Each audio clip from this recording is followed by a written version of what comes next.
You ain't got time for dueling? War battle, we coming full throttle. Sanctuary. You do now, where you going? Time to show our metal. Coooley crew and DFC. You ain't got time for dueling? Chosen few. Fire up the night. Well, you better make Thursday time. night, that's what we do.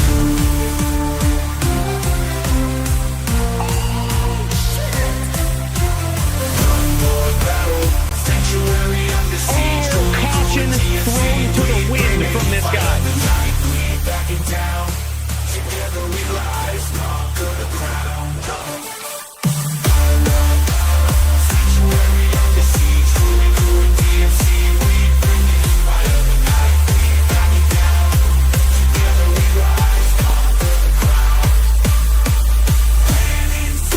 And that's what these two guys are doing right here. Clicking and holding against one another and trying to whittle their opponent's life total down to 0. Jeep off doing it. Oh my God, huge comeback from 1.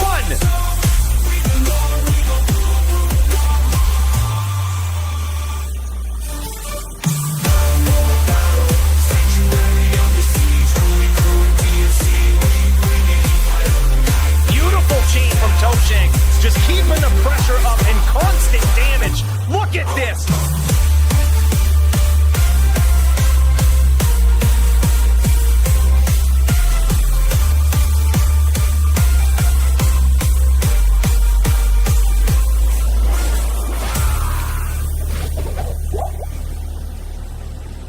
We got some more lates in to do, boys.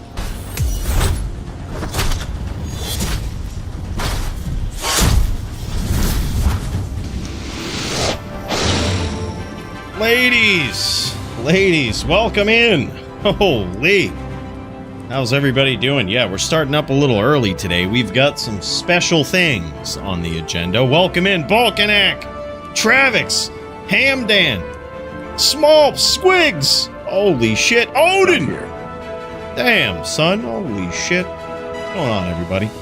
It's Thursday, and not only do we have a Savage card, but we have got a little bit of a bonus here today. We've got a little bit of a bonus with some Iron Man. The Iron Man champ is back. All right, we got a lot of titles to defend here today. Iron Man, LLD. It's crazy. I don't know. Has anyone ever heard of this DD guy? Has anyone ever heard of him before? I hope he's not good. Apparently they're just letting anybody up in here to challenge for the title. In all seriousness, that one's gonna be wild, man. DD has made a triumphant return to the low-level dueling division, and that's gonna be a dope fight and also a very tough one. He's on a Necro, I'm on a Din. Certainly very Necro favored, but we're gonna turn it into a real duel, boys. It's gonna be a real duel, and we're gonna try to hold on to that title. We're gonna see if we can do it in a level 30 division. But look at this. Let's not skip over the absolute savage match at the top of the HLD division. Serenity versus Track Amp. This is a death match, a rare death match for the belt. Track Amp is gonna need 4. Serenity only needs 2 to hold on to his belt, but Track Amp is a savage, and this is not a favorable matchup for Serenity. So it's going to be wild, but can he do it again? Can he actually hold on to the belt in the face of an absolute savage coming to try to take it? That's going to be a wild one.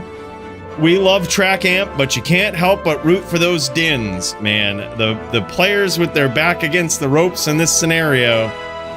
You can't help but send that good Din brethren energy Serenity's way. And man, speaking of shakeups at the top, we've got Coach Jason. New rule change, man. Speaking of which, we got Nimrod out in here. This guy had suggested this a long time ago, but it's finally in place. No Fort plus meta is now the thing for druids. And Cats Gats Tats is going to be the first barb to step up and challenge Coach Jason in the face of this new rule change. We're going to see how much of a difference it's going to make tonight. Gonna be an interesting night in many different divisions, man. And look at this.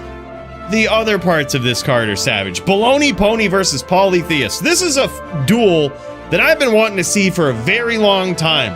It's one that we never really got to see while Paulie was champion, but it's certainly one that will be a very big challenge for Paulie. I think this is going to be Paulie's biggest challenge in a very long time.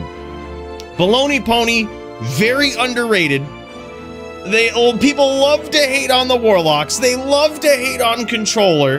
And Baloney Pony is a player of them both, right? So I think inherently this guy catches a lot of hate, and it's easy to overlook this guy's absolute ingenuity, creativity, and skill on this class.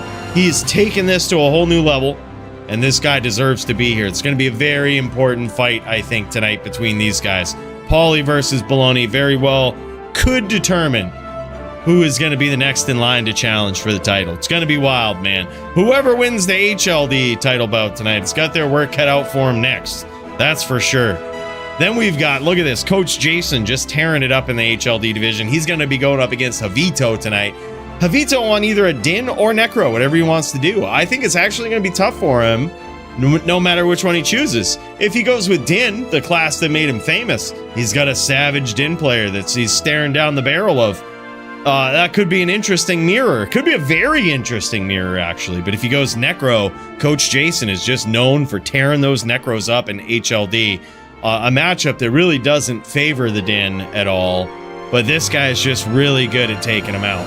So, yeah, gonna be crazy to see whichever way that goes. I'm also excited, speaking of Din v Necro, to see our boy Crypto Ninja. This guy up in here on the craziest Din builds always, but he is on the Vanquisher Inquisitor, a build that he's sort of created on his own, really, and certainly the one that made it famous.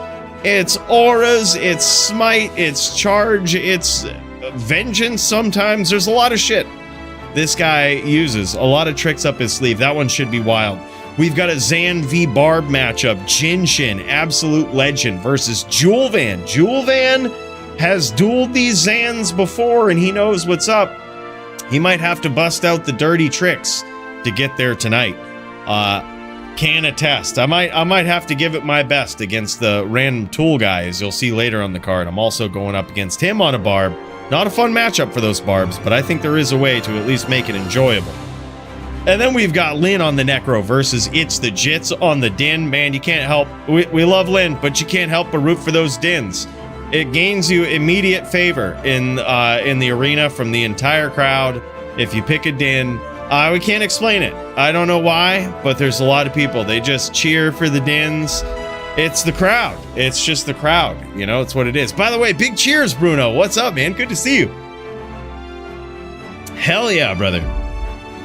Yeah, I looked up Billy. I hooked up Billy with a 10-10 jeweled bone shade. Oh, shit.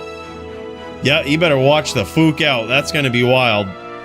Then look at this, man. We have Muchez versus Jinshin in some Zan v Zan. Now, here's the thing. I know Muchez isn't the biggest fan of Zan v Zan, but I believe we've seen this matchup in the past, in the deep, dark past of the DFC, and Muchez, one hell of an opponent to actually take on and to beat in a Zan v Zan matchup with DFC rules. So Jinshin might have a bit of a challenge there. And Muchez certainly makes these matchups very exciting regardless. Really hope we get to see that one, man. Two absolute legends, really to redefine the era of the returning Zan players who will come out on top, you know, and take on the rest of the division is going to be a big question to be answered right there. Then we've got Nim versus McCreakers. Always love seeing Nim on the Din. Dude is a savage, always underrated, and always ready to deliver the violence. An absolute legend, man. Then we've got Random Tool Guy versus the Cools over here. No CS. That's the only rule. Don't you be busting out that CS being all cheese. Also, they say Coooley can't use no poison fuckery. I guess. I guess. Whatever. I guess I won't use any of that. Should be a fun match either way. I gotta actually token my dude and get him ready for some Zan v Zan or Zan v Barb, though. I gotta get ready. We've got Smolps versus Kyle. That one is actually going to be wild. We saw Smolps' introduction to HLD last week, and damn, man, it was looking clean. He had a very interesting style with playing on controller using Leap to avoid a lot of the attacks of his opponent from afar. Very, very smart. I've since even worked that into my game plan. And I use mouse and keyboard, right? Actually pretty wild. Can't wait to see it, man. He's going up against Kyle, a rising star, rising phenom. Kyle is a savage. Does Smolps have what it takes to take this guy out? We're going to find out, man. Then we've got Thor Jitsu, who's got a ton of tricks up his sleeve on this Sin. Love seeing this guy perform, and he's going up against another legend. This guy can't ever catch a break. Him Papaweed is an absolute FPK phenom, and Thor Jitsu is going to have to play at the top of his game. It's going to be the biggest test for him in a while, I think. And whoever comes out on top of this deserves it, man, because I think Thor Jitsu, heavily underrated. Him Papaweed, people realizing how good this guy is, but he is a savage. He's gained that reputation for a reason, and I think that's going to be a good duel, man. Then we've got Will versus Hasha. So glad we got Hasha in the mix here. Will on a Druid. Wild. I'm so glad we get to see this, man. I actually love the Druid versus Bard matchup. It's one of my favorites right now. Love playing it. Love seeing it. And man, it's just going to be nuts between two legends. We've got Travix versus Clint. And holy shit, Clint on either a Barb or a Din versus Travix on the Necro. Travix is just piling them up these days. He's showing the true skill on this Necro here. He knows his bread and butter. He knows what he goes back to, especially in times where he's in trouble. And this guy can pull it out. This guy can pull it out, man. And Clint is a worthy opponent. Certainly, I think one of the toughest that Travix has gone up against. And it's going to be a true challenge, a true test. And Clint had better not underestimate this guy. Travix knows what he's doing, man. He's building up some serious skill on that Necro. And then in the LLD division, look at how stacked this is, man. What a stacked LLD card here. Holy shit. AF50 versus Murder SC. Murder SC has just put together this Warlock. It's like I believe it's more fire than anything else, but he might have a few other tricks up his sleeve. We're going to find out. It's going to be the first time we see Murder SC's Warlock, or no, second time actually, that we see it in the LLD arena. Can't wait to check it out, man. Murder is a savage, and AF50 is a worthy opponent. This guy, don't underestimate him. Murder SC won't, but I can't wait to see how this Warlock does. Then we've got Baloney Pony versus Nimrod in LLD. Baloney on that Zon. I just dueled him in an LLD pub game the other day, and I gotta say, there is something weird about controllers in LLD. I have never seen this before, but every time he clicked on me with his jabs, they would hit. It was the weirdest thing ever. I would be charging out of the way and they would connect. It was a strategy that I had to adapt to. I had to realize that for whatever reason, he has guided jabs that can chase you. Is like literally couldn't get out of the way of them. And I was like, all right, well, this is something you got to adapt to. Just got to adapt the strategy. It's something Nim's going to have to figure out within the first duel or so, because Baloney Pony is looking actually pretty clean on that Zan and LLD. He's got the cadence, the movement down, the timing, on top of these guided jabs is what it seems like. It's wild. All I'm saying is this is a combination right here that you better watch out for. Then we've got Jits on that Din and LLD going up against Hasha on the Zon. A lot of Din V's on tonight. Tough matchup for those Dins, but I think actually a pretty fun one. Then we've got Kyle in LLD on the Zan versus Murder SC on the Warlock. Also going to be, I just can't wait to see how Murder SC's Warlock does against various opponents, man. We don't see a lot of duels on the Warlock in LLD. We haven't seen a lot so far. So it's good that Murder is bringing something in and really experimenting with it, really showing what it could be capable of. We have no way of knowing if this is going to be good or bad. We about to find out, though. Could be wild. We're going to see a plethora of duels with the Murder SC on this lock tonight, and I can't wait, man. It's going to be nuts. LOL Rages versus Dro for Show. This is going to be tough. Dro for Show, I think, is probably the most underrated Din in all of LLD. This guy is a savage Libby player, and LOL Rages is probably the best Zon player in LLD. At least one of them. It's going to be the toughest challenge, I think, for Dro for Show. It could be that LOL Rages is on a Barb. He could go with the Barb, making it a real duel, right? It's a tough duel, but a real one. you know, for Dro for show. Whichever he chooses here, I would imagine it's going to be the Zan. It's going to be tough, I think, for Dro for show. It's going to be his toughest duel to date. But if he wins, huge accolades for this guy. That's a big feather in his cap. Then we've got Smolps in LLD. This guy's still tearing it up in every division, going up against Lynn on the Necro or Barb, Smolps on the iconic Sorceress that this guy has brought right to the top. And look who joins us in Melee today. Mooch has taken on 2 different divisions here. At first, I thought this might have been a mistake, but you know what? We're going to jam it. We're going to throw it in there. I can't wait to see it. I hope we get to see this. Mooches and Melee could be pretty wild, man. I would love to see it versus Travix. That's going to be nuts, dude. Travix also going up against AF50, who's going to be on a din tonight. Travix bringing in the Zan. Thor Jitsu bringing in the Zan. Hasha bringing in a Zan for Melee. It's why is there so many Zans? There's the most Zan players that I think we've ever seen in Melee. It's kind of wild, man. Zan might be in a real good spot right now. We about to see. We about to find out, man. All of these guys, we're going to put them right to the test in Melee. Maybe there's something with these Zans. Maybe you know Thor Jitsu. Maybe there's something. Maybe there's something about him that we ain't seeing. But tonight, hopefully we get to see it, man. It's going to be a great night on this card. But first, we've got ourselves a bit of a challenge going on. Oh, and what is this? Primo with 41 months. He says Primo Central Map is up for whoever needs it. You must pet the cow. Details in DFC chat. Good luck. Have fun. Big salute to this guy. Primo, dude, thank you so much for the S tier membership, man. 41 months at that. It's so crazy.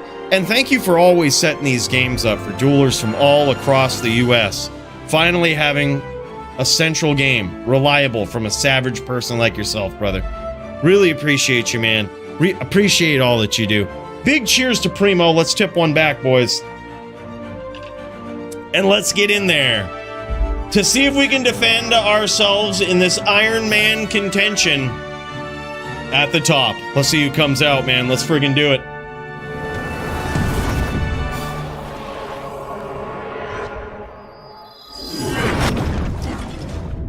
All right, well, we do have to rebuild this barbarian as well, okay? But that's going to come a little later because we've got people waiting for us in the Discord. Last week, you might have seen that we pulled it off. We defended the belt. We defended the title of the top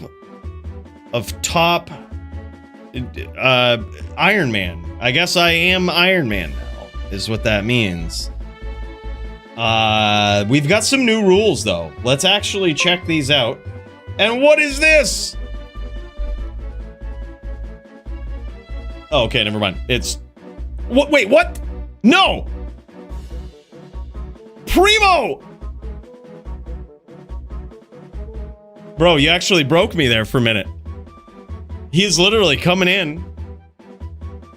Same time, same place, different platforms. 44 months on the Twitch. He says, oh, hello, I am Primo today. Celebrate my 3-year mod anniversary as well. Bro, best decision we ever made. Holy shit, brother. Thank you so much. I really appreciate you, Primo. Another big cheers to you. What a savage. What a savage. We're going to see if we can peek into these rules here. I know that Nim linked some new rules, and I gotta be honest with you. I didn't read them. But it's only because I knew I would still beat everybody. All right. All right. This is sick. I actually love this rule. This is a new one right here. No life rep of any kind. I actually love that. If you were unaware, we had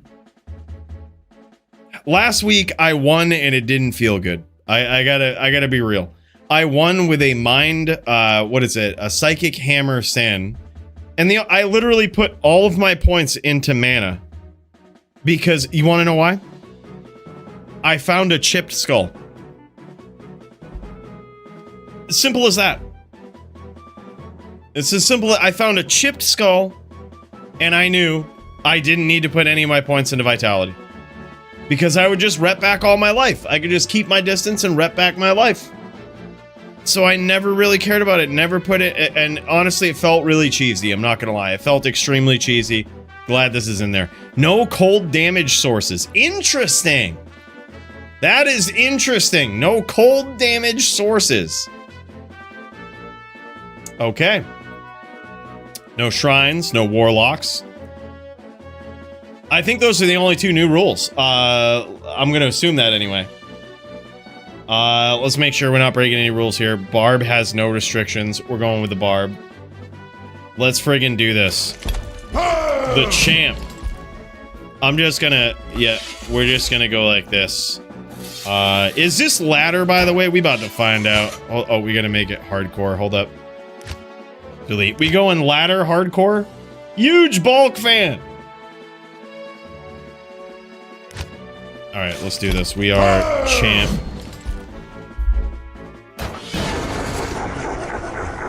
New level. Oh, that's right. That's right. I knew that too. New level cap is 12. Okay, interesting. Yeah, Chip Skull is OP as fuck. It really is, man. So it's ladder hardcore, right?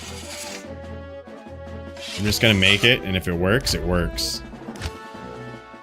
Hardcore ladder. All right, GG. Let's do it. See if we can join up on Nimrod. Bam. Join it, jam it. All right, boys. Well, let's see what we've got here. I gotta put auto party on. There's a little glitch right now that is such a pain in the ass. I am spamming the click button right here. I'm actually spamming left click right now, and I cannot accept this request. I can click here. I can allow them to loot my corpse, but I cannot accept their party invite. I don't know why that is. I have no idea why that is. But what you have to do is rejoin the game when that happens. I don't know why it happens. What up, John? Hell yeah, and here we go. Then now we're good. All right, so we're waiting on a couple of people, I think. I think we had like 5 or 6 people that were signed up for this. Let's see here. Yeah, we got 5 people. My Zon melee isn't a Zon, it's a Din. Oh shit, all right, no worries, Travis. That was probably Bill's fault. We'll fire him. Yep, we'll fire him, don't worry. Don't worry, we'll kick him right out of here. You have nothing to worry about now. Yep, he's as good as gone.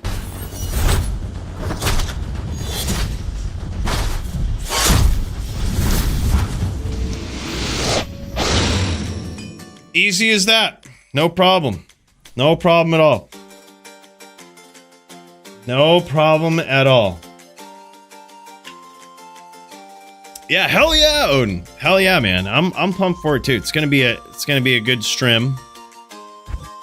I'm excited for I am excited for this Iron Man here, trying to hold on to my title.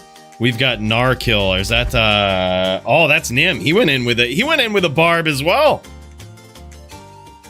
Want to open it to stream? We could, but we don't want to get what we had last time, all right? Where we have a couple of some rando fucking dude coming in and shrining and juving and healing and all of this shit.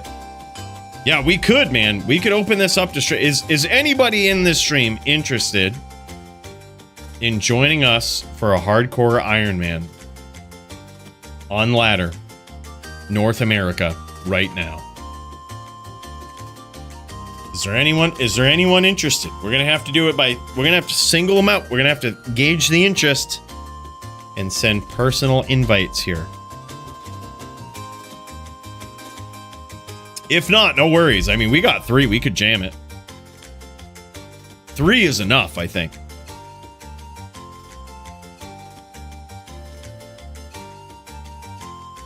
Still working here. Ah, word. Okay. Yeah, no worries, man.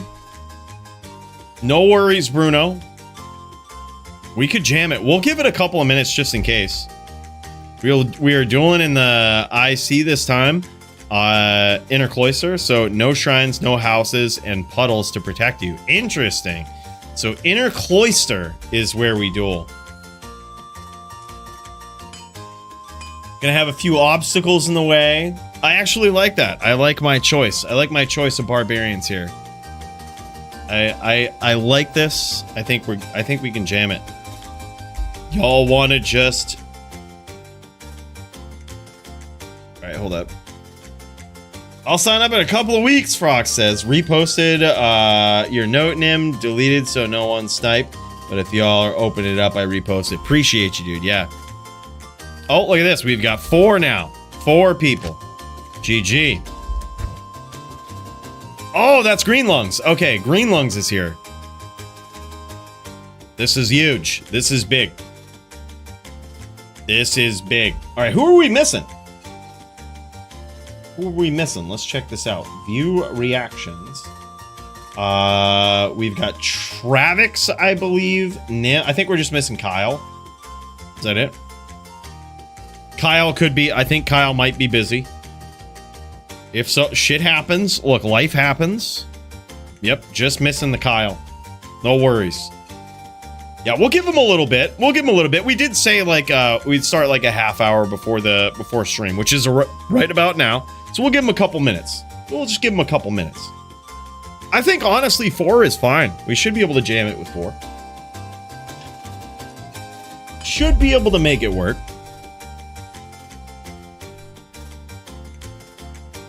Man, we get level 12 now, too. What is this? Level 12. So we get increased stamina. We get double throw. No way. We get double throw. Well, shit. That's kind of huge. That's kind of huge. I'm really glad I chose the Barb now. I just chose it because it was actually really fun to play on the other day. It was actually pretty dope. Babushka TV says, I'll go. All right, hold up, brother. Let's send you the...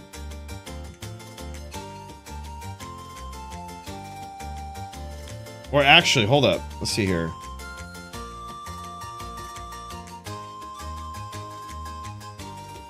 Hold up, I gotta log on. I gotta get into the actual Twitch browser so I can message you. I'm not exactly sure what the pass is. Send me the game info, Nim, and I'll message our friend Babushka here, and we'll make sure we'll do it right.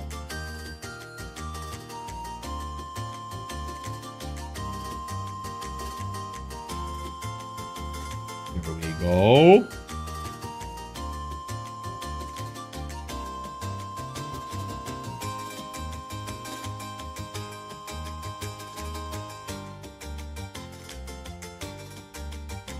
Or are y'all good with 4? I mean, either way works for me. All right.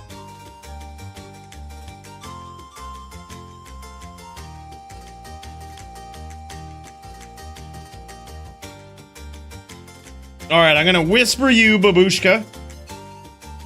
The game name, the specs. There you go, brother. Pop on in. Pop on in, and then we could probably start immediately. We could probably start this. We could probably jam it. There he is. Boosh! Hell yeah, man. Boosh is in here on a druid. All right, now, whereas we've got someone who might not have seen this, who might not have seen the rules, let's just go over them real quick, all right? I'm going to go over them real quick just so you can see them. Because last time, we had some rule breakers, all right? We had some rule breakers. So I'm going to bring them up on the stream. Ready? All right. So how to play. 0 to 12. Leveling will begin 30 minutes. Yep, that's about right. About right now, right? Level together as a group. We duel in the inner cloister. And if you die in PVM, that's it. Yep, a Kara reset is allowed. No warlocks, everybody meets that. No shrines, no potions of any kind. That means mana potions, stamina potions, anything, right? And also, no life rep. If you have any items that replenish life, if you find a chipped skull, sell it. right? Don't use it. No rep life of any kind. It makes the duels so dumb. It makes them last forever. It also feels really cheesy. I love that rule change. And other than that, all right. Use only what you find. No cheating and using shared stash items gold. No bows, crossbows, or throwing knives. Javelins on Zon and throwing axes on Barb is allowed. Do not pick the same class every sign up. This is your first sign up. You don't have to worry about it. Yeah, and with items, I mean, feel free. We can kind of trade in game, right? We can trade in game. The druid right here, just to give you the heads up, druid, poison creeper band, carrion vine band, raven band, and you can only have one wolf, max wolf summon of 1, right? So you can't be like full pet druid over here, right? But werewolf form does afford you a lot of things. But poison creeper band, carrion vine band, raven band. If you're just noticing that and you're like, I want to swap, feel free. Feel free. Druid is still good, but I'm just saying, if you picked the druid with that in mind, and you're like, oh shit, I can't use those, feel free, you can swap. Kyle can't make it, but McCreakers is on his way. GG. GG. All right. So we got McCreakers up in here too. Hell yeah, man. But all right, so those are the rules. Quick little peek at the rules there, just so that everybody's on the same page. Last time we didn't really go over the rules. I didn't think we would have had to with like healing and shit and using shrines and everything, but you never know. You never know. It could be some person's first time in PvP. They have no idea. What up, Raw Zone? Good to see you, man. Nice, he's online. GG. McCreakers is up in here. All right, let's friggin' jam it. Let me grab some smokes.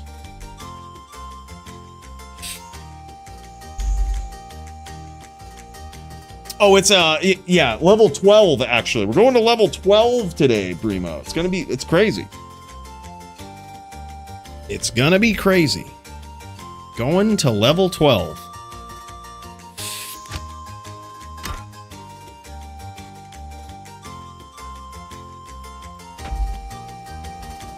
Miter for druids. No poison creepers during duels. Max pets of 1. No carrion vine. Good luck. Have fun. Let's friggin' do it, boys. All right, we're off. These guys are heading off without me over here. All right, let's do it. Let's friggin' go. GG, I'm glad you enjoyed it, man. It was a very different one, but I'm glad you enjoyed it. It's a different approach, different style. It was funny, I actually had some comments on there. A lot of people being like, wow, your editing is getting so good. I did the least amount of editing ever in any video ever. And I was like, actually, I was feeling some type of way about it, but I'm glad people still liked it. I'm glad people still enjoyed. Worked out. I think it was really a video about the story anyway, which is that's what it is, you know. But I'm really glad you enjoyed it, man. All right, here we go. Here we go, man.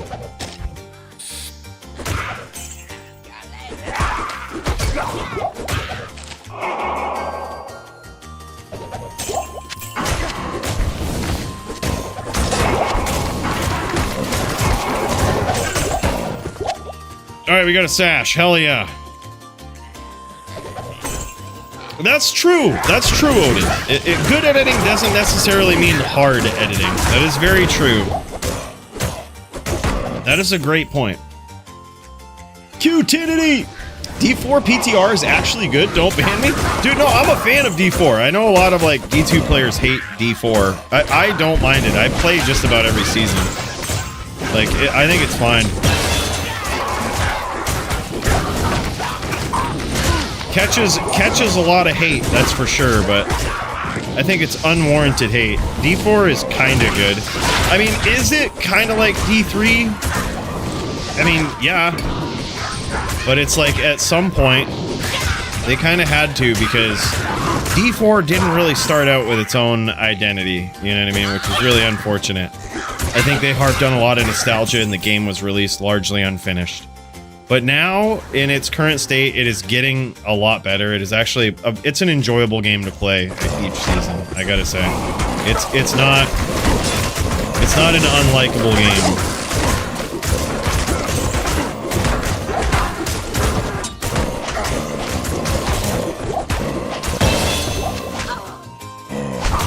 Actually pretty enjoyable.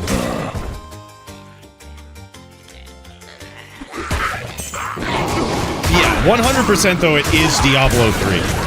But luckily for me, I never played Diablo 3. So, to me, it's a brand new fucking game. Like, I never played D3. So, man, it's like, holy, these guys, Blizzard's just cranking out classics. They're just cranking out good stuff.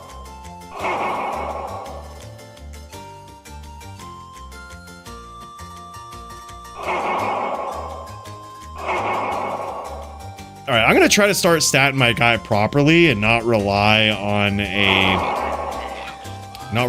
reset here. So I think the way to do that would be for the moment to think about how we're gonna go about this. Think about what our strategy is gonna be. I suppose, whereas we can't abuse life rep, I suppose what we do is go into vitality, but I also am going to probably need some dexterity for max block. I'm going to be a throw barb. I mean, it's the cat's out of the bag, right? People know that when I pick a barb, I'm going to be a throw barb now. It was what I gained our unofficial title of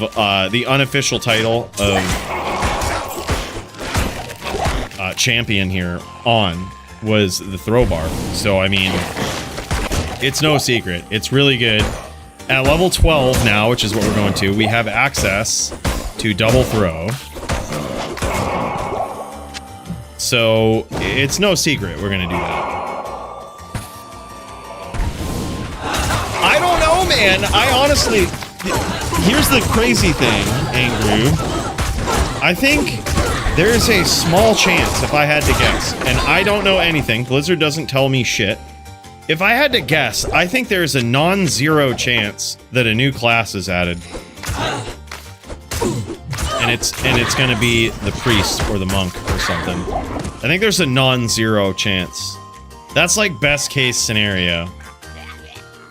I don't know if it's actually best case scenario. If they fuck that class up like they did the warlock, shit could get real bad. I hope they don't do that, but I think there's a non-zero chance. I think that's like, I should say most extreme case. We get a new class. I think by the very least, if they do anything with D2, it should just be warlock balance changes. Here's a change that they could make to the warlock that I think would solve a lot of problems right now. Nerf all the damage from the Abyss. Just get rid of it. Get rid of it, extend the range. Get rid of the damage on Abyss, make it pixel monsters on the entire screen. Monsters, players, whatever. Make it pixel shit for the entire screen. Get rid of the damage. It's so stupid damage. It's ruining everything in PvP. They obviously can't balance it. Just get rid of the damage. The other broken skills we'll deal with, right? Like we'll do it. We can deal with chains. There's weaknesses to chains as how broken they are. There's weaknesses. But there's no weakness to Abyss. There's no answer to it. There's no way to play against Abyss. That would actually be best case scenario. We need to get some gold up in here.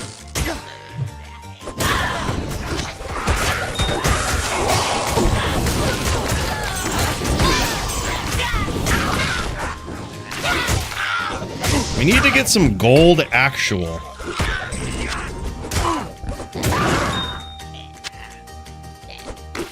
These guys are going after Bloodraven. That could be some big loot.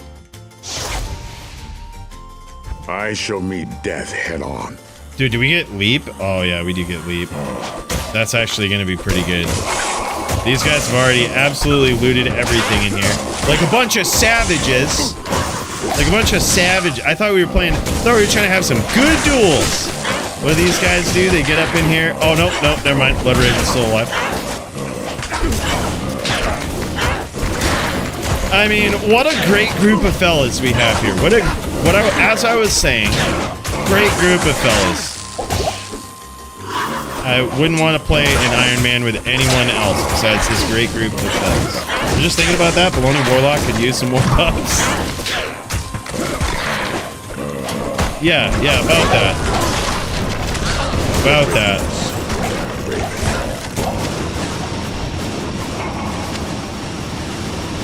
Alright.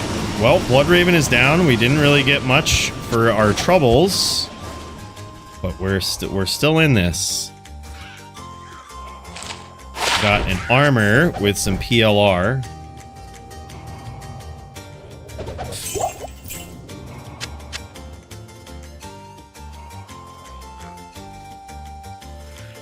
We're almost level 6 for leap.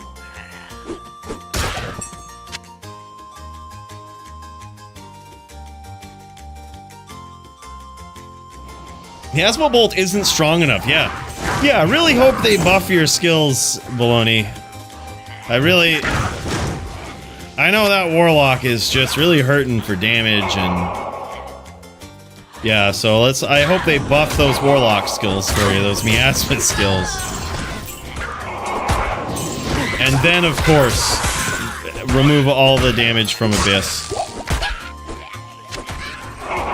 You know, except for that one. Honestly, if it came to that and we had to make a trade of like other Abyss skills and we just lose all the damage on Abyss, like other Miasma skills get buffed and we lose all damage on Abyss, I would actually be okay with it. As shitty as it would be for the damage of those other skills, I think Abyss is so toxic it just needs to go. Like it's not good in PVM. And it's so toxic in PvP. Literally ruins games. With no cost of gear or anything. Just ruins the game. It was a bad choice.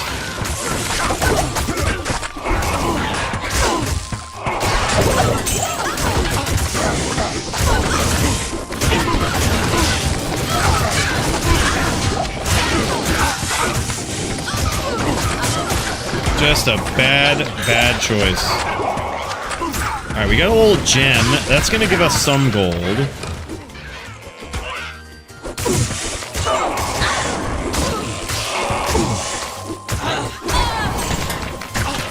Yep, don't die. If you die here, it's over.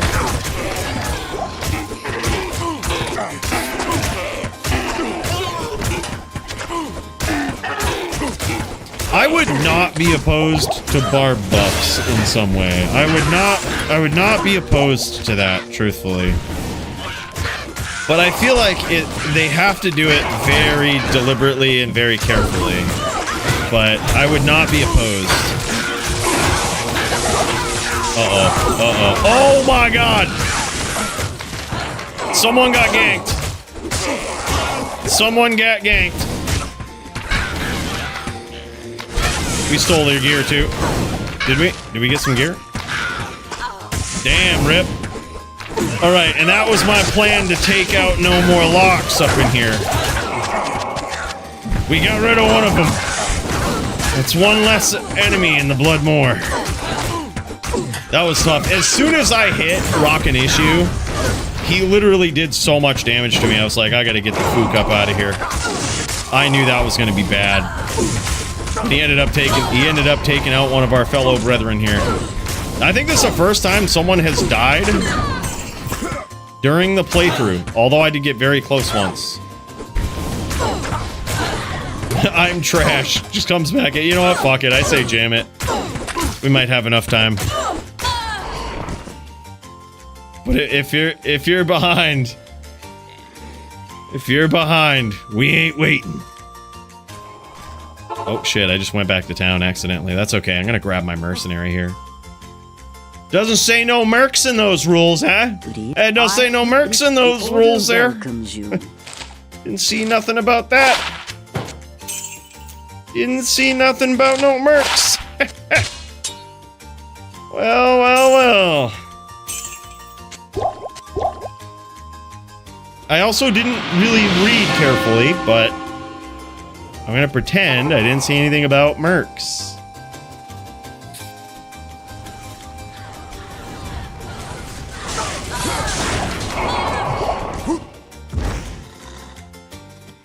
Yeah, I think honestly the best thing they could do for the Barb is do something with the IAS frames. I really think that's what it comes down to. Is like in the increased speed skill, if they just added a little bit of IAS, it might be all the Barb needs in a lot of situations. I think that would be probably a powerful thing for the Barb and a very subtle thing for the Barb. It wouldn't be too much all at once, and it would be very powerful.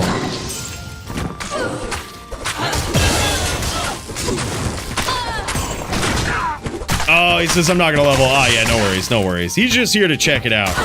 Actually kind of cool. It makes the monsters a little harder, which is good. Makes us level a little quicker.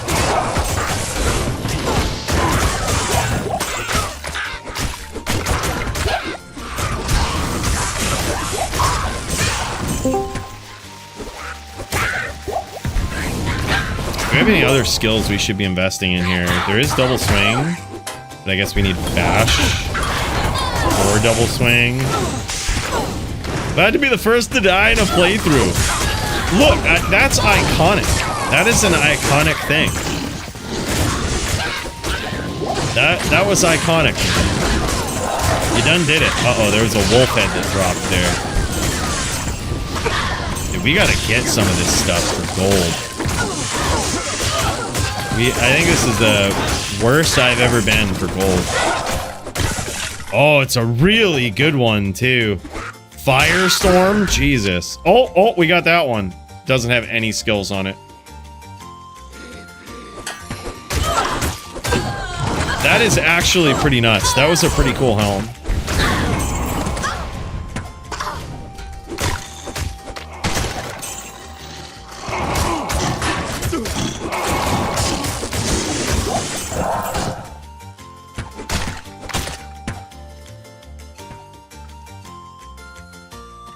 To Darkwood we go.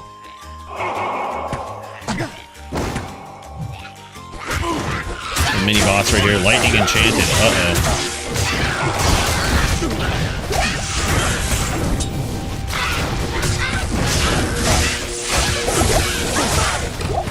I can't carry anymore.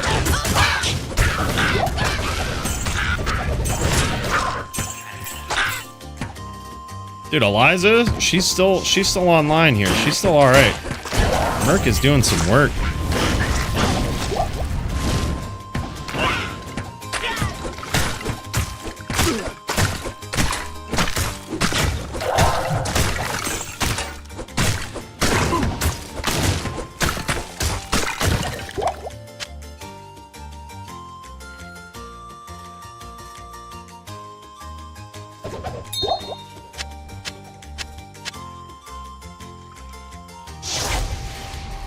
I'm actually gonna go back to town here too.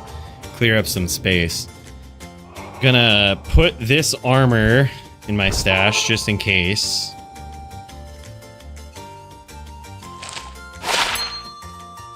Attack rating, sure. Sell that crap helm.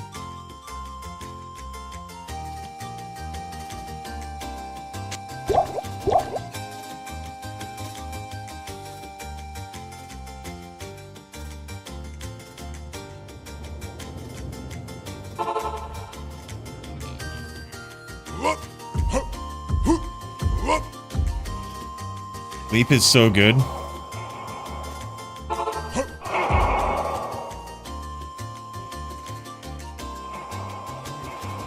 It's gonna run us out of mana pretty quick, but I feel like that could be really good. We should kill the guy and do Trist. Should we? I mean, we could.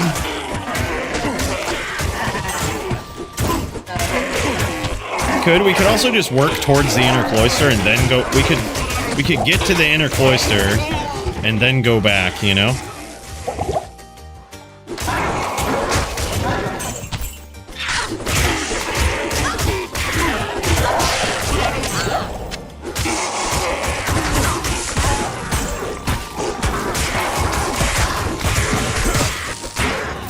3 IDs. Sign me up.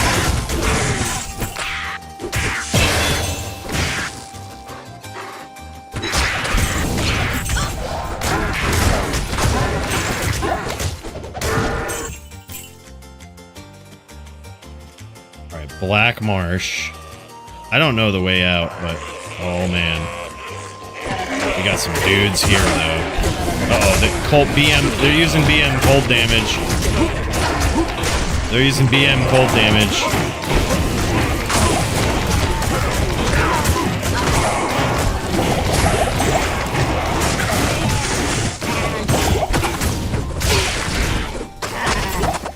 Oh, what? Someone got it.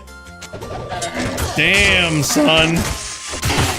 That's kind of big. It's actually big defense on that armor. That's Arctic Furs. And believe it or not, it has like a huge defense boost on it. Which is kind of wild for like level 12 duels.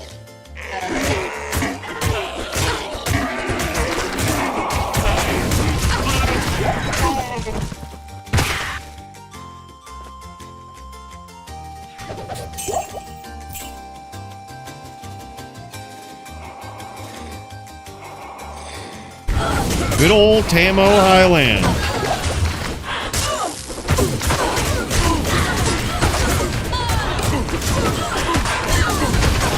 Uh-oh, we missed a Barb Helm there too. Didn't get Targe. Barb get Helm.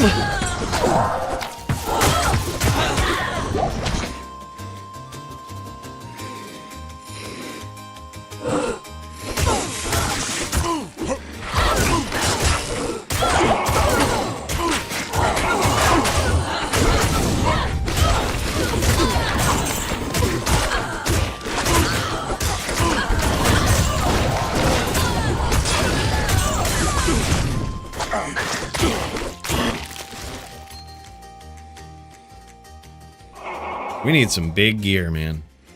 We need some big gear. It's just what it is. We've got nothing. We've got nothing, and we've got literally no gold. I don't even think we can buy throwing weapons. I think we can literally, we can't even buy items that we need. This is problematic for the build that we want to run.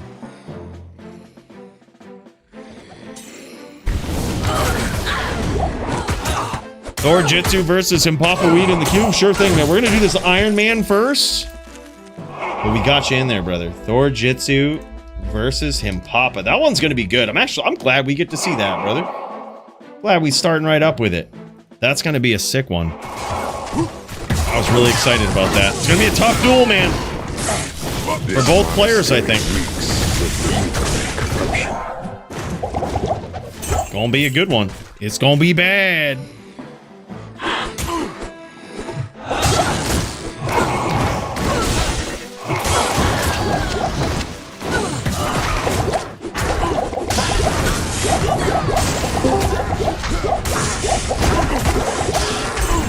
And by the way, what is this? Coach Jason coming in like a savage. He says Coach versus Cats ready too, and probably Coach versus Javito right after. All right, we're gonna throw you in there, brother. Coach versus Cats for the title. Coach versus. Oh, these guys weren't summons. Whoops. Coach versus Javito. Hell yeah, dude.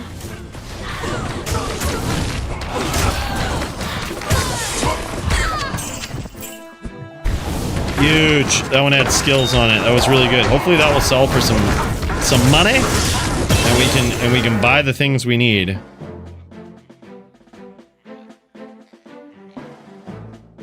right, I think we're just gonna... Wow, we get so much life. So much life per point of vitality, it's wild.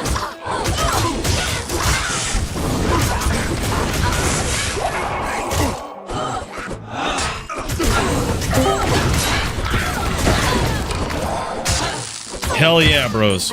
We're approaching level 12 here for the Iron Man. We're gonna do the Iron Man and then we're gonna start up with the cube.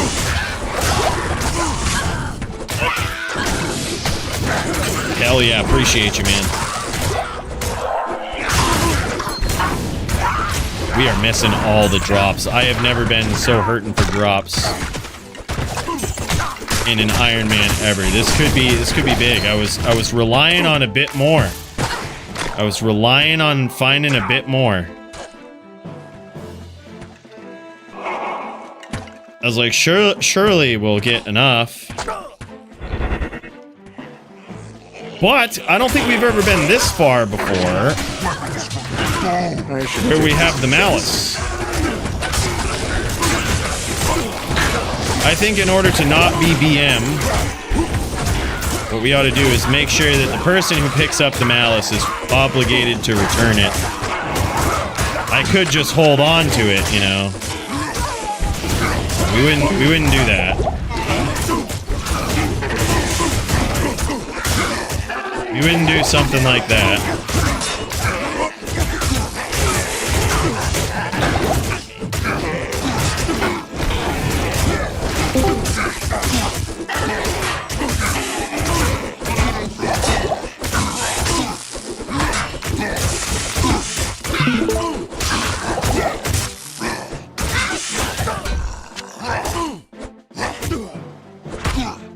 Okay, interesting. I guess I'll just sell that.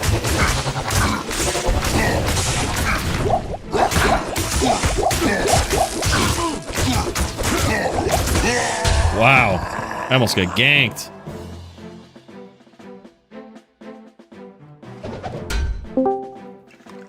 Barb helm? Gotcha. Yeah, I'm down.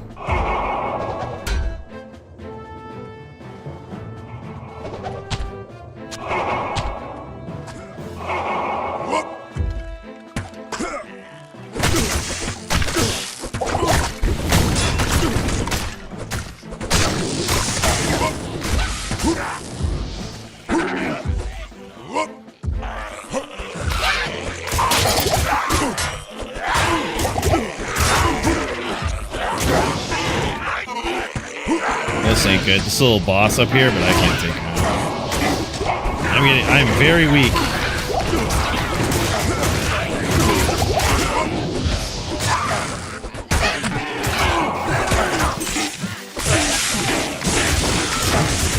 We're gonna need one of these real PVMers up in here.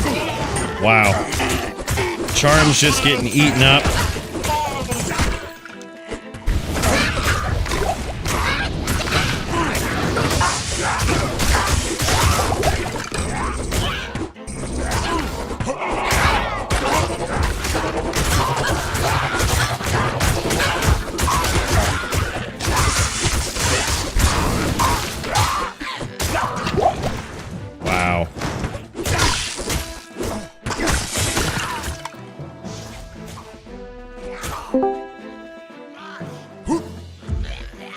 A little mini boss right here. Oh wow, and we're amped. Okay, we gotta be careful of this shit.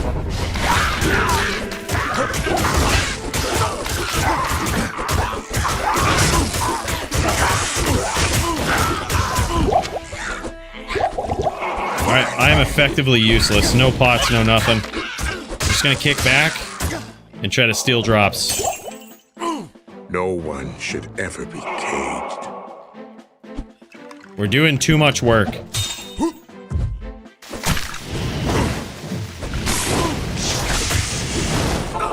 We're doing too much. Oh, good day. All right, let's see if we can sell some shit here. Yes.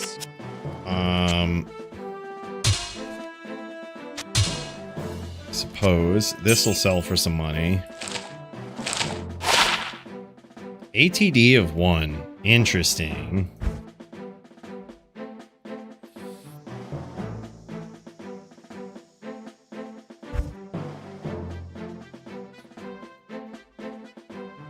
Viridian, small charm of life? That's huge. What a huge oh, it's level 14. Damn, that sucks. I'll sell it.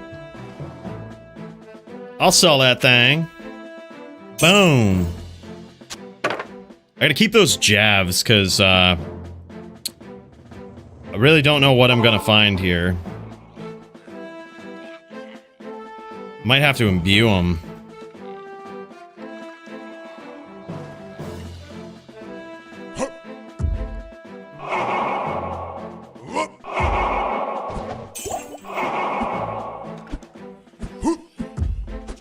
Level 9. We need 3 more levels. I'm doing too much work. I gotta kick back. I have no potions, no nothing.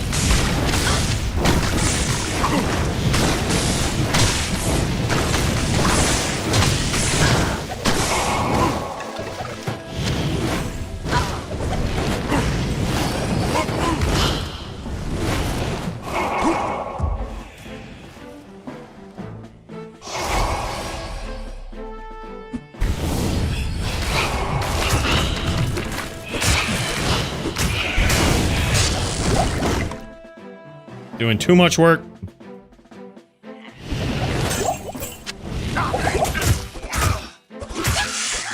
Damn, large charm of life is a really good find.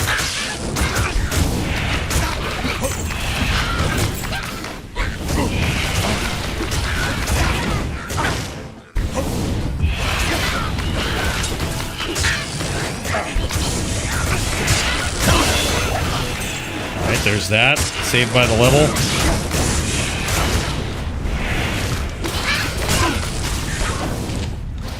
I suppose we try to go for throwing mastery.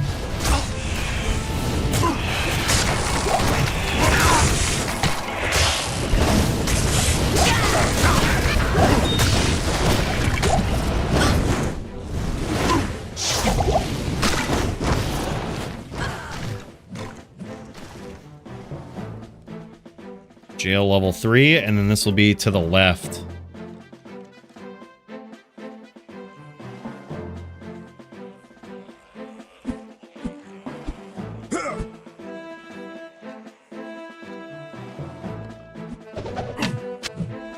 Skills, not bad. We got some skills on that. Throwing knife, we'll try it. Alright, these are big dudes. We will not stand a chance versus those.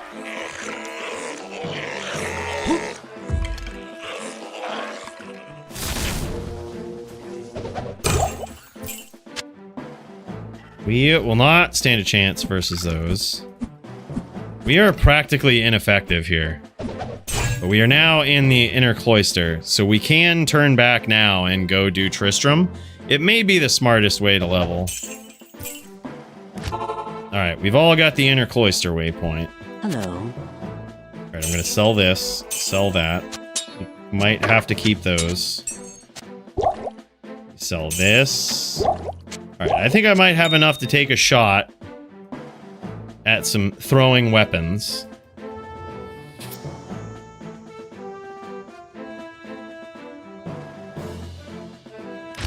Did we ever grab the thing?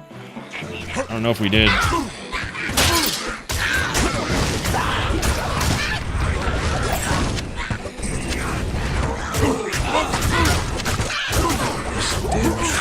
Teams with energy.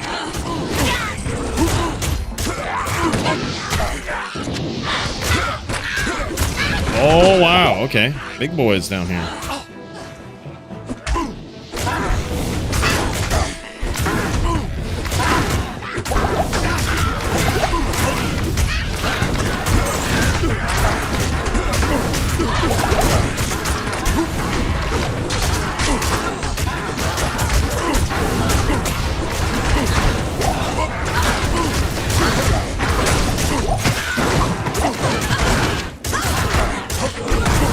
Risky, but we got it. Big risk, but we got it. Burdened.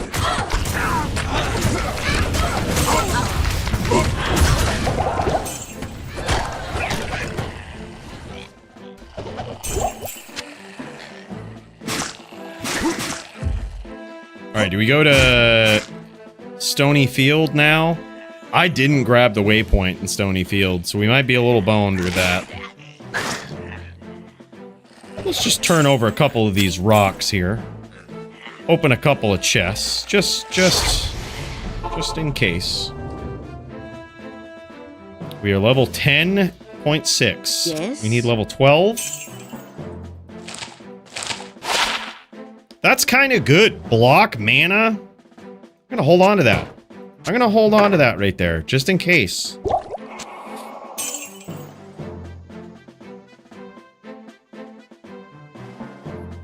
We have exactly 7,000 gold. By the way, Empty Pones, big cheers to you, man. Yeah, we could, but I think repairing is a waste of money because we're probably gonna swap out of this stuff. I did not grab the waypoint, not even for cold plains. TP at CP.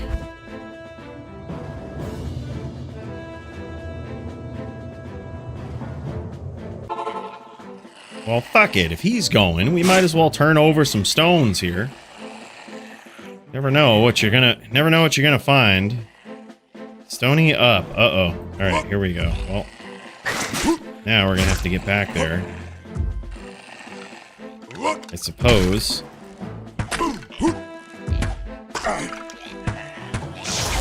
Opening up chest did not prove to get us anywhere.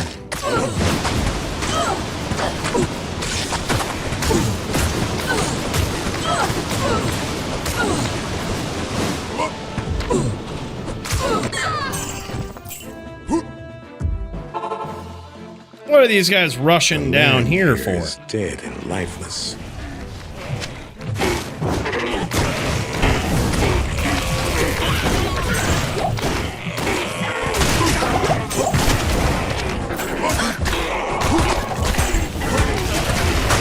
Griswold is always cursed, so we have to watch out.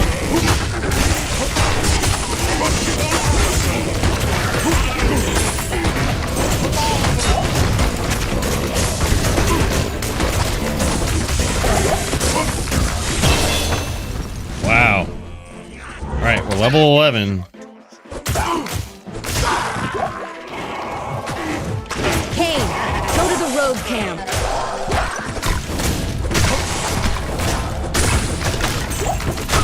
That was some big gold right there. That was good.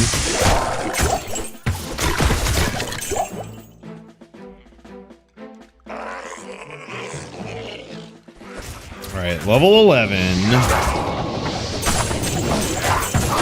Word slag with 2 sockets. I think that's gonna do us any good.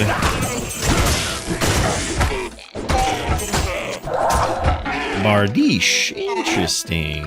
Interesting. Can we do... No, we can't do leap attack. That's level 18.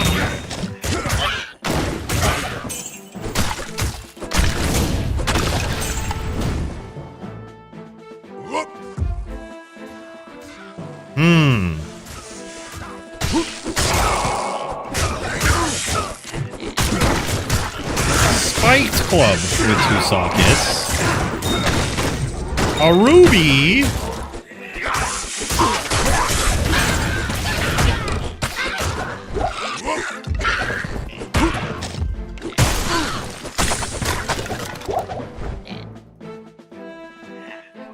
All right. 1 mo level. Master Otis, hey, thanks, man. I thought you might appreciate the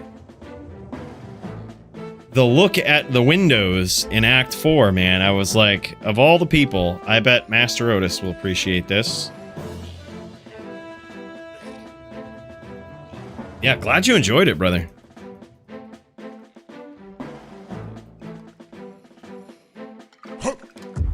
Ring of the Apprentice, faster cast. That's dope.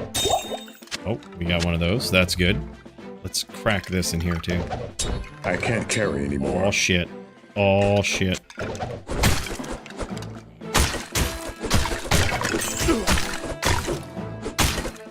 I guess we can't sell Wurt's leg, and it's not really that great. Oh my god. Alright. Hold up. I am overburdened. I am overburdened. We just got a ton of shit up in here. I guess we... I can't carry anymore. I don't know what we do. I'm just going around looking for the final level. Where are we all going? I am overburdened. I can't even get home. I gotta rejoin.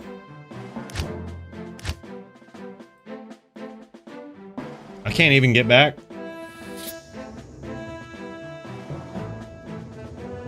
Outbreak. Stay a while and listen.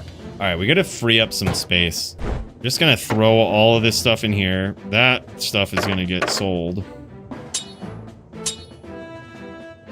Max damage seems to be the thing that we want. Energy is probably okay, but...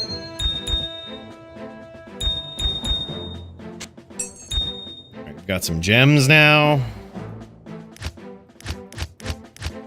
These guys are in the cathedral. Alright. You have Oh, we got a ring. It's kind of a shit ring, but it is something. PLR? If somebody's using that cheesy poison, you know, could be something.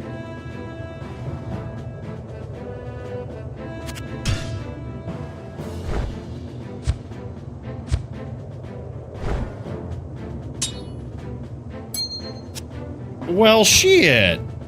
Well, shit. All right. I think I'm probably just going to sell most of this. But that's all right. It'll actually be pretty good. It's actually much appreciated.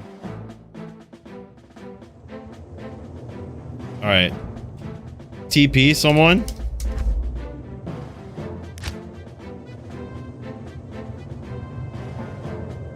Forgotten Tower.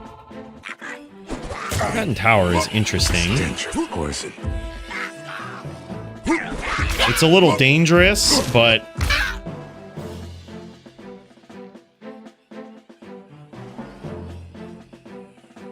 we don't have a TP for Cathedral, so I'm just going to try to level. I guess I should be a little faster at leveling if I'm solo.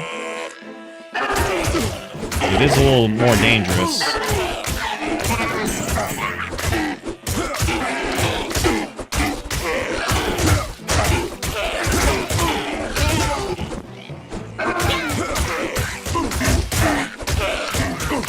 May force us to use some gold on healing pots, too.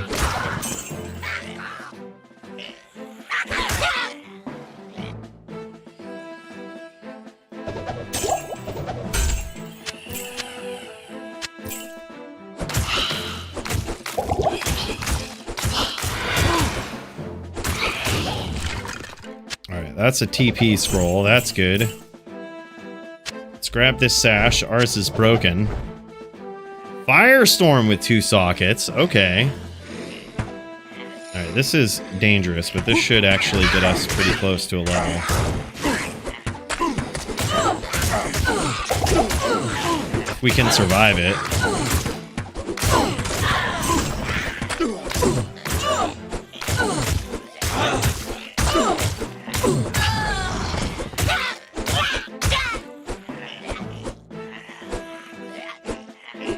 Barbs are the fucking stone worst.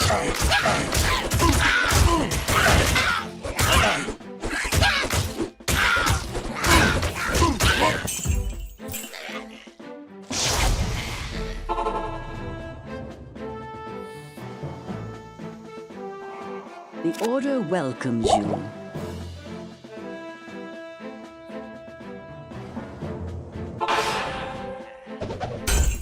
Oh man, we got a barbarian helm? Oh, it's so shit though.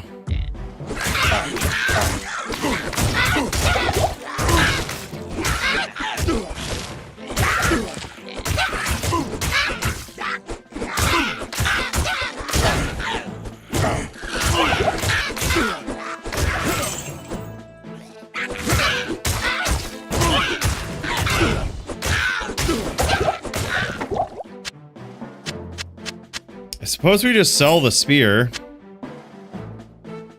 We really don't have much. We're kind of grinding to this final level. We might find something here, though.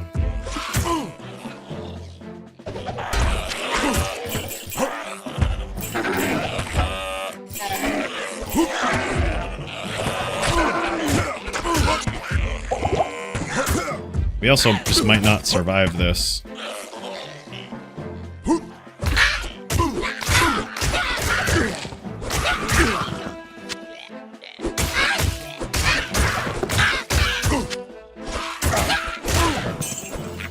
We're getting some items now that will sell for gold. We've actually racked up a decent amount now. This is kind of good. This is what we needed.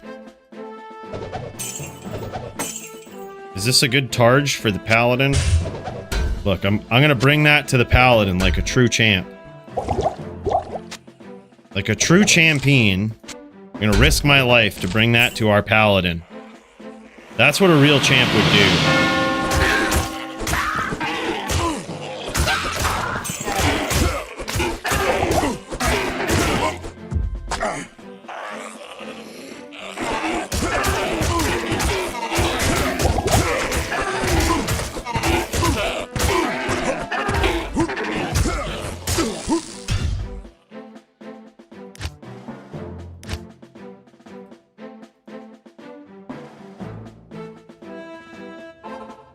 Alright, I'm very close to 12. Yes? I'm gonna drop this in here for the paladin. Because that is what a true champ would do. Unfortunately, none of this stuff has any skills on it. Good day.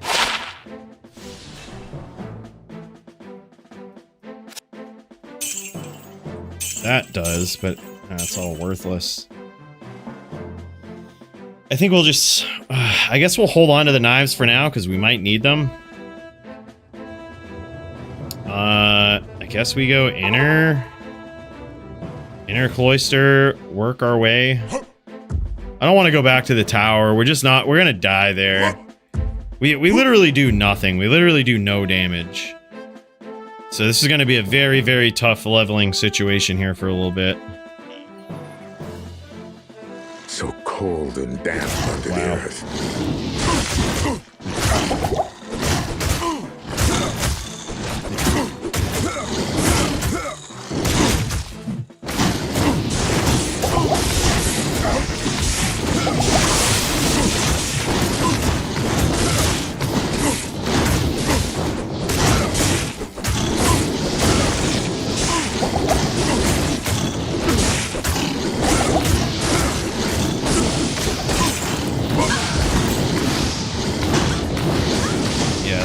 We're getting fucked up. Travix is going down. Alright, this might be a little more doable for us. Nope, never mind. God damn.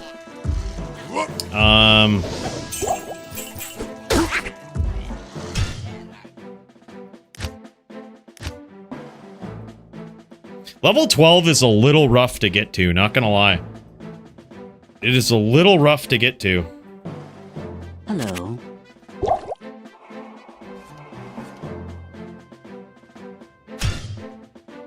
Yeah, I think we're all struggling to get to level 12. It might be a little high. Just for future Ironmans. Level 9 is easy. Level 12 is 5 times as long.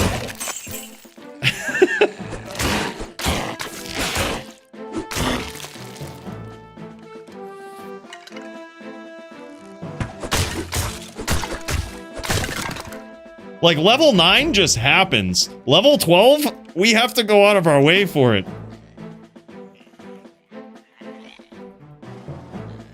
7K gold. No. I don't want too much of an advantage, right? I don't want too much of an advantage. Yeah, and we all really can't kill shit. Share it with the other guys. Throw it in town and split it up with the other dudes. You gave me a lot already.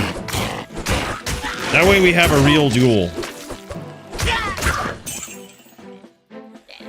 Alright, I am almost there. One more bar till 12.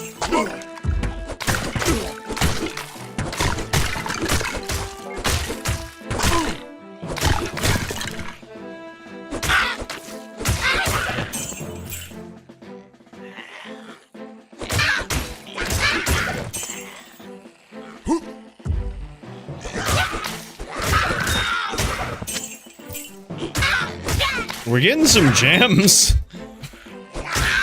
We're getting a lot of gems, I'll tell you that much. That could come in handy.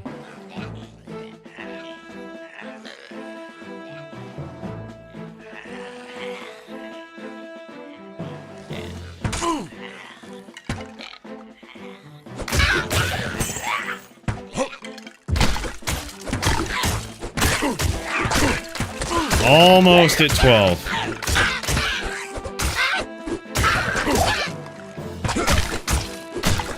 $99% of the way to 12.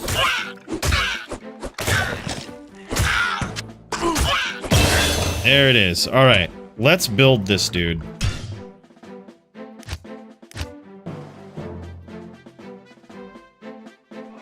Your Jordans are scuffed. We need a new pair. It's about time to get them. Good to see It's about time to do what we need to do. All right. We're level 12. Let's figure out what we've got for gear first. Let's figure out what we can actually muster up for gear. I want to be a throw barb. That is the big thing. I want to be a throw barb. But let's see what we can actually get for gear. It's really gonna come down to what we get for gear. I'm gonna interpret throwing axes as we can use throwing weapons as a barb. I'm gonna interpret it to mean that. Unless there's any specific reason as to why these can't be anything else. Throwing items, okay, on barb, right? Doesn't have to be axes.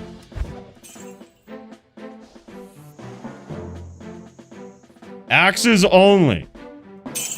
All right. Well, good fucking G then. Let's see what we can get.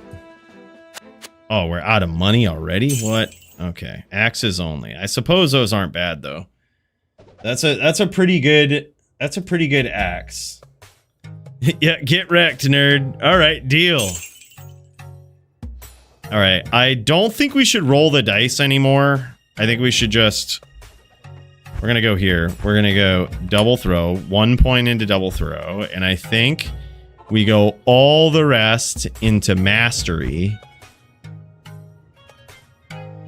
Do we put...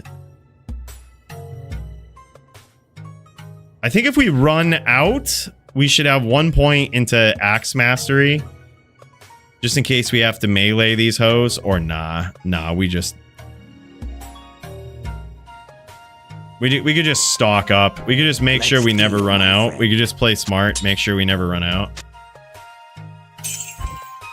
We could also be smarter and buy actual axes, which I guess... never mind. Screw that. We might as well gamble. For twice the price, we get a magic one. All right. And in the rare event that we run out and we need to do something, what are we going to do? We need to stock up here. Just stock up on axes, I guess. Sell this. Probably... Strength is unnecessary.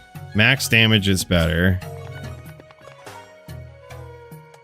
Do we really need anything else? I guess we could go and get... We have socketed stuff in the stash. We have this. We do have an imbue quest. Oh my god, we have an imbue quest. Get wrecked. Get wrecked. Get wrecked. Oh, it has cold damage. Come on, dude.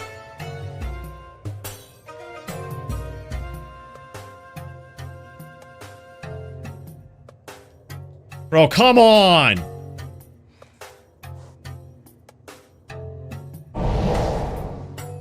I think for this duel, and because I'm the champ, we should allow it. Right, just for... Yeah, cold damage not allowed. Damn it. That sucks. Alright, is there anything we could... Oh, you got cold damage too? God damn it. Bro, son of a bitch. What a wasted quest. Makes me wish I would have gone and got something else for that. Like, gone with the helm. Whatever. Vietnam, boys. These ones don't have cold damage. I guess that's good. What have we got over here? Just a regular one. Damn.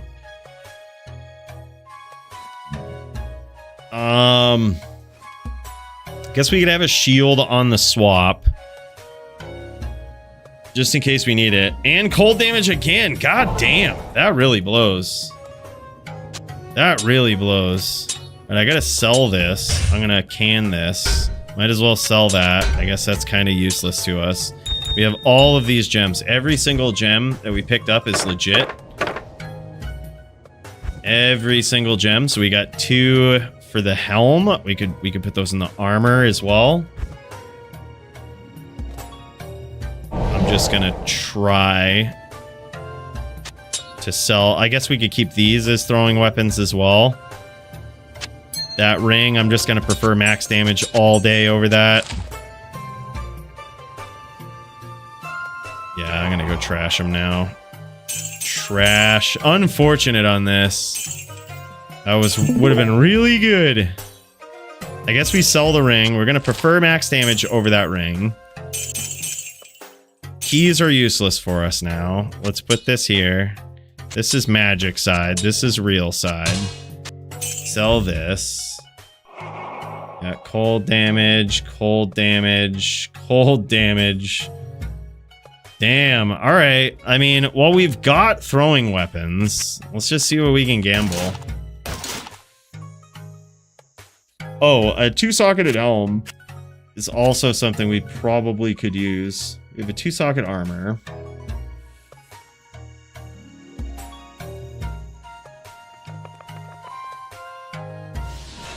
We should also just take a shot at the other things. JM Domino, my guy, thank you so much for the 3-stream streak, man. That's friggin' cool. Big cheers to you, brother. All right, we got a 2-socket helm. I'm gonna go with a 2-socket armor too. I think that's just the way to go. Then we keep shields in the inventory. Sell that, sell that. 2-socket armor is the way to go. We figure out what we're gonna do with our gems.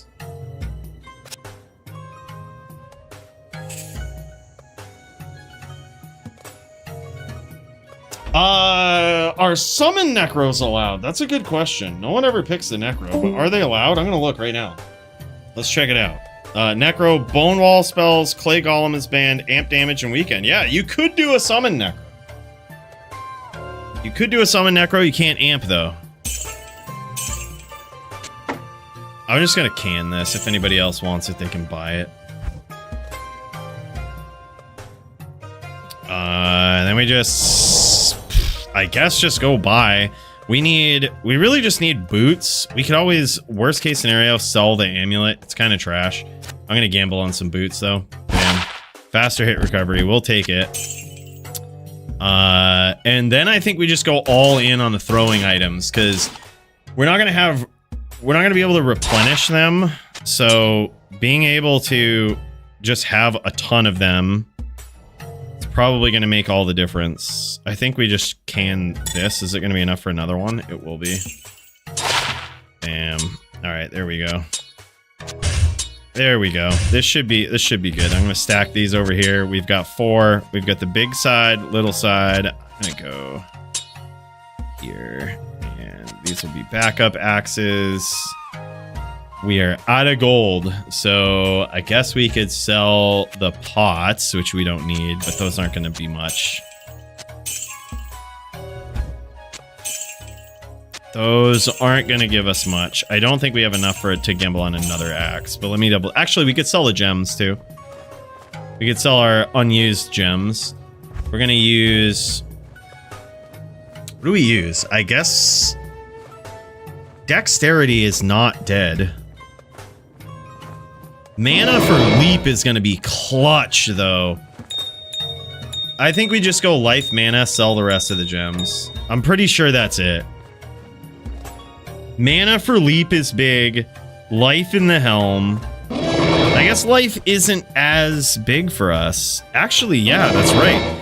3 to dexterity is like 12 to life for us. So perhaps dexterity is the better way to go. Yeah, I do like mana though. That's going to increase our mana so much. Yep, mana for sure gonna be clutch. Doubled our mana there. And I think we go dexterity. Dexterity adds to our ranged damage as well. I mean, how big is it though? Like how big? If we go double throw here, right? So we go double throw. Just double throw here. If we put 1 point here, doesn't really do shit. I think we just dump it all into life. It's only good for the block if we need it. Which that isn't much block.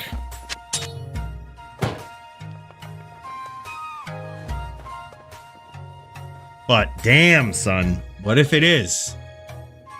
Nah, life. We're a barbarian. We're a barbarian. We just go life and we dump this here.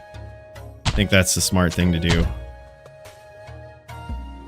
Dexterity is 40, which is exactly what we have. We've only wasted 1 stat point, really. Yep. That is the play, I think, at level 12. 233 life. That's big. And then, what do we do with this? We just go throwing mastery and hope we never have to swing with the axe. I think that's what we do. If we have to swing, we just try to cheese some hits with leap. I think we just go all out, throw mastery. Gives us better chance of crit.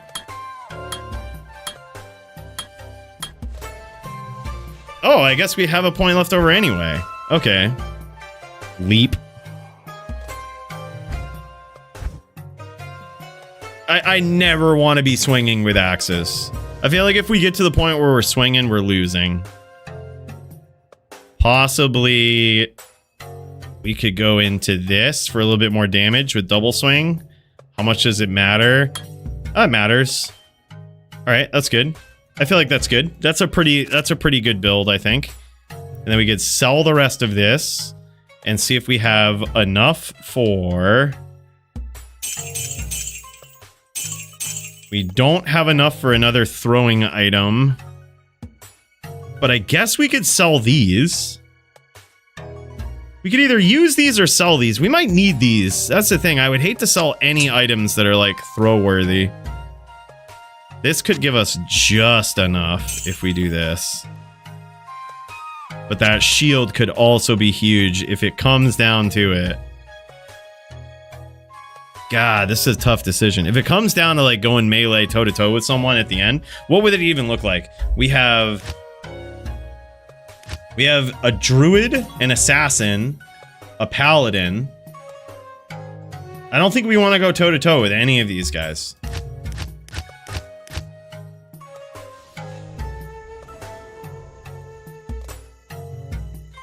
The barb, actually. That may be the smartest thing to do versus the barb. Yeah, I'm gonna keep the shield. I don't think it's worth it for like a random pull. Just like a random pull at something. I think the way to do it is just... Yeah, we're gonna go like this. I'm gonna bash over here. And if we go toe-to-toe with a barb, I'm gonna rely, hopefully, on my throwing skills. I think I'm a really good thrower, but if not, then whatever. Like, we'll make it work. Everyone ready? No pots. No pots.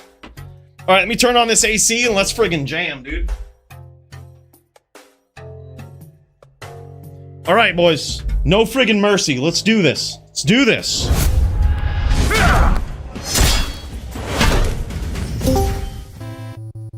All right, we're getting in. We're trying to defend this Iron Man title. Amp procs are allowed if you find them, yep. Oh, that's right, Inner Cloister, you're right.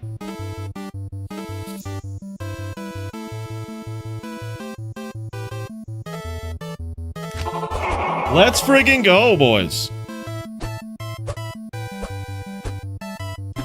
Ready.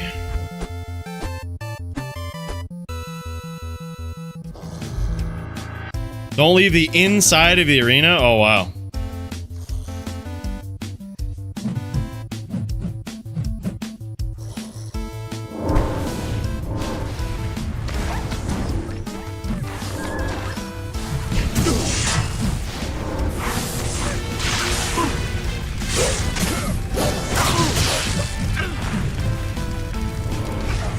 Okay, who are the problem dudes here? Problem dudes are going to be the droid. If you get rid of the oak, that's going to be big. Because they'll have to recast it, and it is not cheap. Alright, I'm getting targeted, so I'm just going to swap out here.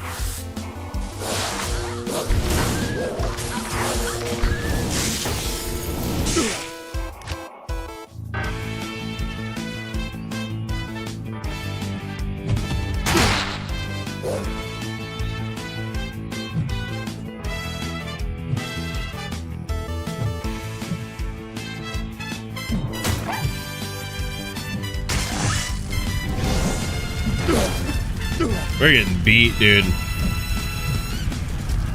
Barb is really trash at level 12.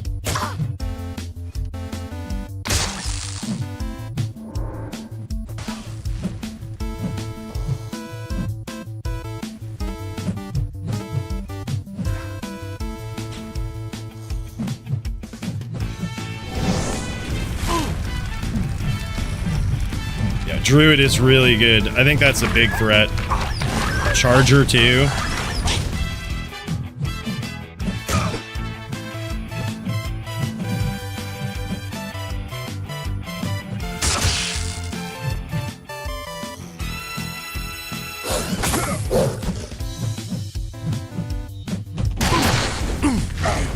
Yeah, we're just getting gang banged.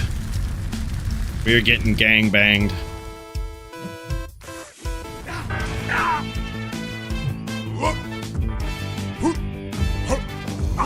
I'm gonna see if I can encourage these guys to attack somebody else by, like, leap stunning.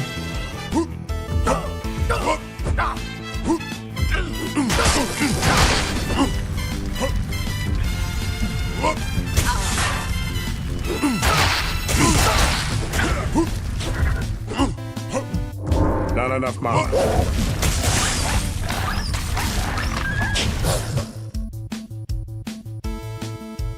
I need mana. Wow.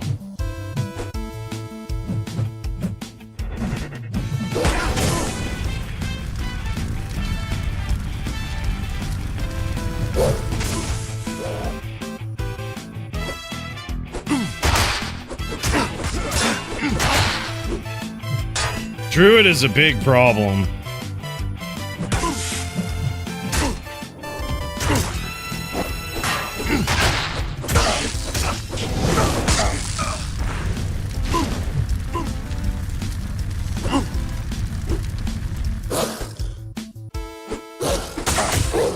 That's cold damage. Wolf is cold damage. I guess it's not explicitly banned.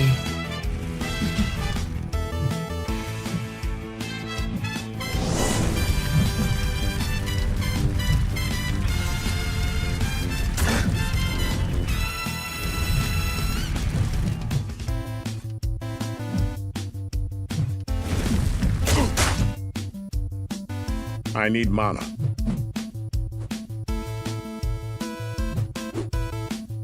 Yep, now we know.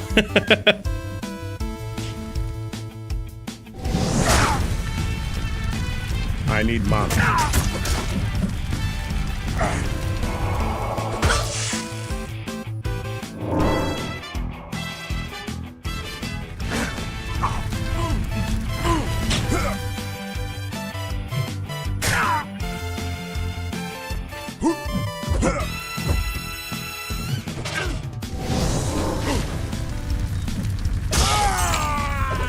Damn, son. Wrecked. Wrecked. All right, well, let's see what happens. Let's see what happens, boys.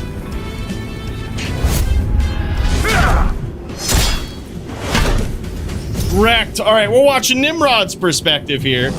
Yeah, Wolf was a problem. I forgot, honestly. I didn't remember till I got hit by it that it does cold damage as well. Rose, all right, so big AoE fire damage is the way. At level 12, big AoE fire damage. That was a smart play from these guys. It's hard to beat AoE. No.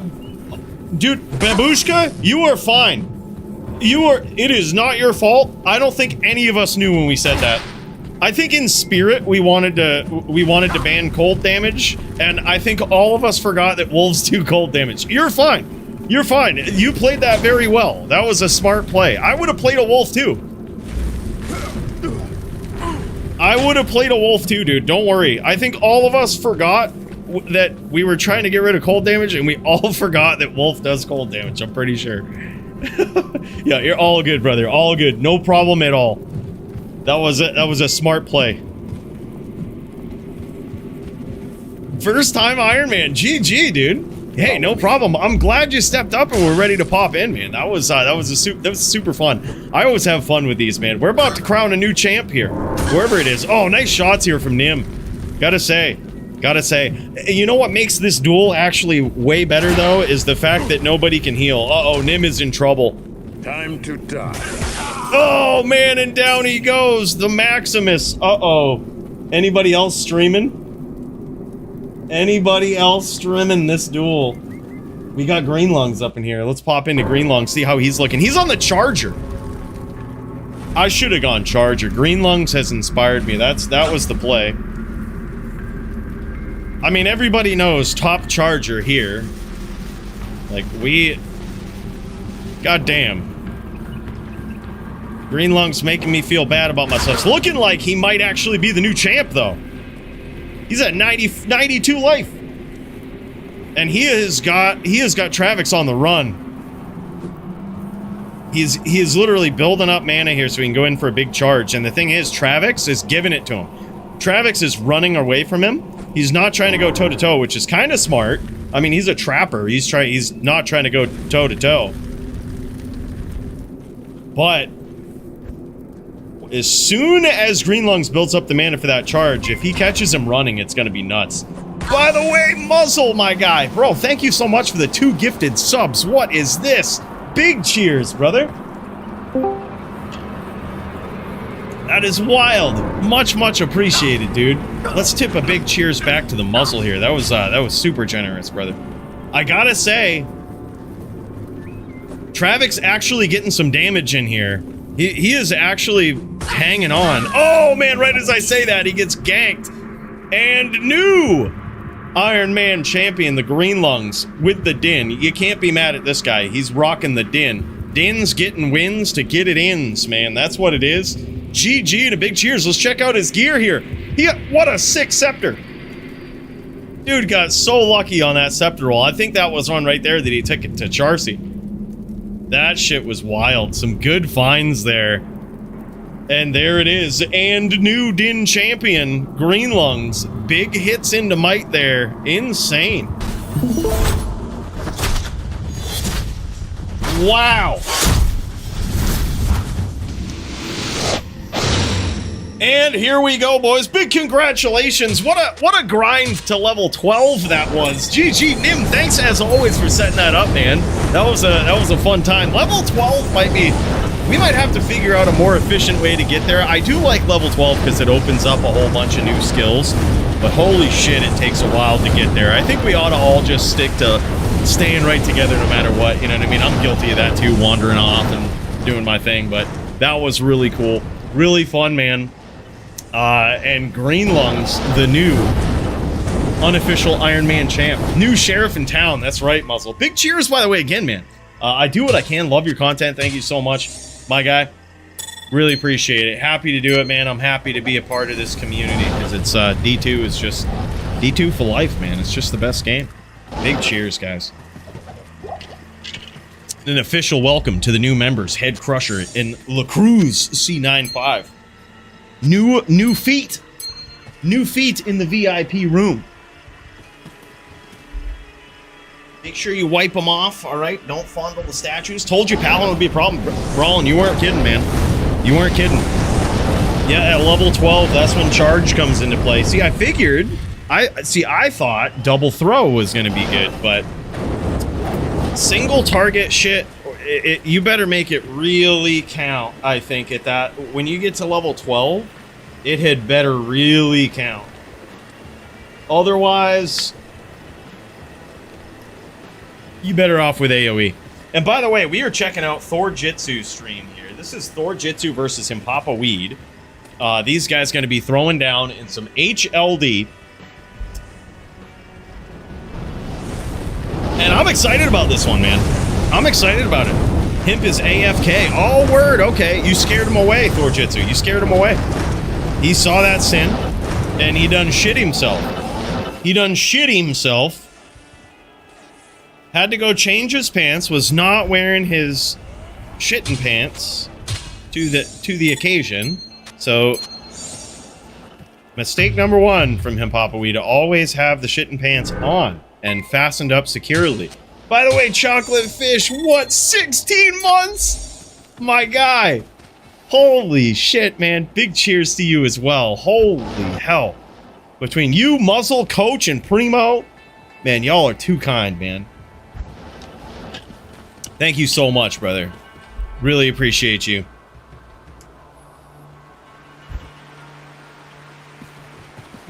Oh, that's right. And Nim versus Thor Jitsu for melee. Oh, man. I gotta tell you, Nim, I think Thor Jitsu's fired up about this melee match. And he knows. He says Nim is Nim. So he's a tough opponent. But he is ready. He's trying some things, and he's ready to go, man. And I think that's going to be a really good melee match. Poison Jab's on be good? It probably would be, Green. It probably would be, especially in that area, honestly. In the Bloodmore, oh my god, big hits here. This is a bit different a dueling as to what we just saw at level 12. Bit different a dueling here. Himpapa Weed putting some big pressure on, getting some big whirls in, catching Thor Jitsu, and down he goes. Went into a pub game just now, first time in like a year, maybe, too. It was just Warlock BM in town, fucking D2. Yeah, dude, I was just talking at the top of the stream, Duke. They need to shit can all of the damage from Abyss. That skill is so fucking toxic. It's not used in PVM. It's so trash in PVM. Like, it's not a good PVM skill, and it just is so toxic in PvP. They just need to nuke all of the damage. It's a really cool skill. It pixels things. It can even stun and pixel players, which I think this is what they need to do. Increase the range at which Abyss works and decrease the damage down to like next to nothing. Like Mind Blast kinda, you know? Like it does basically no damage, but it just pixels everything. Stuns players, pixels them. That shit can't do ass ton hammer damage as well. So stupid. Happy Thursday, DXC.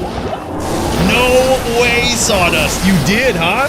Dude, I've been moving them over every time I need to go on. Every time I feel myself having to go over and swap to find an item on Legacy, I just convert the character now, dude. We ain't going back, right? Like, there's never gonna come a day where we're like, you know what was so much better when we had all of this, when we had the same gear on the other version, right? Ain't happening. Bro, thank you so much for the 5 spot, Sawdust. Appreciate you, brother. All right, now, look at this. Thor Jitsu has put Himpapa Weed in a bit of trouble here, nuking him with these traps. Now, in case you haven't seen Thor Jitsu's build before, oh my god, nice hits there from Himpapa. This guy is the closest thing to an Elephant Sin with the way that he sets his assassin up. Now, what is an Elephant Sin? An Elephant Sin is a sin that focuses on pure damage, right? Pure trap damage. Holy shit. Dude, literally Himpapa got so lucky because Thor Jitsu just accidentally tellied on top of him. Literal bad telly is what ended that. Thor Jitsu had that round. He had that round. That was an accidental telly on top of Himpapa Weed, and Himpapa Weed is counting his blessings. He's like, yep, I do not deserve that round. He's like, that round was not mine. That was crazy.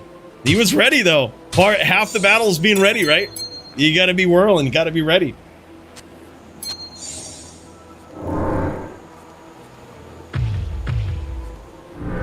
I agree, Graham. I think they should have just gone all in and made the most busted, overpowered melee class. I mean, it's in such high demand. It would have been really fun. Hell, give it splash damage. Give it a ton of shit that just at close range it just annihilates, right? I mean, it wouldn't have been really in line with a warlock, I guess. You need some sort of spells there, but they could have made it. Like, this game did not need another caster, that's for sure. Thorjitsu, accidental telly on top of him again. And he might have actually been shield side there. He might have been CTA side as he caught some of that damage. Oh, big hits from him, Papa Weed. This guy's a savage. And he's on him. He locked him there.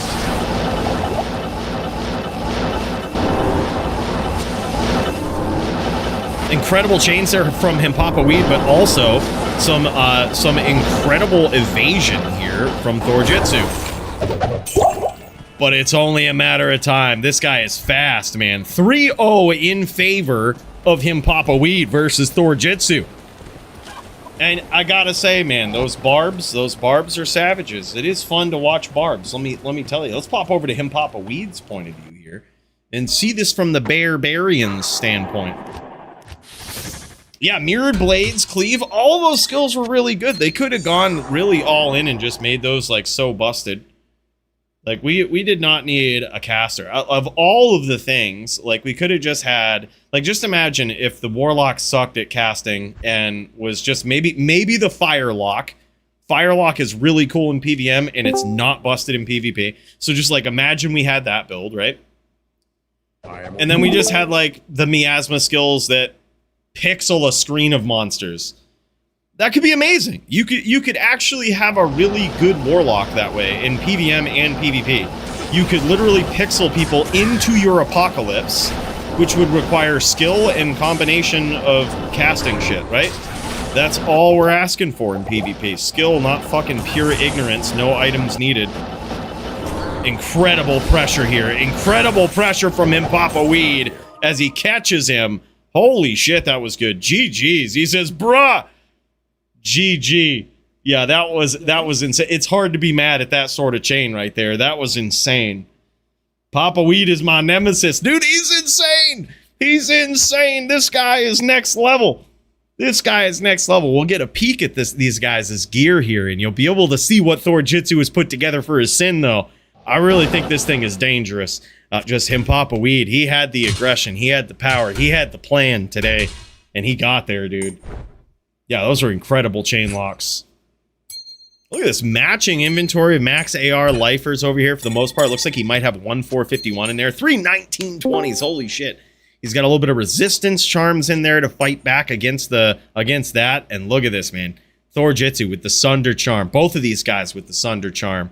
Beautiful helm here. 2 30-22 open socket helm for him, Papa Weed.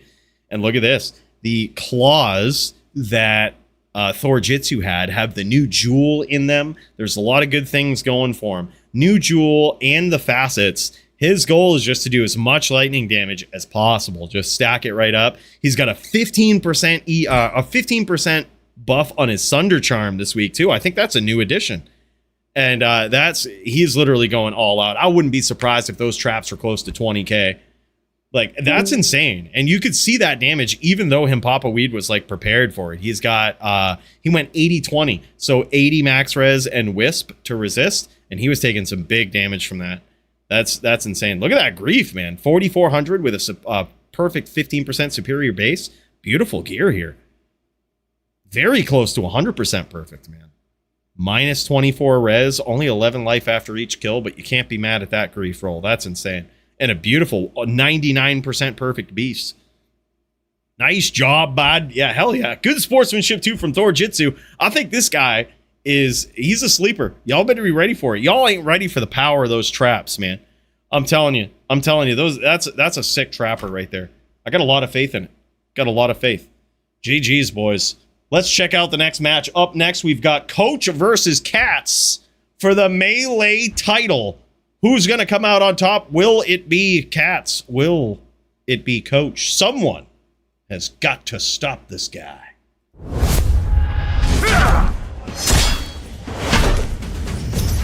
Damn, son. And here we are. Nope, never mind. We're still on the same screen. And here we are. These guys getting ready to throw down in the iconic River of Flame. Get ready, boys. Melee title bout to determine who will be the best of the best in this division. Let's friggin' do it.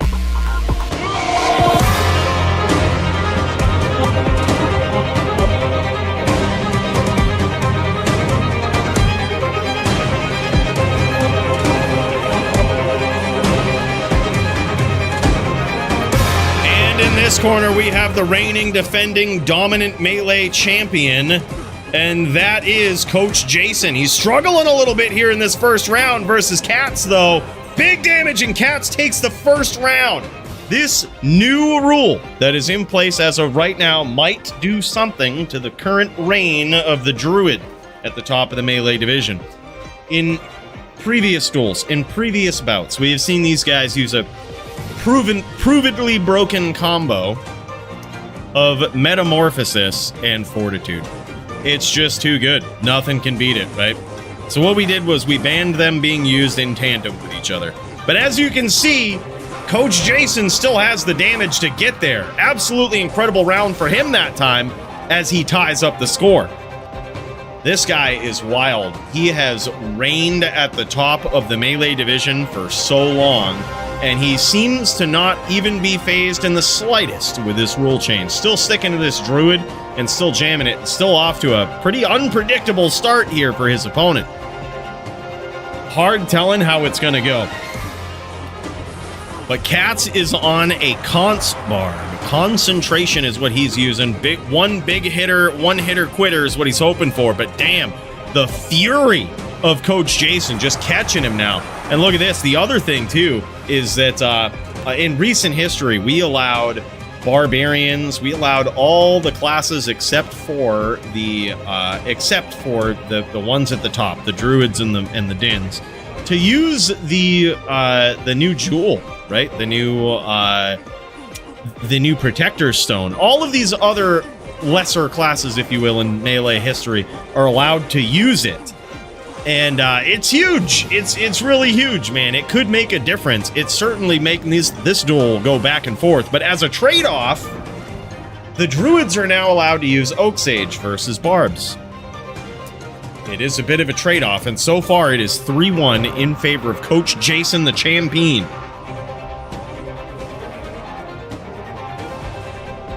Coach will win, he says. Oh, man. Yeah, Coach is just unstoppable, man. This guy is unstoppable.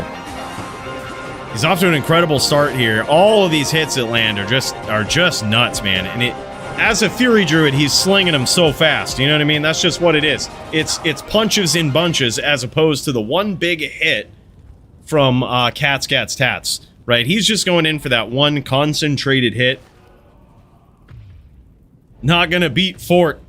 Help me. Well, theoretically, Druids can't have Fort, can they? Not in this matchup. I don't think I'm not sure if he has Fort. He's probably just on, I would imagine he's just on Metamorphosis. Or no, he does have Fort, yeah. Yeah, Fort. Okay, yeah, he went Fort.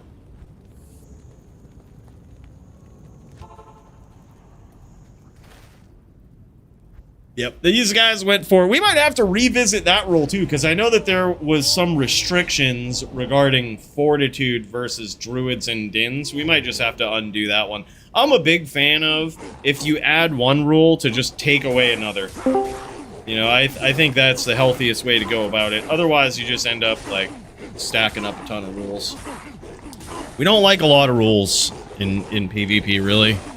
Holy shit, man. Huge comeback here for Coach Jason as he gets there in that round. Muchez melee duels as well. Yeah, dude, I saw that. I still I'm not convinced it wasn't a mistake, but I'm actually excited to see it. I am kind of pumped, and I'm really hoping we get to see it. That shit would be crazy. Melee title match. Let's go, Cats. You got this, buddy. That's right, man. You can't help but root for these underdog classes. The underdog barbarian. Let me tell you, there's something about them, man. There's something about them. You just want them to get up in there. You want them. Oh, okay. Yeah, that's what I thought. Okay. That's what I thought. I thought that we couldn't use Fort versus these other classes. Yeah, we could redo it. We could redo it. I was gonna say we would have to check the rules here. But that's what I was under the impression of too, Nim. I thought yeah, meta is okay, but I think Fortitude was straight banned. I was gonna say, I was like, how did we ever allow Oak Sage and Fortitude on these droids? How did we ever allow? I'm just checking it right now so we can share it with everybody here and show you what's going on. But Greetings. yeah, I was gonna say, I was like, maybe perhaps I'm a little behind here, but let me check the melee duel rules. All right, down here, let's go ahead and check her out, shall we? Be prepared for a bright ass screen, boys. Prepare thou eyes. All right, in the melee duels, let's see, banned items. Fortitude armor, banned for paladins and druids only. However, in a duel between paladin and druid, each may use fortitude. Yep, so that's what it is. No problem. No problem. Honest mistake. Honest mistake. Here's what we'll do. As a penalty, we're going to honor the win. We're going to honor the win that Cat's got, but none of the wins that Coach got. No worries. A little bit of a set, but we're going to honor the win. We're going to honor that win.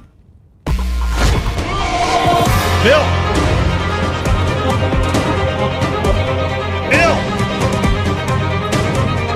Bill, we already played the intro. I thought we fired him. I thought we fired him at the top of the hour. For Christ's sake, I don't know what he's still doing here, just trolling. Clearly, Bill is just trolling at this point. Yeah, Fortitude armor banned for paladins and druids only, but in a duel between each other, they can use it. Yeah, that's what it is. That's what I remembered. I was like, I know we've made some changes over time. No worries. What we'll do, we're gonna honor the win that Good to see that you. Cats Got Tats got, but none of the ones that Coach Jason got with that illegal gear there. So no worries. The duel will start out as 0-1. 0-1 in favor of the coach. Or I'm sorry, in favor of Cats. No. 0-1. 0-1. 0-1 in favor of Cats.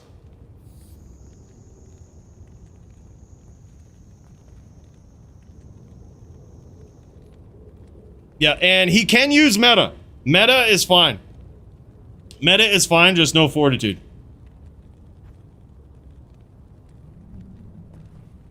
Yeah, we're doing that, Coach, as just this is a title bout, just a rule violation, and he did get the win with legit gear.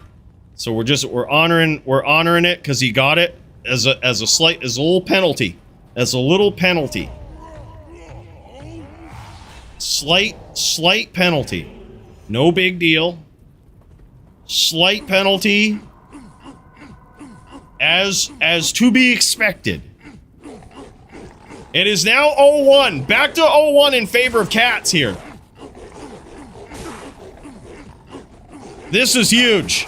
This is huge. This could be the opportunity that Cats needs, and he's off to a great start in this round. Holy shit! Very, very close round there. But Cats Gats Tats gets there. Holy shit. Holy shit. All right, now it's 0-2 in favor of Cats. This is wild, boys. This is actually pretty wild. And here we go, round 3 between these guys. Round 3. Big damage from the coach. Coach off to a great start in this round, showing that he still has what it takes with this setup here to get the job done.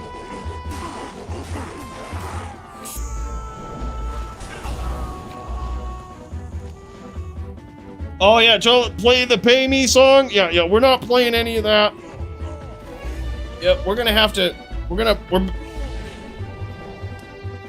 We owe him some back taxes, some back income, back payment. That's all right. We'll get it. We'll let the lawyers sort it out. Yeah, should have never given it to him. Holy shit! And a big comeback from the coach here. Now 2-2 as he ties it up. As he ties it up. This is a crazy bout at the top, though. Holy shit.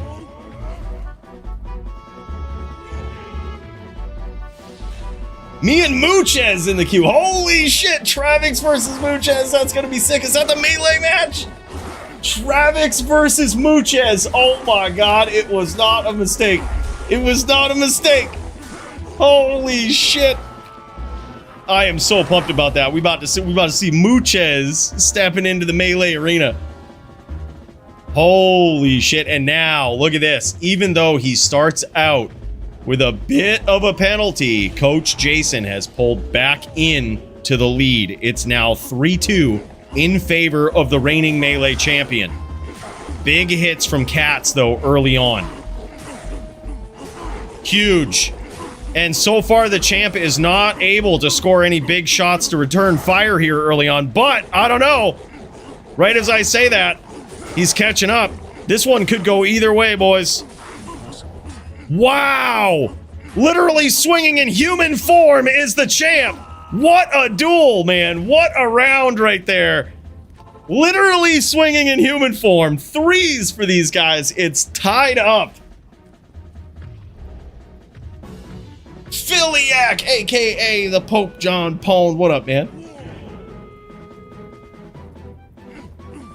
Oh, no shit, gold medals. No way.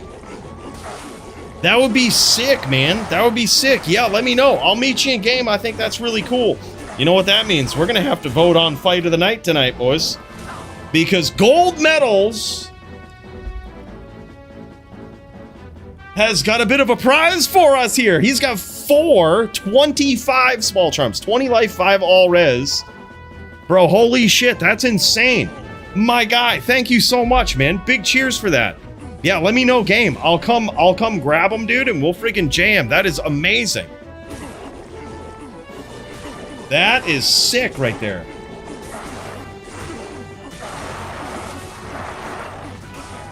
Close round as Coach Jason pulls ahead again. Yeah, what a guy, man. That's crazy. Thank you so much, dude. Yeah, let me know game, and then I'll let you know the character that I'll pop in on, so that nobody else tries to pop in and jack them, and then just you can pass them to me in the trade screen. Dude, that's sick, man. Holy shit. That's huge. That's gonna make somebody's day. What that means we're going back to votes at the end of this, boys. Best be paying attention. Best be paying attention. We're gonna have to take some big notes here. Damn, son. And Cats versus Coach. This one right here. This is a pretty epic one, I gotta say. Coach pulling ahead again. He says these min hits is killing me. 6-3 in Coach's favor. Yeah, absolutely, man.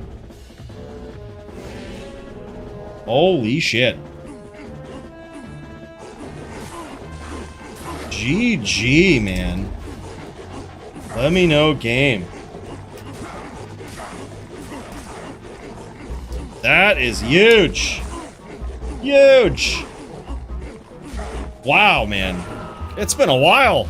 It's been a while since we've done Fight of the Night stuff. All right. Let me load up my dude over here. I'll pop in. I will be on a level 97 barbarian named Ali. With account name, I think I'm on my main. Yeah, this is Coooley. Bro, that is sick, man.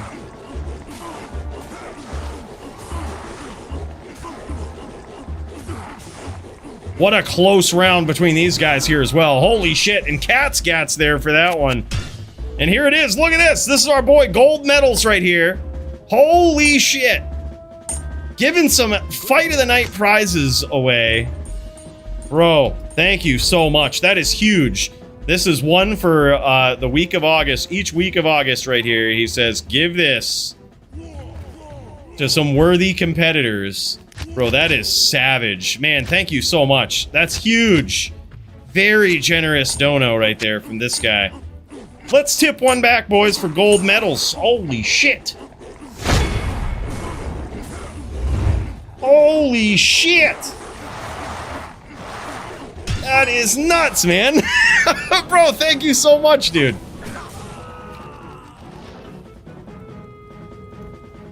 Damn, son. You guys been giving me entertainment for the last year, so it's been way overdue. Thank you so much, Gold Medal says. Man, we're just happy you're here to be a part of it, brother. That's so awesome. Super generous. And we're gonna be voting on some fights of the nights tonight, boys. So, as always, pay attention. You won't want to miss a damn thing. Holy shit, 8-5 now in favor of the reigning defending champion, Coach Jason.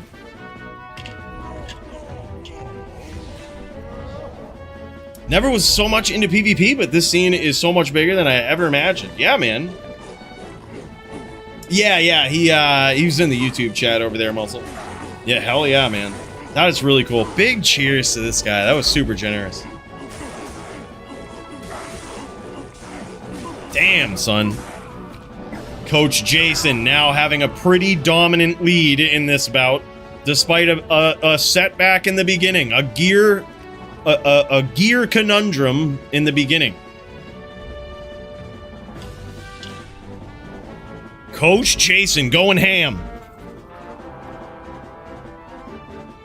New DFC win streak record in 1 kill. Good luck, good luck. No shit. What is it, Nim? Holy shit. I was unaware of that. I appreciate you bringing it to my attention, man. That's huge. This is a historic bout right here. But it ain't over. Cats could get there. Cats could get there. Cats is here to remind him this duel ain't over. But Coach Jason is going for the most title defenses consecutively in the Melee division, and if he gets it, he wins here tonight. It will be a new record. How many in a row is it, Nim? That's what I want to know. I knew it had to be getting up there. Holy shit. This guy has been dominant for a very, very long time. Coach is about to beat my win streak record of 8 wins in a row. When we get this, it's now 9. Holy shit, man. But look at this. Cats. Oh, man, I was going to say he was getting there. And there it is, boys. And new DFC record holder, Coach Jason. 9 consecutive title defenses at the top of the division on the Wolf Droid, even in the face of these new rules. This guy unaffected, unfazed, unscathed by this fuckery. That is incredible, man. Thank you for pointing that out, Nim. I had no idea. I think it's actually remarkable that he even tied Nim's record of 8 consecutive title defenses. I think that's wild, dude. I didn't even know that, but now we've got a new Melee defense title holder right here. Holy shit, that's wild. Very beautiful equipment here from from Cat's Got Tats as well. This stuff is amazing. Like those gloves, godly 15 dex 2010s. That was insane. Those are nasty gloves. And look at that armor. Easily, Coach Jason just swapped over to a whole nother set of gear here. Honestly, I think that was a really cool duel. I think the Metamorphosis, totally the play here. Totally the play. And you can just see how dominant this guy is at the top. It's really hard to take this dude out. But who is gonna stop him? Who is gonna stop this guy, man? What an incredible win streak at the top of the most competitive Savage Melee division ever. The most insane players, insane gear, and this guy is just at the top of it. for so long. Very, very impressive, man. Nothing will stand in my way. Damn, son. All right, up next in the queue, what have we got? We've got Coach versus Javito. Let's give him a break. Let's let him swap over here. And we can go to Nimrod versus Thor Jitsu, and then Travix versus Muchez. We got to see that one, man. That one is going to be so nasty. That one is going to be nasty. Let's pop over to Thor Jitsu versus Nimrod here first in the melee division as these guys get ready to throw down. Then we'll go Muchez versus Travix. And damn, son, I'm excited. Coach gets a smoke break? He sure does. Yeah, he deserves it. He's a record holder now. Yeah, and we about to see it, DMC. We about to see some Zan melee duels here. Thor Jitsu on this Zan versus Nimrod. Actually, Nimrod was in that game too. He might be having to get ready. We might even just be able to. We might even be able to cut over to Muchez. We might be able to do it while Nim gets ready. You know what? I say we do it.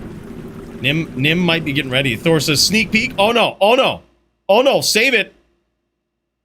Save it! Let's check in with Travix here. Oh man! Look at this! Look at this! His opponent, the Zan player Muchez. If these guys are ready, we might be able to throw down. Damn, son. Oh, is he, I didn't quite see it. Is he AFK? Muchez AFK. Oh, shit, man. What the fook is this? What is this? Holy shit. What? Okay, so first of all, this is some light mod here, but I love it because it's highlighting fine small charms of Vita.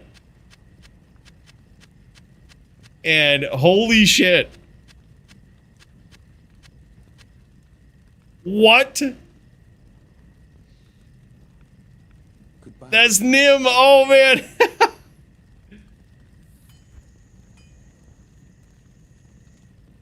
What? That is crazy. No, I would assume that the light glitch there was, or it wasn't a glitch. It was it's probably a mod. Yeah, so those are all okay. They're not 3 2020s, but they're all matching max AR lifers. Holy shit.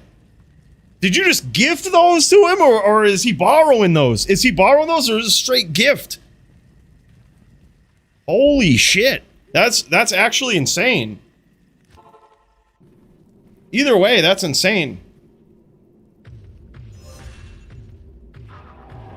And here it is, boys. Muchez on the Zan in melee. I am super excited to see this, man. This is crazy. Look at this as he pokes him down. Big hits from the Amazon, Muchez. And down goes Travix in the first round. Now 1-0 in favor of Muchez in his DFC melee debut. This is wild. I always said if there ever was a player that could take the Amazon to the top, it would be this guy. I gotta tell you, Muchez has some of the nastiest gear. Holy shit, what a close round. Muchez just eked that one out. He has some of the nastiest gear that he has taken to the top of the ranks in the HLD division. We're talking so many different sets of Amazon javelins, one for every single occasion, every single possible situation you could imagine.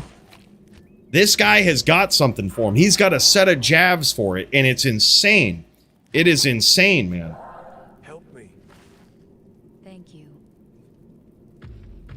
And I mean, that's, if you ever take a look at the Muchez closet of jabs, it's just wild. And that on top of the most beautiful inventory of any character. We're talking decked out, matching 3 2020s and swaps for any charm inventory swap that he needs for any situation. It's so wild, man. PJ Mod Monarch, oh yeah. Oh, yeah. Yeah, if it ain't P, it ain't Muchez. That's what it is. Coach Jason also ready for the next throwdown, he says. All right, GG, man.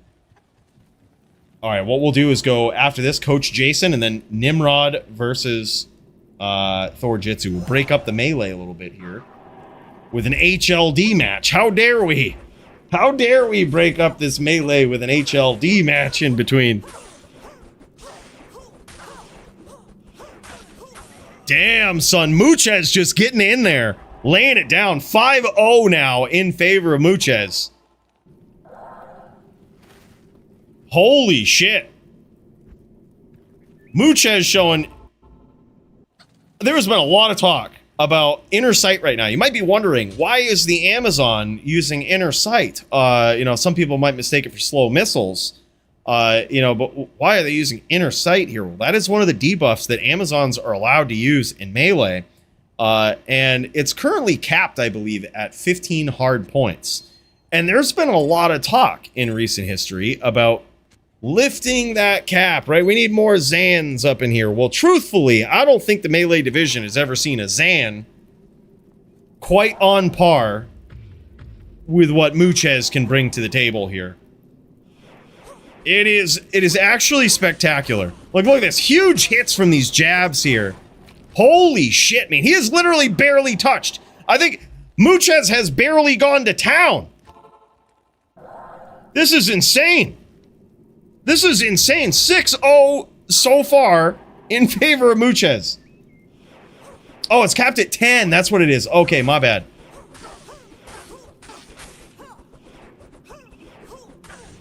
Holy shit, man.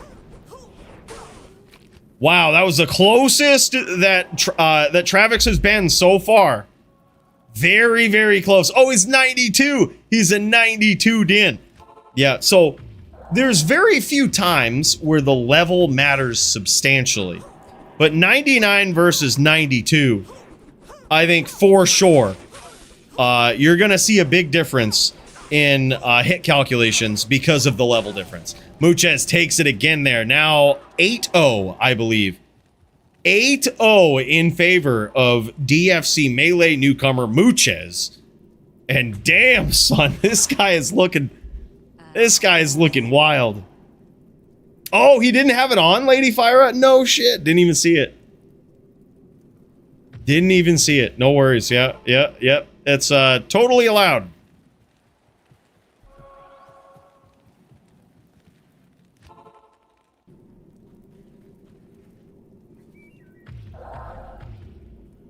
Yeah, they say it should be buffed, Duke.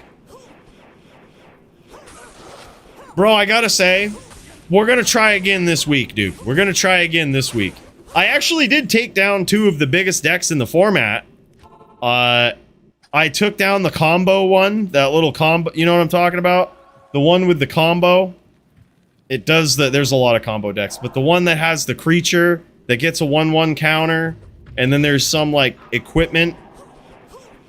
Took that one down. I took down Boros Aggro with my little Dice Factory deck.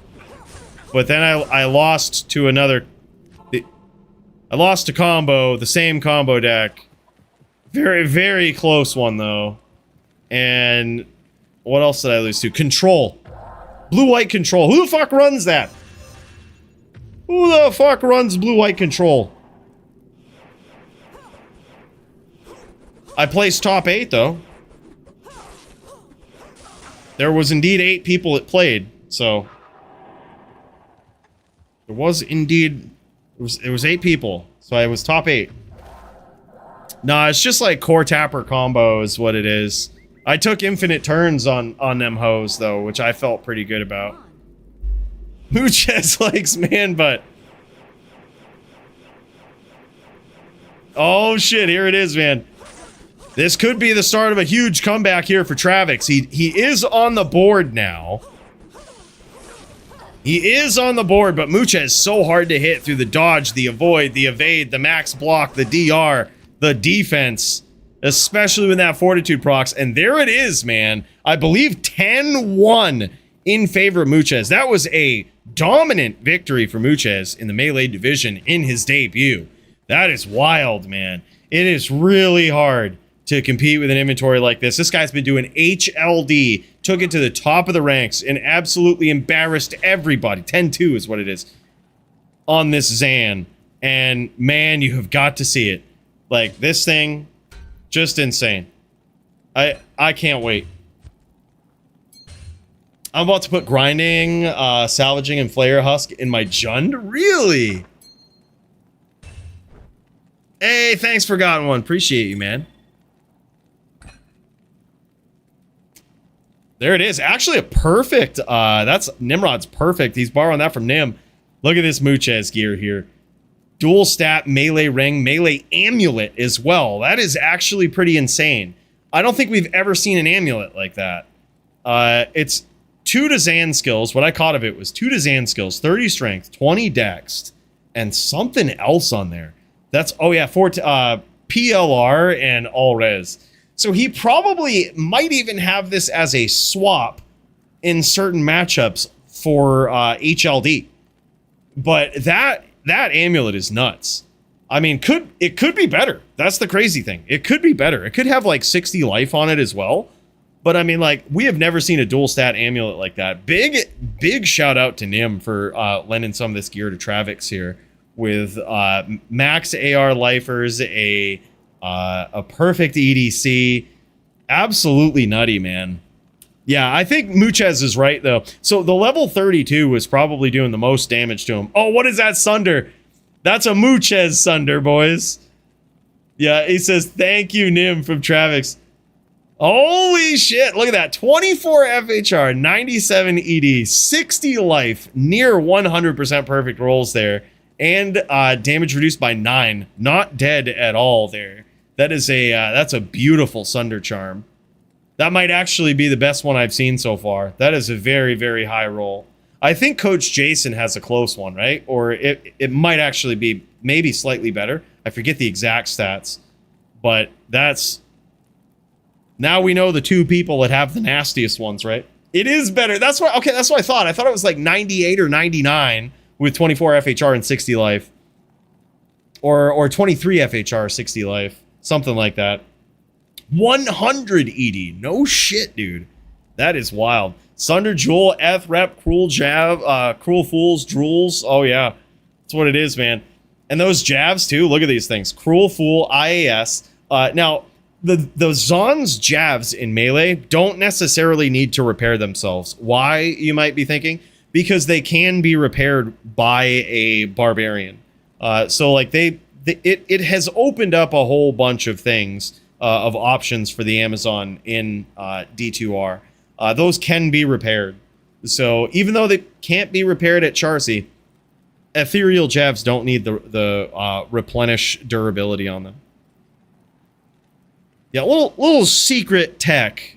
Little secret tech in there that a lot of Zans use to their advantage in Melee, and you certainly should. Yep. All you got to do is put them on a Barbarian and max out your throw mastery. Just make sure that you're critting. Every time you're throwing, you're critting, and it will repair. It will always repair and replenish the durability of the Javs. So as long as the Javs can be worn by a Barbarian, they don't need to be, they don't need to have the repair mod on them. If they are Amazon Javs, they need to have the repair mod, because they can't be repaired. But yeah, that is dope, man. Absolutely epic throwdown. And a welcome to Muchez to the Melee division. That shit is wild, man. This guy coming in absolute god tier, man. Poor Travix. That was big. He almost... Some of those rounds looked really good, though. But I think Muchez was right. The level 92 is making a big difference there. I think that was why it was such a shutout. Because in the hit calculations, once you start becoming about 7 or more levels, at that point, I mean, it starts at 1 level, but if you're 7 or more levels difference there, you're now looking at quite a significant percentage that is increased when it comes to the hit calculations of you being hit versus your opponent being hit. And I believe it comes into play with defense as well. So yeah, it's now compounding as that duel goes on. And that's what we saw there. But Muchez is a force in this melee division, man. This guy is a force. I think that amulet, like, holy shit, 230-20 amulet. I think that's the first time I've even said those words. Like, that's nuts. Yeah, Muchez is scary. Coach Jason said Muchez is scary, bro. Can you imagine? What if Muchez shows up, takes the melee title, and then gets his way into LLD? He could be the first one ever. He could be the first triple champ ever.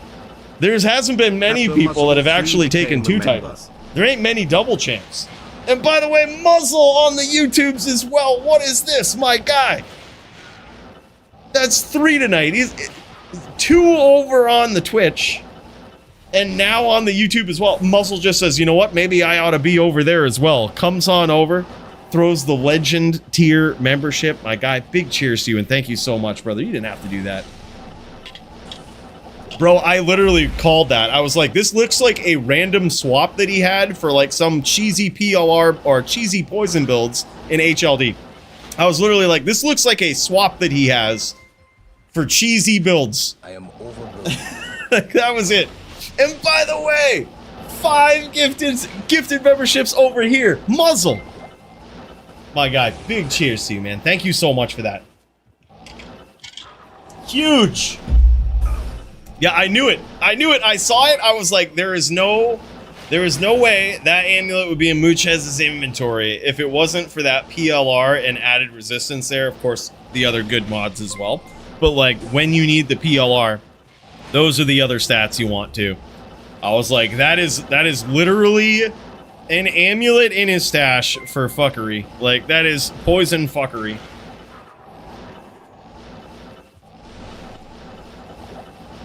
Yeah, that's a good point, dude. That's a good point.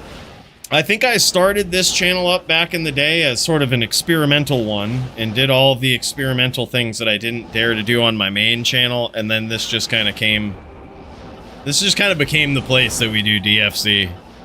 Although I think with the duelers that we have in this event, it could easily be a main channel thing, but now it's like, it's complicated. We're keeping it here. Who dis right now? Thank you. Great question, Stu. Thank you so much. This is Coach Jason. By the way, Coach Jason is going up against Javito in HLD. Now, let me tell you a bit of story about this. Coach Jason has proven himself to be quite a savage smiter main in HLD. This is the current melee champion. This is the current melee champion. This guy right here that we're watching, and he's also a savage HLD player. I mean, he has worked his way up the ranks on a Din, which is respectable no matter how you do it, but it's even more respectable when you're a smiter. It is very hard to be a smiter, man. It's a rough life out there for those smiters with very few good matchups that they have, right? Barbs and Zons are maybe the only 2 good matchups they have. The rest of them are very hard. Even then, they're not gimmies. Those aren't easy gimme matchups. You gotta be a good smiter. You gotta be a good smither.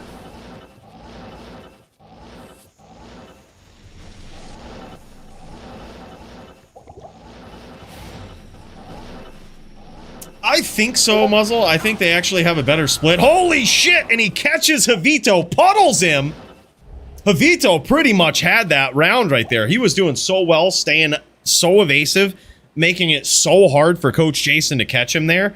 And then all he needs is you to fuck up once, and Coach Jason is in there. This guy is so good with chains. Yeah, he is. This guy came out of nowhere. I mean, it looked like Coach Jason just fired it up one day. He was like, all right, you know what? I'll just pop into HLD here too. Dude shows up on a smiter and then just starts flatlining people on this thing. Like, he is a god tier smiter. Wow, Beagle Gang in the house.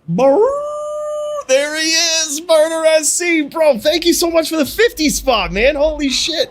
Big cheers, brother. How's the new Beags doing, man? I hope the Beagle fam is doing well.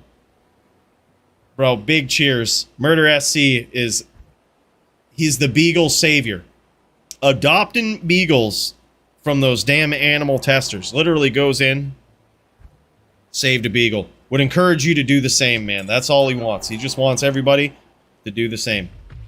Get yourself a beagle. Dogs are way better than cats in most cases, all right? Scared shitless of me still. Oh, really? No shit. Well, dude, I mean, that thing's probably had a fucking rough life, you know what I mean? It's gonna take... That's the thing with doggos, is like, it takes consistent, like, just being consistent and showing over time, especially after, like, abuse and being in those situations that you saved it from. Like, it's gonna take a while, but bro, there ain't nobody better. Ain't nobody better to do it, man. Good on you for that, and a big cheers to you for the 50 spot, brother. Thank you so much, dude. Yep. Beagles used to be rabbit dogs back in the day, right? They would hunt down rabbits and fucking tear them up. Like, when you think about, like, the OG shit of doggos and what they used to do way back in their day, right? Like, pit bulls used to be, like, those arena fighters for bears and shit. I'm pretty sure beagles were just rabbit killers.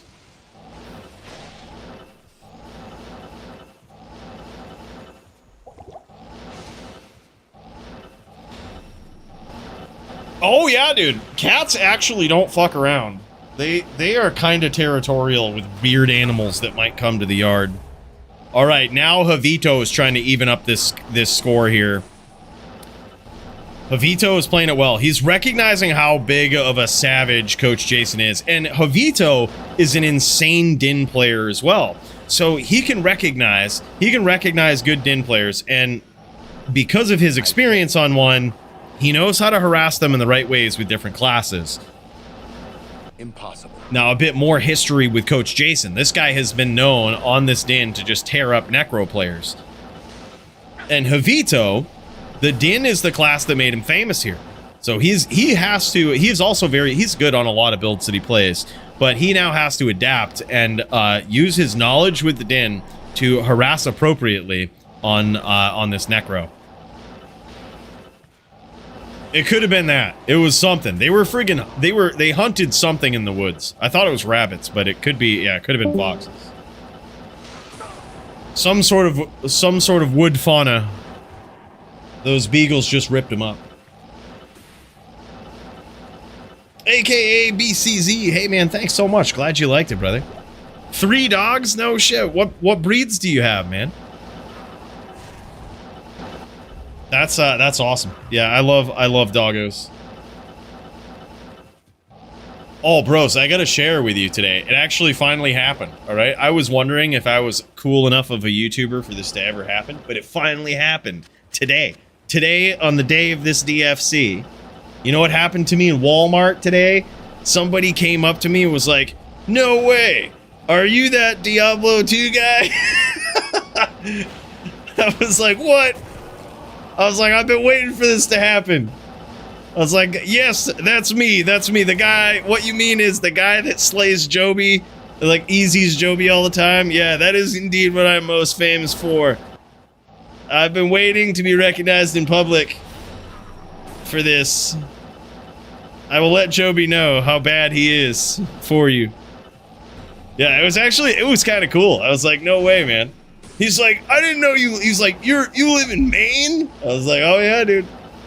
Oh yeah. That was cool, man. It actually felt kind of cool. I was like, that's wild. Is there a level cap for duels? There is not a level cap, but I mean, 99 is ideal, but you don't have to be. Oh, nice shot there from Javito from the outside there. Spears win fights. Spears win fights. That's what it is, man. They're so quick. It's hard for anyone to get away from the speed of a spear. It's so quick.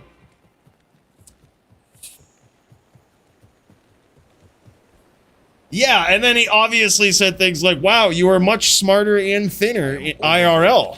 Yeah, obviously. How'd you know, Nim? That's exactly what he said next. Hello. That's exactly, it was the next words I was about. You're so much smarter and thinner than I could have ever imagined. Yeah, I was like, wow, that's a really nice thing for you to say. If only everybody on the internet would just realize that. You know? That was a super nice thing to say.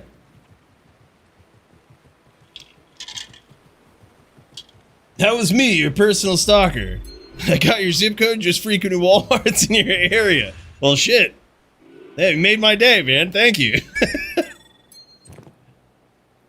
Nah, this is HLD, man. This is Coach Jason on the Smiter versus Javito on the Necro. Let's see if we can get Javito's standpoint. Let's see how he's looking on this this narco over here. He's your little narco.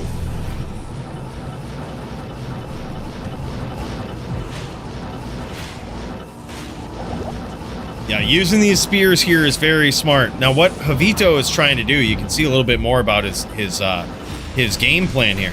He's making sure he has pets up. Now, that's very smart because the reason why playing a smiter is so difficult, and Javito knows this, you need to not only grab a name lock to keep up with these chains, and, you know, be capable of implementing chains, first of all, but you have to grab that name lock, and then you have to have a perfectly placed cursor position to actually grab the player's name when they're tallying away from you.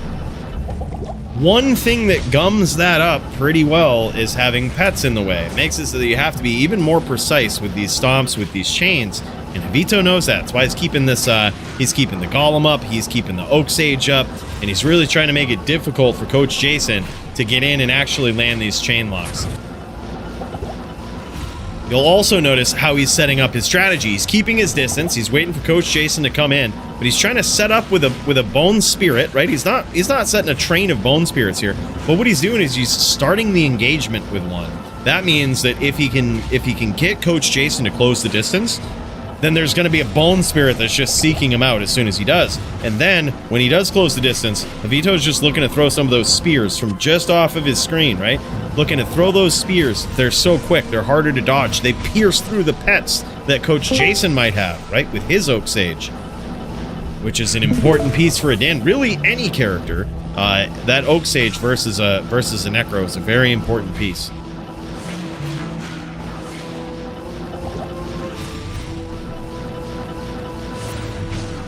True, very true.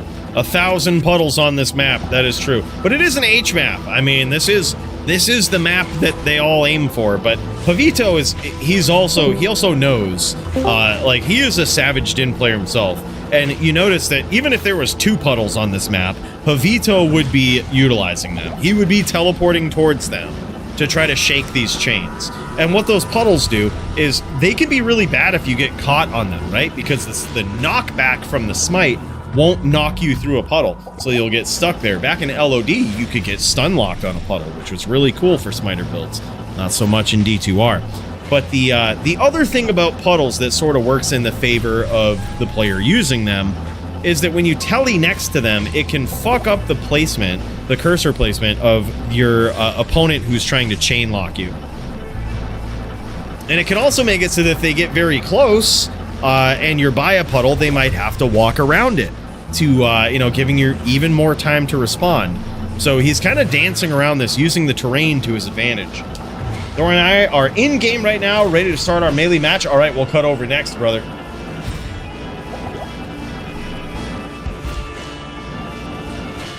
Thor Jitsu and Hasha as well. Hell yeah, brother.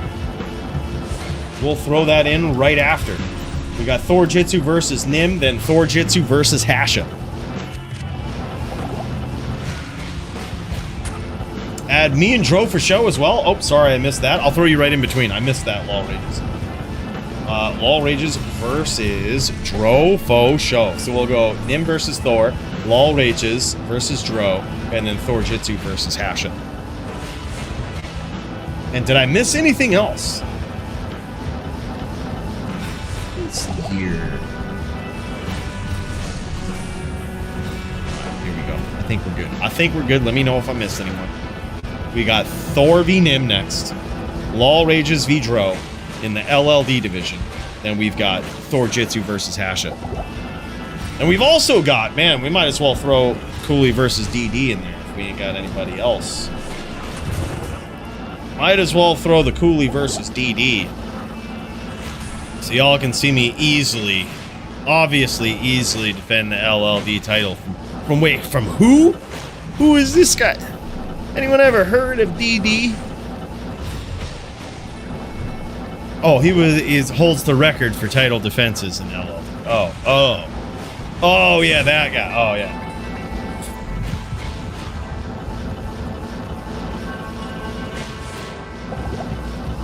The Necro is Javito. Javito PvP. Now, the other thing we don't see Coach Jason using here a lot is FOH, which that can really tax out a Necro at range. Especially if you build your VT in a way in this matchup where you're almost a TV, as they call it, which is like the reverse of a VT. Let me give you a little bit of history. So VT is kind of short for Vindicator. However, some shorthand speak, they call it a VT. Now, that is a smiter that has FOH as the backup skill. Now, what people have done is casually make TVs, which is an FOHer that has smite as the backup skill. So same attacks, but a different skill distribution of them both. And that can be especially problematic in this matchup. But I don't think Coach Jason swaps for nobody. He says, "All right, we getting in here. We doing some smite skills. We putting these smites to the test." And it's now 2-0 in favor of Javito. Yeah, Vindicator Templar. Sorry. Yep, Vindicator Templar, Templar Vindicator. Yep. Yep, that is the... Thank you for correcting me. Those are the technical terms of it. Yeah, I think so. You're totally right about that, Travis. I don't really think, though, that Javito cares if those spirits hit. I think those, like, ideally in a perfect world he should, but if you notice, he's not launching a lot of them. He's not really relying on the spirit trains. I don't think he cares about those as much as he does landing appropriate spears and teeth. All right. Now, Javito knows that those teeth versus those dins, man, those don't feel good. Those don't feel good. Are they necessary versus dins? Not really. But, you know, there's something you got to plan for. There's something you got to plan for. They're a good way to blow up pets for the Necro as your opponent's coming in, which opens them up to bone spirits, opens them up to... I mean, they're kind of open to spears anyway, but with the Oak Sage down, they have less life, so those spears are going to hurt even more. There it is. Look at that. That was literal teeth damage right there. That was like 800 damage from teeth right... That was insane.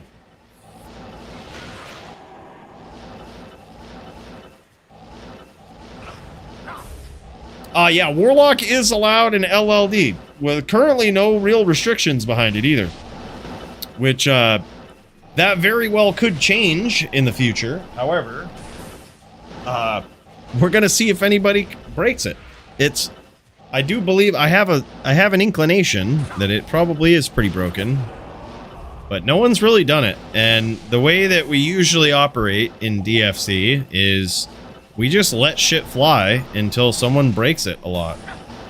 That's what we've done for years now. And we're really getting put to the test with the new expansion.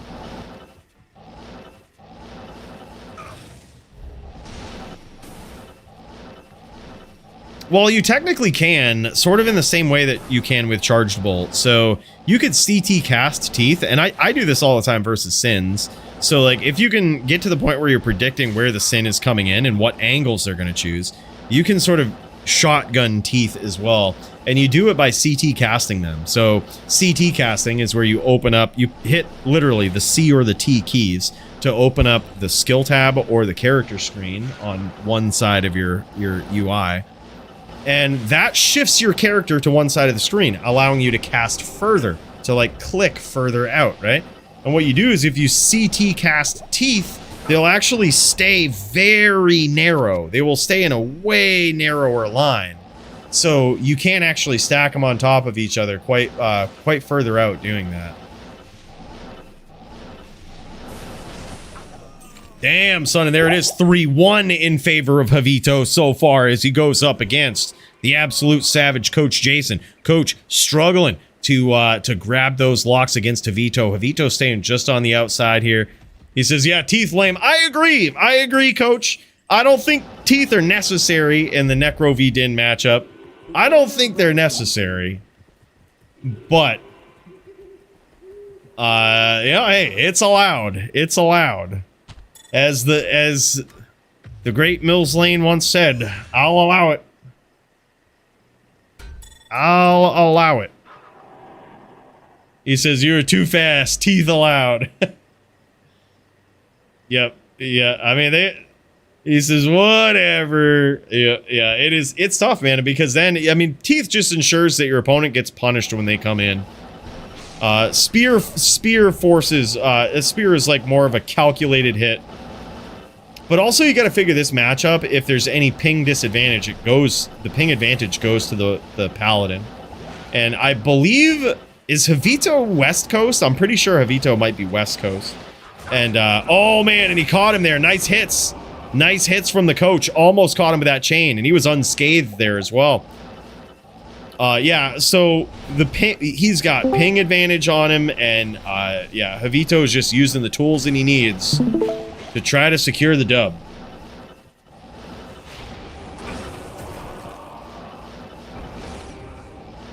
To try to secure the dub. Sometimes you gotta do it. You got to rely. Oh man, nice hits there from the coach again. He gets in with a charge. Now that tactic right there, very underutilized by a lot of ETs. And that is the charge in. When you, a lot of times they'll come in and they'll look for that name lock right away. That is so that they don't telegraph with FOH. And, you know, they just really look to get in there with that name lock and just jam it.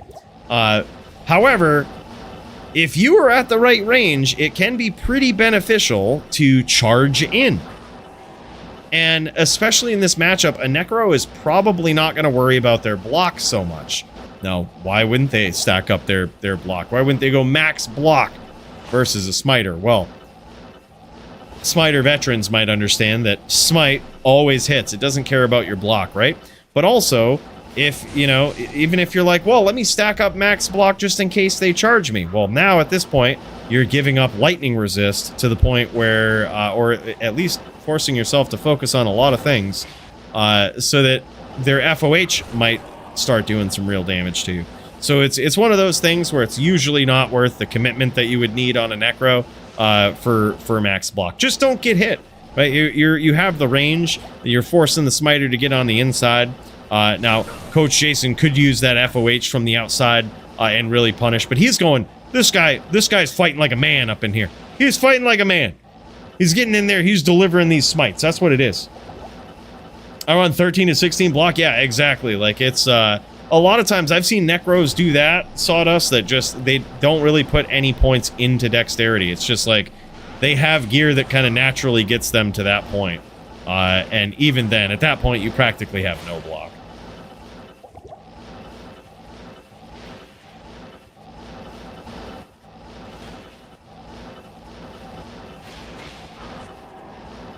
Yeah, well, the other thing about Smite in this matchup in particular is you got to worry about getting through the bone armor, right?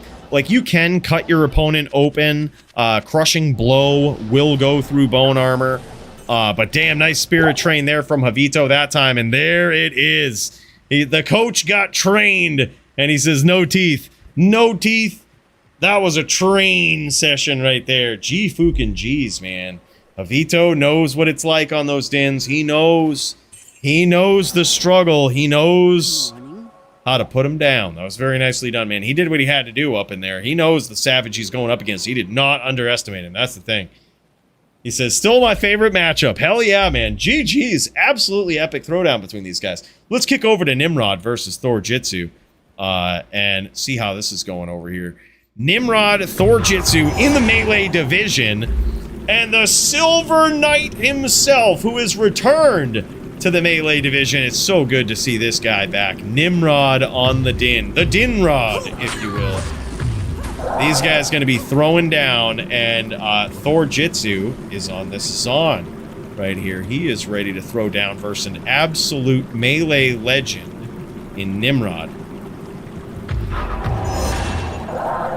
But does he have what it takes? Can he do to Nim what Muchez did to Travix? We about to find out, man. Thor Jitsu knows the savage he's going up against, but he is ready. He's bringing his best to the melee arena, and what an epic first round here. Holy shit, man, and there it is. Thor Jitsu gets there in round one. A win for the Zans on the board already. Damn, son. As Nim resets that Fortitude proc of Thorjitsu. You might be wondering, why the random PK here? Why the random PK? Well, that's because you can't go in pre-buffed to these rounds. So Nim was clearing the Fortitude pre-buff. Big hits for Nimrod in this round, though. Now Thorjitsu is felled to the Din Legend himself as he ties up the score. Ones between these guys.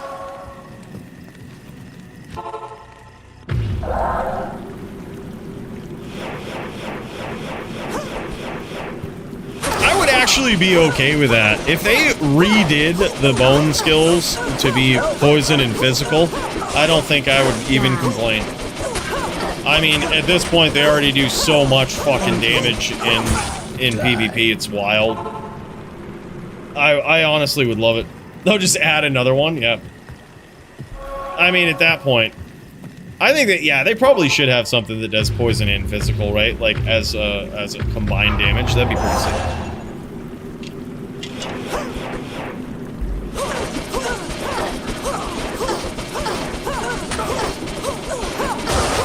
Oh, really? No shit. All right, thank you, Scampsy. It's hash A. Hash A. All right, good to know. I appreciate that, man. Hash A. Like Canadians. How do you spell Canada? CND, right? C-A? N-A? D-A? Same thing. Hash A. Hash A. 2-2 between these guys. You got her, man. Seems like Poison Nova is the only usable poison skill. Like, that's a joke. Well, it's really, if you're pushing ladder, it's really like the only viable setup is like Poison Nova, Corpse Explosion. It's like you really have nothing else that can even compete, really. As you shouldn't. I mean, the magic skills already do so much damage in PvP. They don't need to get stronger. Like, it's fine, but I agree. Like, I think probably all of these classes, and do you remember the survey that they sent out? I didn't get this survey, but some people did.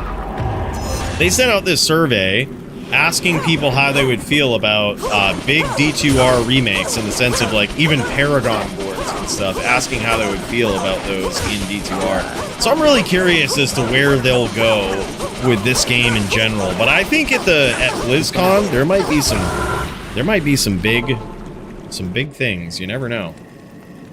Yeah, I think Paragon is I think Paragon's just a terrible idea in general. I think it's just dumb. I think it's just, it overly complicates things.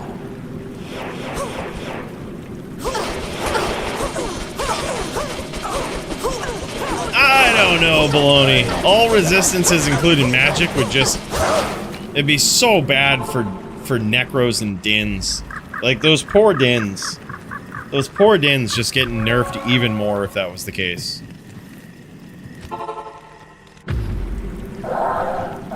Mine and Hash A's message is Will versus Hash A ready to go? Alright, hold up. Will v Hash A. Let's do it. Gotcha in there. Thanks for the reminder, Will. Yeah, and Fizz? Yeah, can you imagine? That'd be wild. Damn, son. Big hits for Thorjitsu. This could be the start of a comeback that he needs right here. This could be the start of a comeback. 5-3. It's really not unwinnable for Thorjitsu right now. He actually has... This is a fine match right here.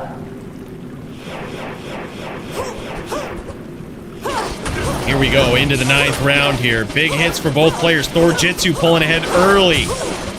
The defenses of an Amazon in every form of dueling are wild, but especially in melee, it really comes into play. Now, Thorjitsu has a very interesting setup. He showed me this before the match, and I really like it. He's really thinking about numbers here and how to beat a Din. And his goal with his setup is to try to turn this into max block versus max block and dodge. I think that's really the way to play this. I think that's the way to play this matchup. you got to rely on those defenses of the Amazon. Those defenses are dodge, right? Like, you have the max block, the 75% chance to block. You have the defense, you have the DR, you even have some item advantages over the Din. But now you've just got to get there with the dodge, right? Like, if you throw that in the mix too, with like a 62% dodge, it makes it really hard to actually land hits on an Amazon. And now it's tied. It is 5s between these guys as Nim tries to hold on to this lead versus Thor Jitsu. Yeah, more inner sight would be better. Yeah, I don't know, man. There's a lot of people talking about it, but so far, these Zans with 10 inner sight, they have been doing real well here tonight. Small sample size, but we shall see. Damn, son, I'm surprised that there's a little bit of ATD, as you see, going back at Thor Jitsu. It doesn't seem to be like it's a significant amount, and that's because Thor Jitsu was 1, and the ATD wasn't killing him. So it's clearly not a significant amount here, but it is something. That's that little those circles around Thor Jitsu that you see being returned. That's that Thorn's name. Damn, son, and Nim gets there in that round with some big hits, pulling ahead now to 7-5. That is wild.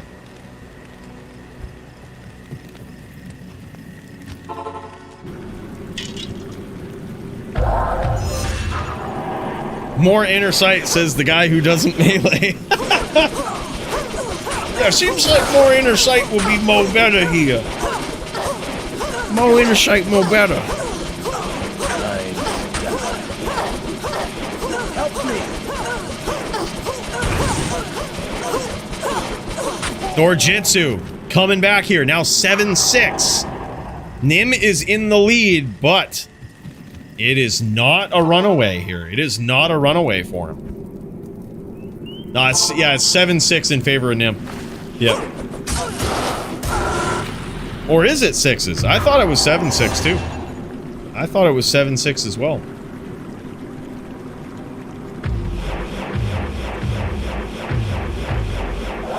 But hey, we'll trust Nim. He says 6s.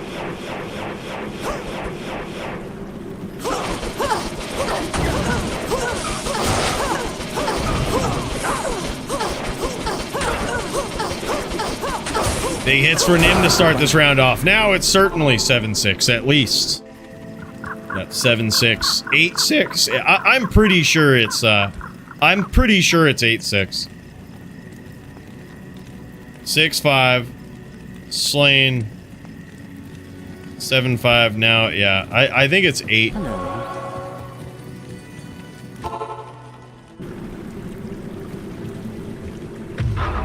Yeah, that's what I thought too, Necro. 8-6. Come on. 8-6 in favor of Nim. It's 7-6. Yep, we'll just go with it. That just means we get more melee.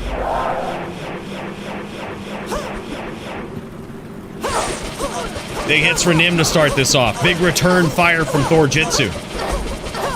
God, this is an insane match now. This is an insane match. Holy shit, and Nim gets there in that one. Wow. And he was, for all that swinging and all those hits there, he was looking pretty clean.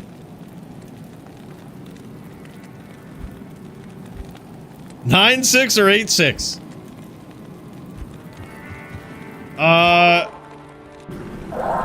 Yeah, we'll call it 8-6. We'll call it 8-6. Let's jam it 8-6. If it becomes an issue, we can check into it. We can review the tapes.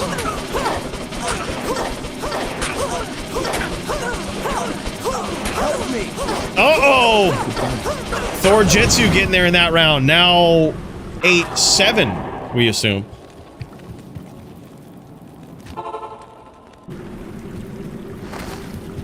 See, I don't know. I don't know, Necro. I've never been a fan of charm inventory.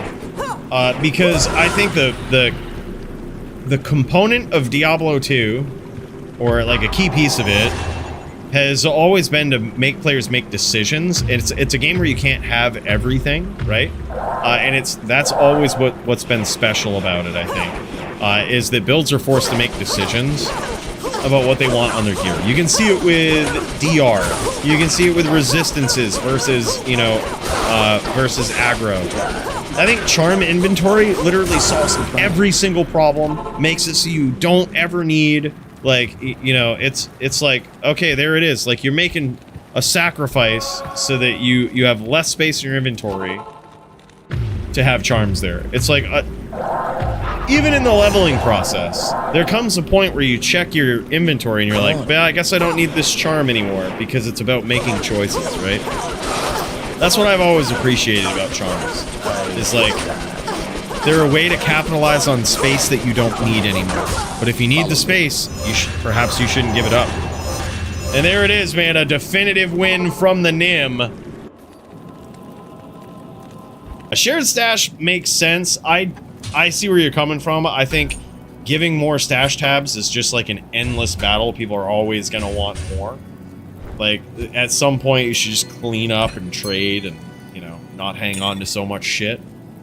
But no, it's, yeah, same thing. Well, that's the thing, is like, it's not just a loot game, right? Like, it's... You can pick up the loot, you're just making choices. You can still pick up loot, you're gonna have to make choices. How much freedom do you want to give up for power?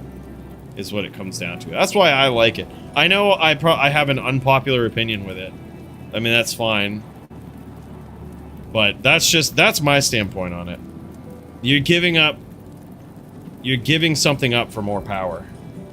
Otherwise, like, you're just always gonna fill a charm inventory, like, obviously, you know? Like, you're always just gonna have charms. You're not giving anything up.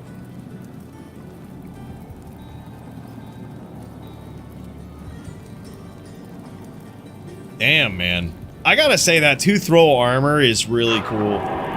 That is a really cool thing. That's, I think, where that ATD was coming from. The ATD, he has some open wounds there as well. He says, Nim is the man. That was an epically close match, I gotta say. Honestly, the Zons are getting somewhere these days, I think. I think they've got a lot of promise in Melee, as is. And time will tell if any adjustments are made. But damn, man. Looking clean.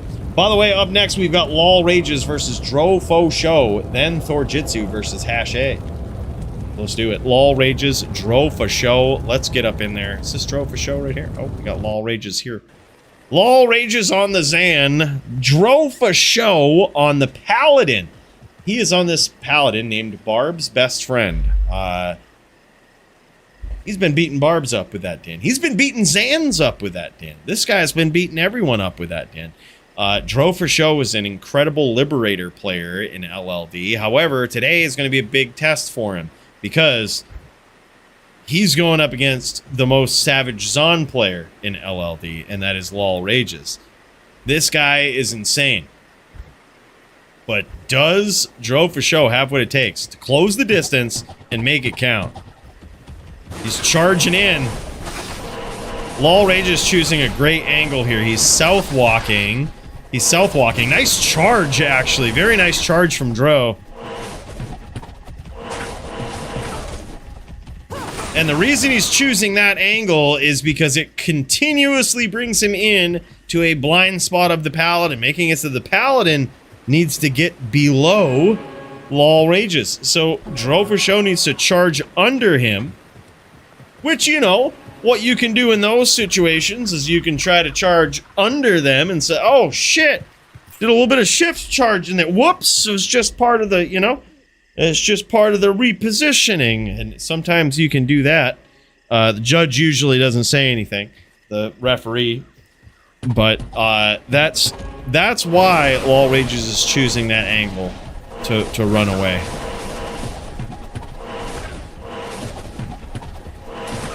Beautiful shots here from Lol Rages, making it very difficult. Nice charge, though. Holy shit, man. That is wild. What a duel. That charge really hurts. You can see that. You can see from Dro for Show's din here. He has a Liberator, so you might see him throwing hammers around here, and you're like, wow, he's a hammered in. But you've also seen some of those big hits that he's got in with charge. And that's because at least some portion of his inventory is committed to max AR lifer charms. And that just means he's going to get in there. He's going to deliver some real charge damage. He probably has a Divine Scepter that he's charging around with as well that might have plus to concentration and plus to Blessed Hammer on it. You know, that is made into the Honor rune word. So you can have up to +4 to Hammer and +4 to Cons on a level 30 character with that rune word. And the good thing about it is if that rune word is made into a Divine Scepter, you can have 100+ damage on that hand along with Deadly Strike. So those charges are also something you've got to worry about. And it appears as though he might have been, oh no, he swapped up to an FOH stick. He's trying to hit from the outside, but he's seeing the big problem with builds like Lol Rages. Lol Rages does this cold check on you, man. He's got cold damage on his build, and he does some cold checking on you, meaning when he hits you, you're gonna get frozen, right? It honestly forces you to put on Cannot Be Frozen, which is very problematic in low-level dueling. Because the most efficient way to get Cannot Be Frozen is from your belt, from Death's Belt. But if you go that route, you have to give up the DR from String of Ears. So by having cold damage on an Amazon, it forces this weird gear check on a lot of characters. Where like, do you want to have Cannot Be Frozen or do you want to have optimal DR? Oftentimes, what some characters do is use an armor like the Spirit Shroud, which also has Cannot Be Frozen on it, but forces you to give up a big key piece of equipment in the armor, right? Oftentimes, players are using 3-socket lifer armor. There's also some other options these days, or you could also use, of course, Viper Magi. But that's the big thing that they're giving up. If they give up that armor slot, it's huge. It's not something these Dins especially want to do. But a Liberator can get away with it because the Liberator has +1 to skills on the Spirit Shroud. It has Rep Life +10, +1 to skills, Cannot Be Frozen, right? So it is kind of the armor for a Liberator here, especially. But it's tough. It's a tough call to make, you know? You also don't want to give up all your resistances with Lol Rages throwing these lightning jabs at you. It's kind of wild, man. And these guys showing off the LLD gear here. A quick showdown, a quick dominant victory here from Lol Rages. This guy is an absolute savage. As you'll see from his equipment here, he don't fuck around. Not only with his playstyle, but his equipment is pretty top tier too. And this is level 30 duels. This is a bit different than HLD. It's why you don't see a Torch and an Annie in there. Yeah, there's that Divine Scepter we were talking about. That thing is beautiful. And then other than that, straight caster gear. That Spirit Crown shield there had the Knights mod on it, which I really appreciate in this matchup. I think that's the right call.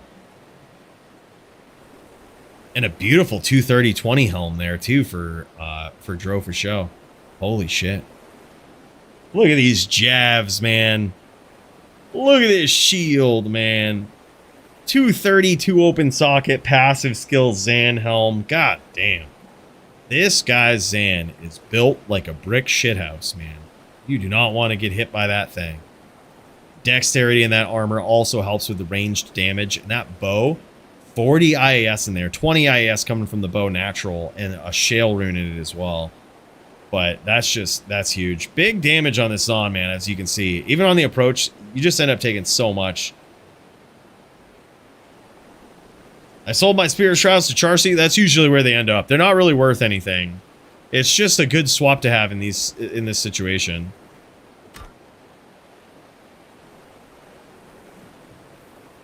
Damn, son. Damn, son. Lol Rages. Beating them Dins down. That's all right. Don't worry, Joe, for sure. We're going to check the tapes and make sure that nothing looks suspicious. And if anything looked even slightly suspicious on this Zan, we'll ban him. We'll ban him. Yeah, you don't pick on a Din in this organization and get away with it, all right? You don't pick on Dins and get away with it around here.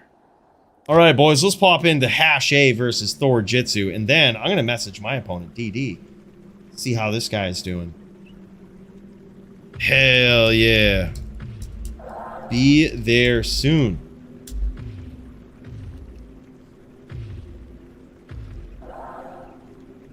Right after this, we'll pop in. So Thor Jitsu versus Hasha, then Coooley versus DD. I gotta swap my accounts here for this.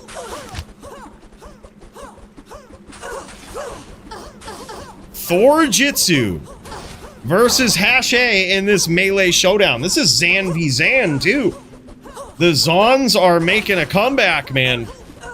There are a lot of Zon players on tonight in the melee division. It is kind of wild to see.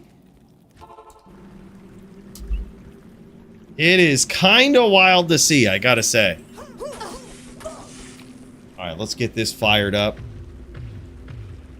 Logging into the LLD account now, and we're gonna have to jam against an absolute savage, DD. DD is an absolute legend.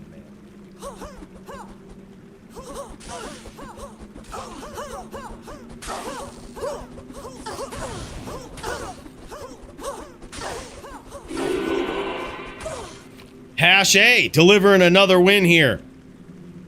I missed the first one, but holy shit. He's got a 40-15 in this non-perfect Monarch. Non-perfect. Oh yeah, 1-1. Okay, that's what it is. Tie game.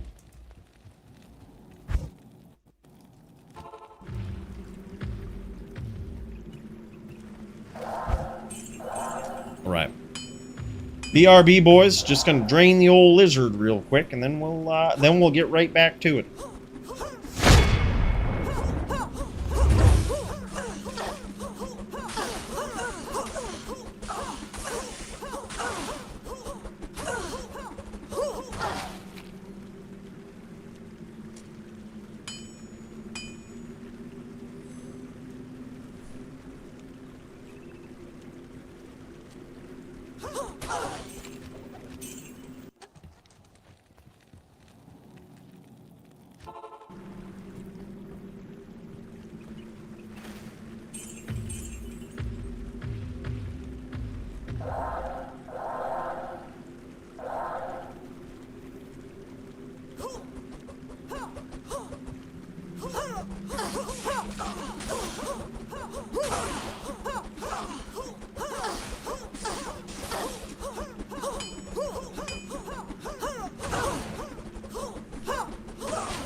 Damn, son, as Thor Jitsu gets there in that round. That was savage. What is the score? What is 2-4? Holy shit. Okay, Thor Jitsu is behind. Damn, son. Damn. After this, we've got the LLD title bout of the evening. Coooley on Charger. versus DD on Necro. One legend, one noob. And I ain't telling you who's who.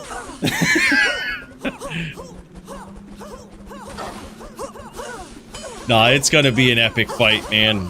You can't dodge DD at the top of the ranks, man. Can't dodge that guy. He's just always there, always lurking. I think it'll be a fun fight. It is definitely not in favor of the Charger. It is not very fun for a Charger, but it's doable. It is doable, and I think it's one of those matches where it is, it's so miserable that, like, any progress in it feels really good, you know? Like, it feels really good. So, I'm looking forward to it.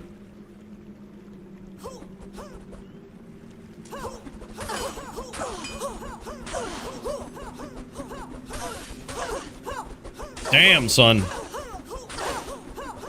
Big hits for these guys. Yeah, the scintillating jewel is probably not necessary in melee because the resistances don't really matter. In melee, there's a large focus on physical damage, right? So large amounts of elemental damage aren't allowed, right? So your resistances don't really matter. And also, the duels happen in normal. So, yeah, the 4015 is definitely the right choice. Everything is in favor of the Charger. Don't give up, right? I honestly was looking at the LLD rule set for the first time in forever the other day, mainly because of the Warlock and things that we might need to do, but I saw a rule in there that I don't even think should be in there. It's like an anti-din rule, but I don't know. We don't really see it abused, but perhaps if we took it out, people would abuse it more. As a Charger main, I don't even think it's that big of a deal. Like, I just think someone got butt hurt by it once and banned it in another rule set, and then we adopted that rule set. But the rule is about foot charging. It's only allowed in Din v Din. And, like, I don't think I've ever done it in a DFC match, like, purposely. But it's one of those things where, like, so when you're dueling a sorceress, for example, that's how you win. Is, like, you bait them to stomp you because you can't get close. And when they stomp you, when they make the mistake of stomping you, you foot charge them and you just blow them up. Now, if you're not familiar with foot charging and what that is, it's sort of a new thing in D2R. And it's basically like upcharging, if you're familiar with that from LOD. In LOD, upcharging was where you could hold your cursor, like, all the way up in the corner, like one of the top corners of the screen, and hold down charge. And if anybody stomped you, they would get caught in your charge, and it would, like, connect, sometimes multiple times. Well, you can still do that in D2R, but it requires you to click next to your opponent's feet, but not actually click on their name, right? You want to charge down by their feet, and it will do essentially the same thing. Just keep holding down charge. So it's basically called, it's upcharging. It's, they treat it like it's something new, shift charging in D2R, but it's upcharging. You could always do it. It was what we did in LOD even against Source. It was the same strategy. Is like, you wait, you try to bait a stomp, and you upcharge a sword. And I'm like, that rule probably doesn't belong. Like, how can it be abused? You would try to abuse it with a barb. You would try to bait them in a stomp in the same way, but that's a losing match for you. Sorceress is also a losing match for you.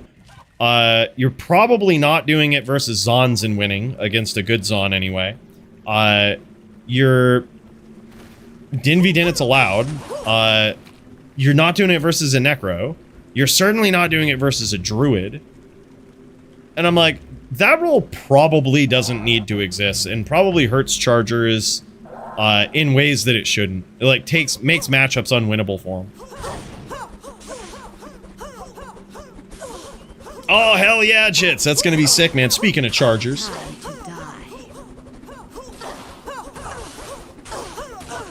I show up in discussion of charge. Yeah, exactly. What a beautiful thing. If you foot charge tight enough, you can cancel the swing animation. Cool. It's a beautiful thing. Oh, really? Yeah, well, there we go. Yep, jam it.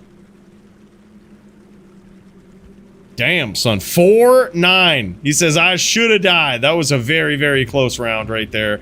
Now, these guys, you might notice them taking off their shields here, and then the PK coming through. That is to reset that fortitude proc. Can't go into these rounds with a pre-buff, right? So Hash A is taking that shield off, just getting smacked down so that he can reset that fortitude proc. And the same thing for Thor Jitsu. Jitsu's like, did someone mention max block? Limit charge to 1 hard point and no passives in LLD. Probably wouldn't even do much for it, honestly. Like, yeah, I mean, I think charge is very powerful, but I think you need to be a good charger to make it work.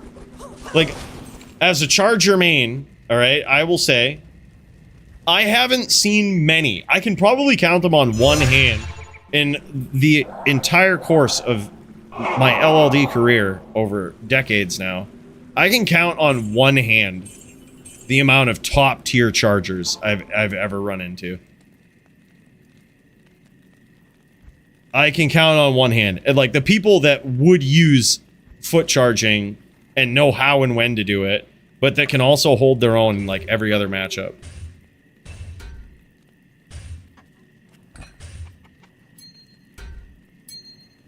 What the fuck is wrong with you people? Don't read this blasphemy. Right, yeah, nerf charge. No, get him out of here. Get him out of here. Yeah, I agree. Charge, I don't think, is overpowered. Look at these jabs, man. Beautiful jabs from Thor Jitsu over there. He actually has an incredible setup. I saw some 320-20s he's got over there, I believe, as well. Look at that jewel. 50 ED, minus 8 enemy Fizz res there. Yeah, some 320-20s as well. A lot of Zons using these new boots, the new Horizon boots, which is, it's really cool. It gives you cannot be frozen on the feet, which is an insanely cool spot to have that. Certainly new for anything in Diablo 2. And just wild, man. He says, Milk was a bad choice. 410 absolute shutdown by Hash A over here. Damn, son. Well, boys, you know what time it is. We got to get up in there and defend this title. May the Dins get the wins.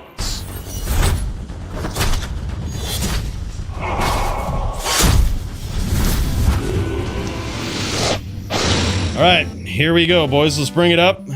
Let's get it on this screen. Let's get it ready to go. Let's make sure we've got the right gear, too, right? Our strategy is going to be harass with FOH. Make sure we have 125 cast, and then we're gonna bang, baby. That's what it is. We're gonna get up in there, we're gonna bang. Let me show you shift charge real quick. All right. He says, let me show you shift charge real quick. All right.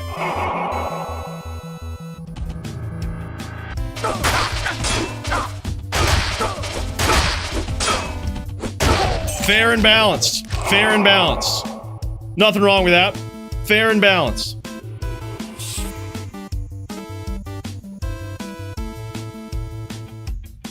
Fair and balanced. Did anyone see anything wrong with that? Fair and balanced, honestly. Yeah, it looks perfectly balanced, honestly.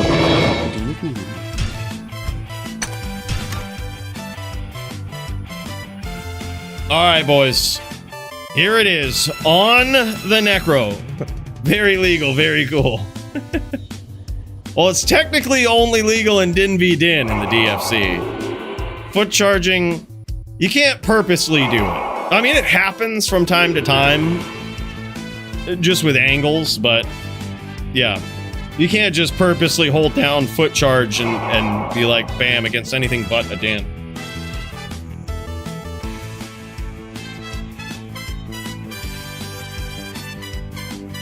Taking the shield off doesn't reset it. It just makes them easier to kill. All right, here we go, boys. Oh, shit. We just got ganked hard.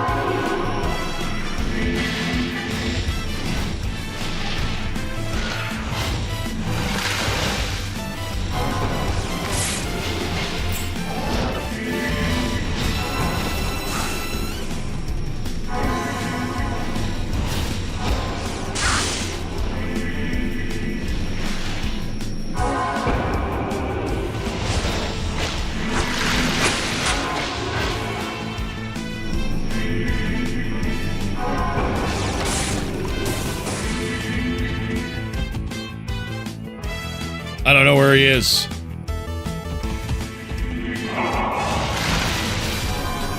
That was a clutch. That was a clutch bone wall.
Oh, good one, dude. Good duel.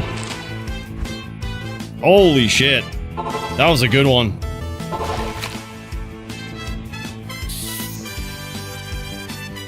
I can't carry anymore. I can't carry anymore. We cracked him, but we failed to break the bone armor. I would assume so, Contagious. I would assume so. Lucky it didn't one-tap. Damn. Yeah, that was crazy. You can't be too greedy. You can't be too greedy on the charger in this matchup right here.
Nice shots, dude. Holy shit, he's so good.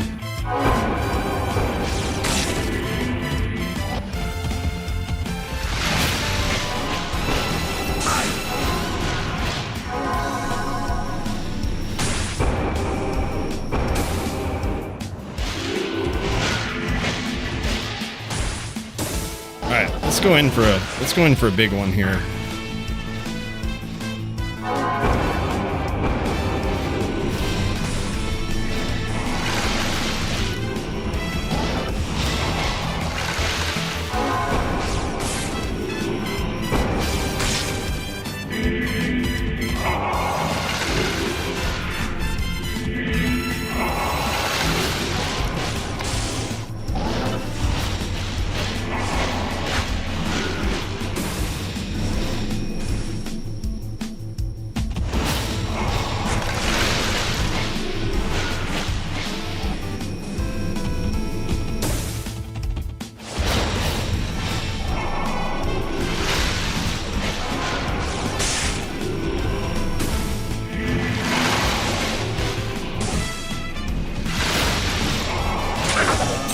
Oh, man.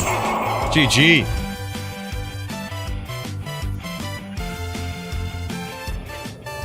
Every block is a miracle from God, he says. You're goddamn right. Some of those were so clean. I was like, you better hope this doesn't connect. I was like, praise his name. Some of those were clean, man. I was like, God, please connect. Please connect.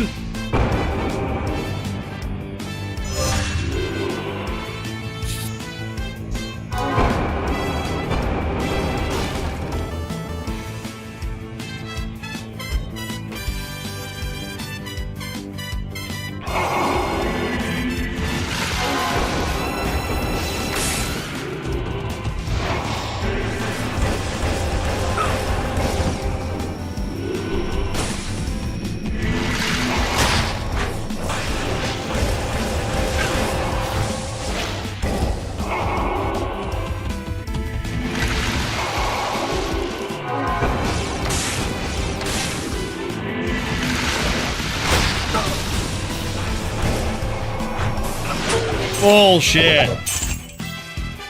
Blocks for days.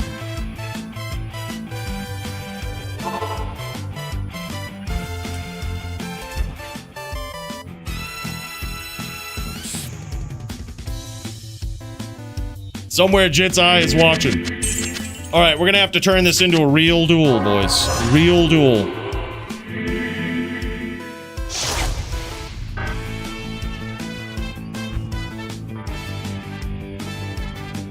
We're gonna have to turn this into a real duel.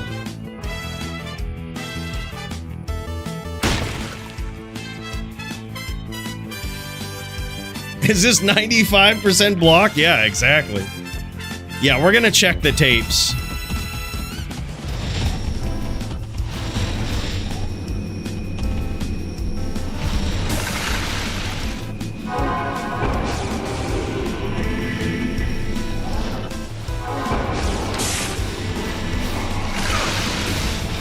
All right, real duel time. Real duel.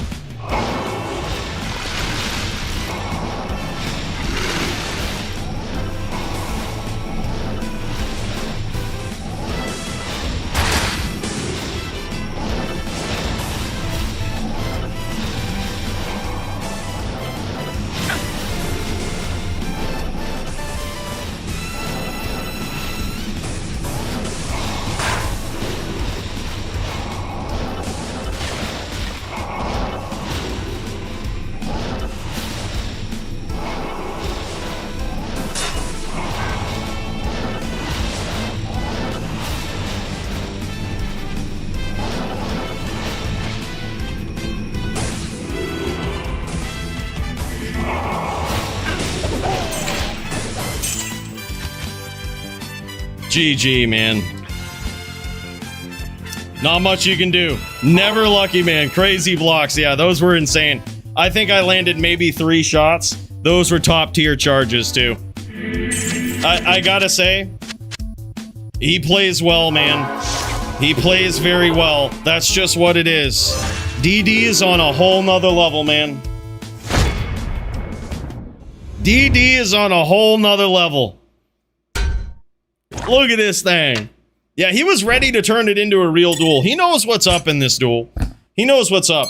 And he plays in a way where he doesn't let you turn it into a real duel. You know what I mean? Like, he plays in a very smart way against a charger. Because the only option you have as a charger here is to turn this into a real duel. And what I mean by that, as I tried in that one, he's just not given enough space. That's the perfect way to play it. It's why DD point shows exactly how to play this matchup and to make it miserable for a charger.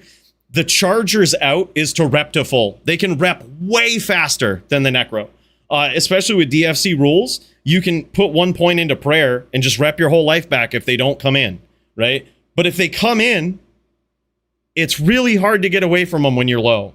And he plays in a way that just makes it so that it's like you can't get away. He gets that early damage, and bam, like, that's it.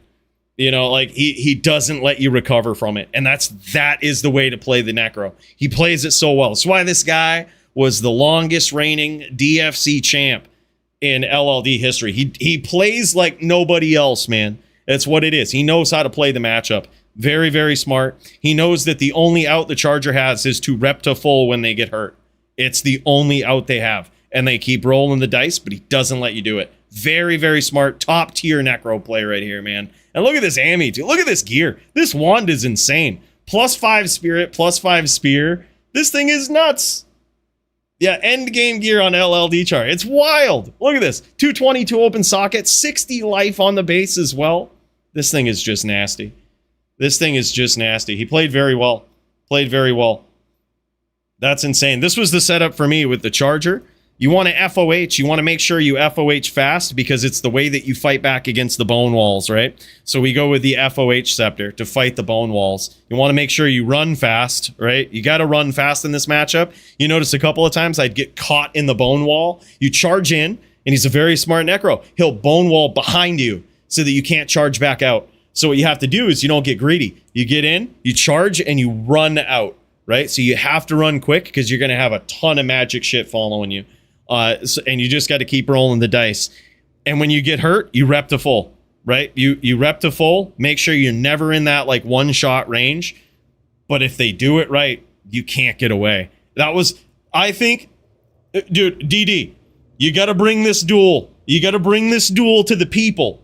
All right? You got to bring this duel to the people and show them. And let them know I was trying to turn that into a real duel, especially in that last round. And you know what I mean. If you play in a way, this should be allowed. And let me tell you, I'll back up a little bit and slow down. So in other rule sets, it's not allowed to have meditation and 1 point into prayer because they think it's too much life rep, which it is a lot of life rep. But on a charger, you're really never utilizing that a lot. There's only a couple of matchups where it matters. This is one of them where it does matter. But you lose it. You just lose this matchup as a charger. Like, if they're letting you rep to full, they deserve to lose, right? Or they deserve you. They probably still won't even lose. It'll just be a longer duel. Yeah. Match me Pally versus Necro against someone's Necro next time. I'll do the FOH charge. Jam it. Yeah, well, I was trying to upcharge you there for a while when you were tallying in. I think that's the other thing. I think that's a perfectly legit strategy. That upcharge is so legit. Like, if I'm trying to increase the distance and someone telly staffing me, stomping me, that's a legit thing. Right? But, yeah, I mean, I don't even think... Here. Well, let's do another one. And I'll try to foot charge. So if he plays it right, like, I'll show you what I mean. If he plays it right and just puts a bone wall up, it won't work. Like, it's not gonna work. It could randomly work and he just doesn't block, right? But, I mean, it's probably not gonna work out in my favor.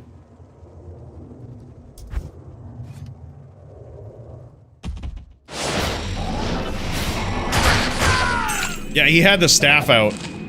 He had staff out there. I think he was trying to tell you away.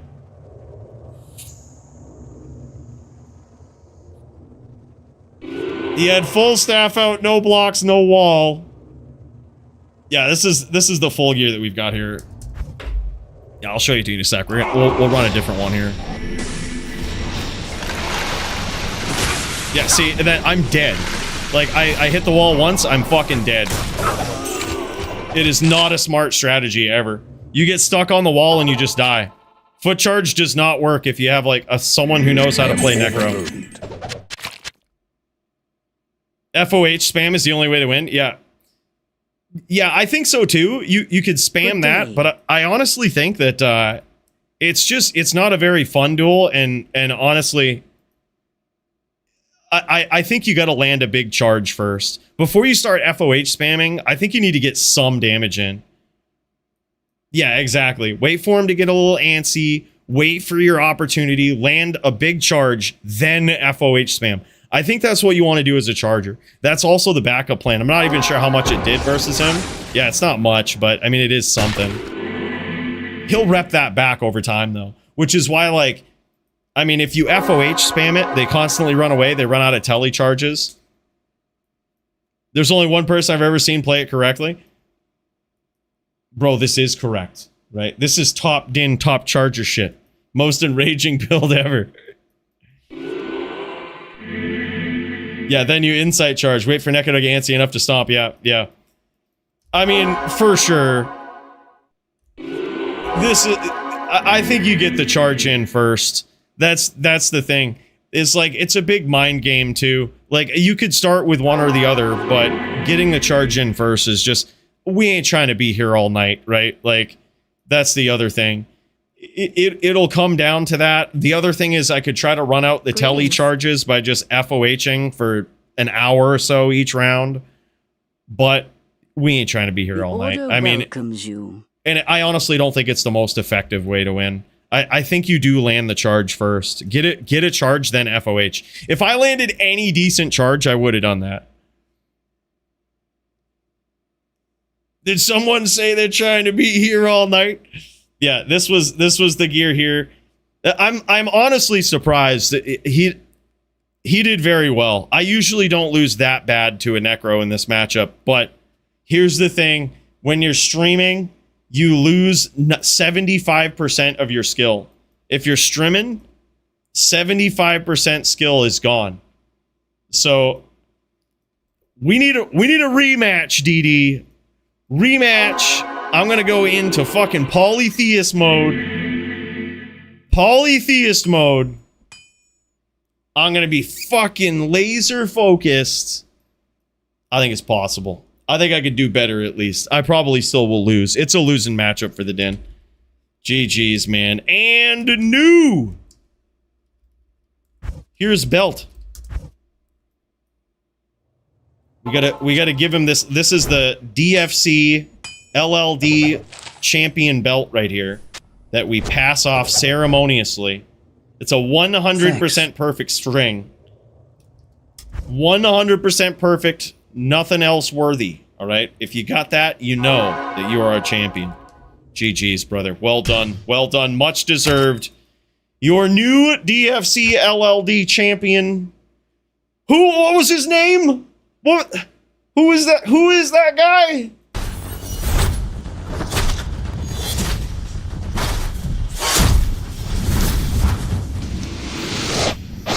Damn, son. DD is a savage, man. He is literally, he is the only guy. He is the only guy that I am ever like, oh, this is going to be rough. Came in like an ass whooping hurricane. Yep. I remember when Paulie joined the DFC, came in like an ass whooping hurricane. He used that secret druid poison arrow build, if I remember right. Yeah, he was using poison charms against certain matchups. He would only do it in matchups where he needed the range and he wanted to force people to come in. He wouldn't do it versus everything. But by the way, we are now watching Hash A. And Hash A is throwing down versus Will. This is going to be an epic throwdown right here. Hash A is on the barb. Will is on the druid. I actually love this matchup in HLD. I think it's a very fun one. Could go either way. And it really comes down to just about anything with the barb, right? Just like anything else, it's a big mind game. Just waiting for AF50 for Melee and Clint for HLD. All right, thanks for the heads up, Travis. I'll throw you in there, brother. We'll throw you in there just in case. You would be up next, unless I've missed anybody. AF50, Melee. And then we have Clint. Travis v. Clint for HLD. AF50 says, I'm here. Let's throw down. GG's, DD. He's the only dude, man. He's the only dude. There ain't no other LLDs that I ever am like, all right, if I ain't 100% on point, there ain't none. That guy is just a savage.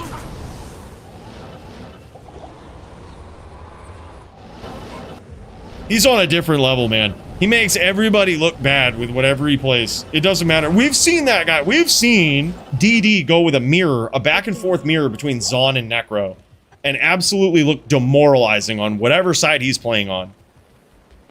Like, at first you're like, wow, this isn't a fair matchup. The Zon just always wins. And then he switches to Necro and you're like, wow, this isn't a fair matchup. The Necro just always wins. It's crazy, man. Very, very skilled LLD, man. Very, very skilled. I don't mean that as a slight to any LLDs. It's just I feel like we're all on the same level and then there's DD. You know what I mean? We're all on the same level and then there's DD.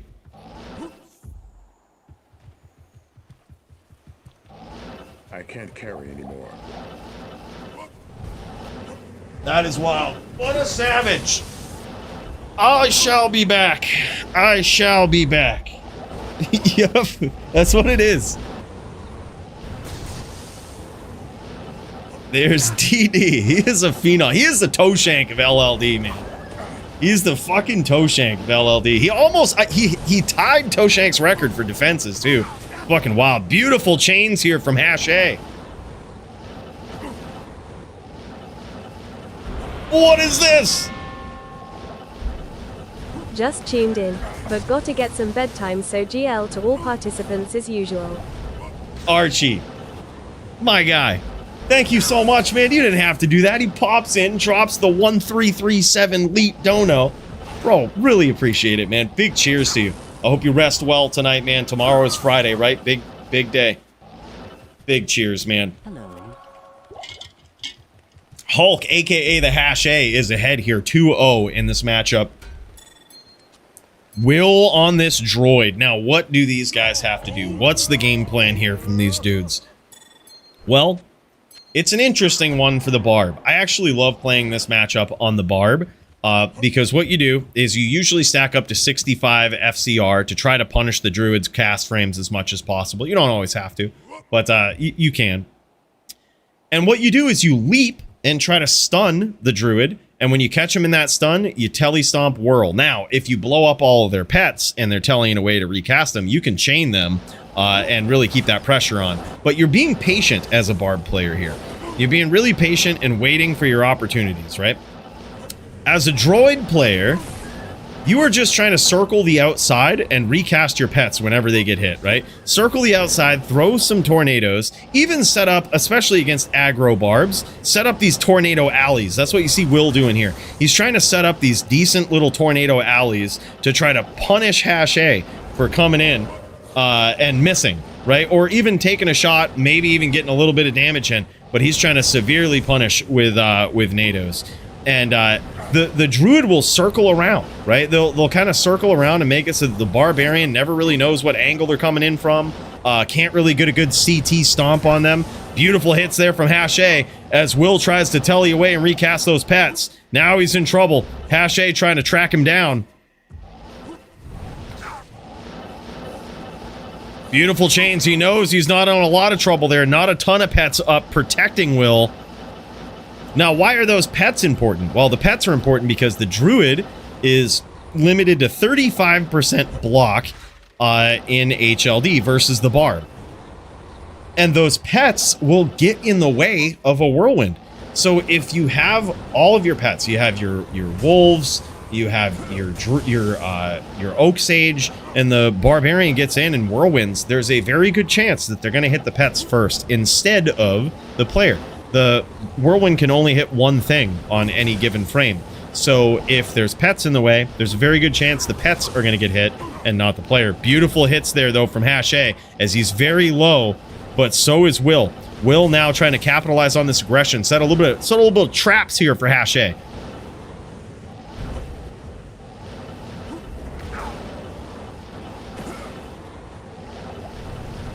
These locks, they are insane, man. He's looking real good. Speaking of looking real good, this guy, everyone's favorite boomer, this guy is giving 47 subs away in the channel. Bro, thank you so much, Boomer. You were the man. It's so good to see you. Can't thank you enough for that. Big cheers. A very close round right there, but Hash A gets there. Let's tip one back to the Boomer himself. It's so good to see you, brother. D-Clone's likely incoming. I am not sure. I'm not sure. Yeah, here it is. Yep, D-Clone's incoming. Here it is. TLD, the Last Dynasty Discord, almost religiously on Thursdays will pop the non-ladder American server with D-Clones. And it looks like tonight is no exception. Got the D-Clone messages coming up. So, pop yourself in a non-ladder hell game on North America server. And enjoy. Make sure to tip one back to the Last Dynasty Discord for that too, man. That's super cool of these guys to do that. It's a community effort, man. They get in there, they put some SOJs together, and every week, it's crazy. Got to sub myself, right? Holy shit, Boomer! My God, thank you so much, man. That is so generous, brother. That is so generous. Big cheers to you. 11 months at that. Man, time flies, huh? That's crazy. It honestly feels like, it's gonna sound weird, but it feels like so much longer that you've been here with us, man. Like, I don't quite believe that 11 months. I don't know. Time is a weird thing. It's a weird concept. It's a weird construct made by man. Now Hache in trouble as Will lands some big NATOs with his back against the ropes. Oh man, nice leap there. Okay, so what you just saw right there from Hache was very clutch whirlwind. You'll see him sort of kicking back. If he doesn't have the aggro edge on his opponent, he's going to be leaping around the more. But every once in a while, his opponent will leap in a little too close and get caught right in that whirlwind range, right? So he'll finish that leap and immediately start whirlwinding right towards his opponent. And that will allow him to land some hits there. And it doesn't always happen, but it's the equivalent of a bad telly. Like right there would have been a perfect time, but he just missed. And Hache took a lot of damage from those NATOs. Nice hits, nice capitalization there from Will. Will is also still very low. You also got a strategy on these barbs called mowing the lawn, right? What you do is that's when you just whirlwind, long whirlwinds in the blood more, like you're mowing the grass, right? Especially when you think you know what angle your opponent will approach from. Very nice job there from Will as he gets on the board. And sometimes with that mowing the lawn approach, you can catch your opponent as they come in, if they come from that right angle. 16, 16, 10, Kyle says. Well, it's not even the devil's ante, right? Not even the 16, 16, 6. That's because I'm an old bastard. Dude, I swear, time just, it works differently the older we get. I swear, time, it just works different. I don't know what it is, man. It's hard to describe.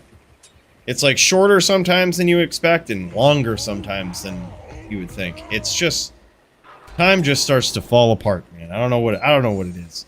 It would be interesting to see what the druid changed because he was getting tuned up the first 2 times. Well, the other thing is, it's a big mind game versus your opponent. So it's very likely that Will was prepared for Hache to sort of kick back a little bit and to not come looking for him. Because there is an answer to that, and now Will is employing that answer.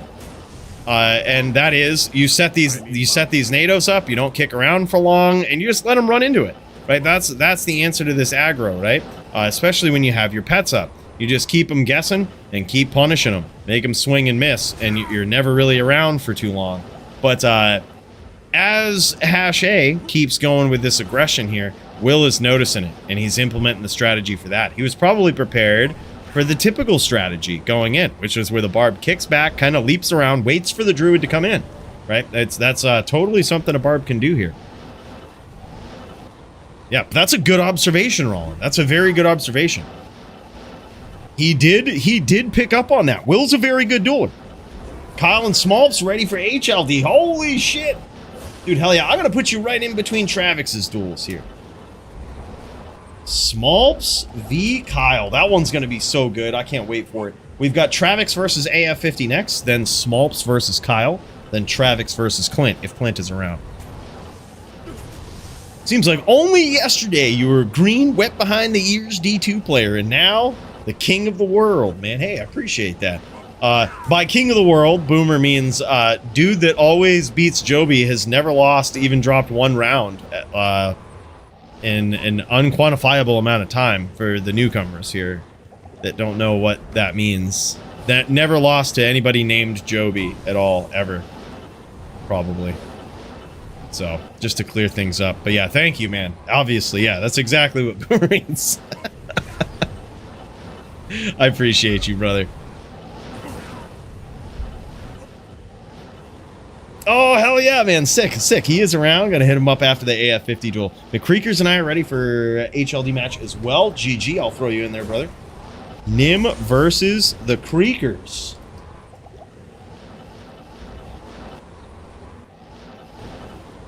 Holy shit. Will is coming back in this, man. Hache is very low. Hache very low.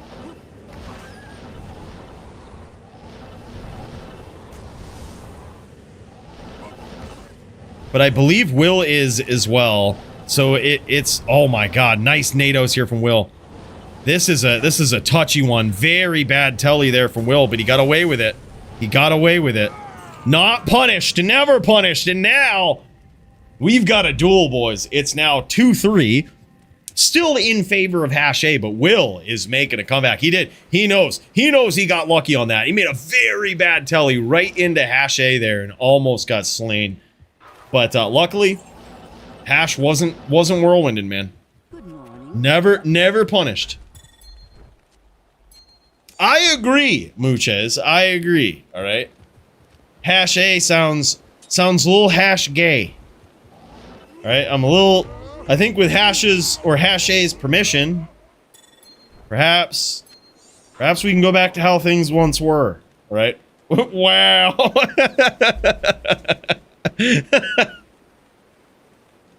We're all used to the legend. Some streamer started calling him Hasha, and then he got famous on his barb.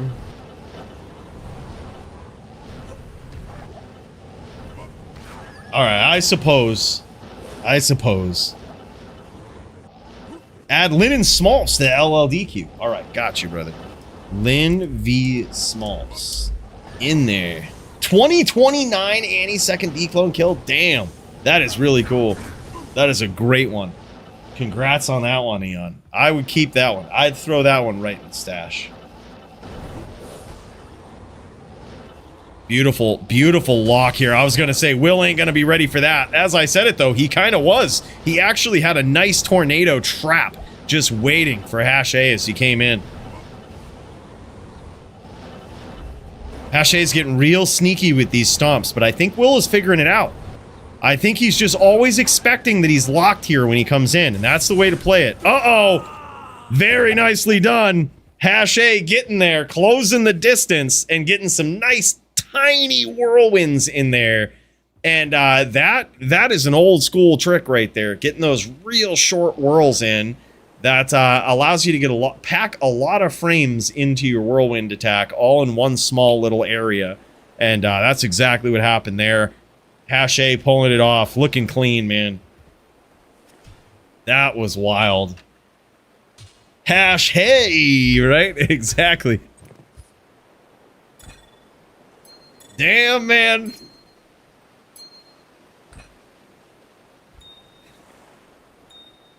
Holy shit. You can't hate on these barbs getting in there and getting it done with the sheer level of violence that Hash is completely capable of here, as we can see. Yeah, that's it. I'm calling him Hash. That way we can't lose. That's it. That's the one. I've been bedridden for a couple of weeks, boss. Are we still having DFC tomorrow night? Or has it been permanently moved to Thursday night? It's always been on Thursday nights. What are you talking about? There was maybe a few years back, I think we might have done Fridays. But it's been Thursday for friggin' holy shit. I can't even remember. It's been a long time now. Long time. Good day. See? Bedridden, man. I'm sorry to hear that. I hope it's something that has a recovery timeline in mind. It isn't something too ridiculous, man. I'm sorry to hear that, brother. Bros, up next, we've got Travix versus AF50 in the melee division. These guys throwing down. AF50 on the golden looking din over here. Look at this Pally Vizzo helm that he's got on. Obviously a handsome and successful man IRL if he's playing a din. That is the only conclusion to be made here. Both of these guys, actually. We've got Travix on the din, AF50 on the din. Both of these guys throw down in the melee division. AF50 takes the first round.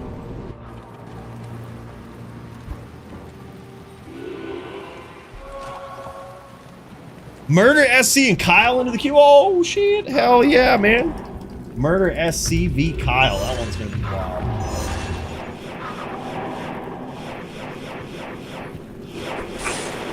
No, I think that was really good. Will, you picked up on it, man. He had a different style. Well, there's one of two styles that a barb can adopt in that matchup, and I think you were ready for the first one, and you caught on, dude. You actually caught on, and the rest of those, you almost made a big comeback there. That was really good, Will. That was good. Holy shit, big hits here, though. Travik's getting there in that round, evening up the score.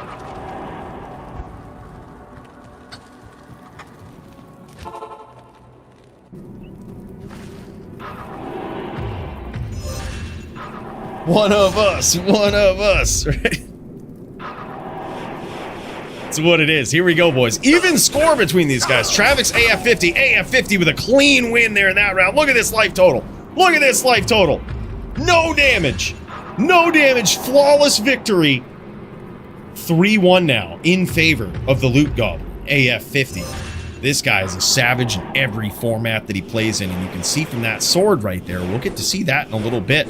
That is certainly a piece of sauce in the melee division that a lot of Dins don't bring to the table.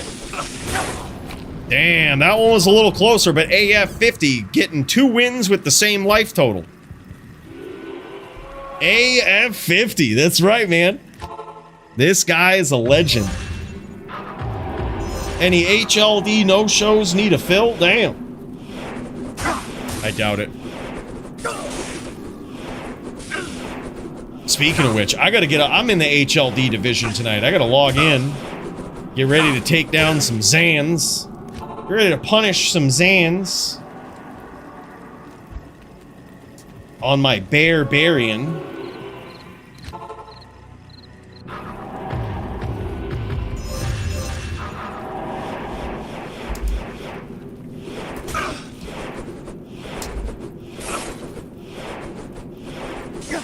I gotta go in polytheist mode too. Lock right the fuck in. Like zone right in, you know what I mean?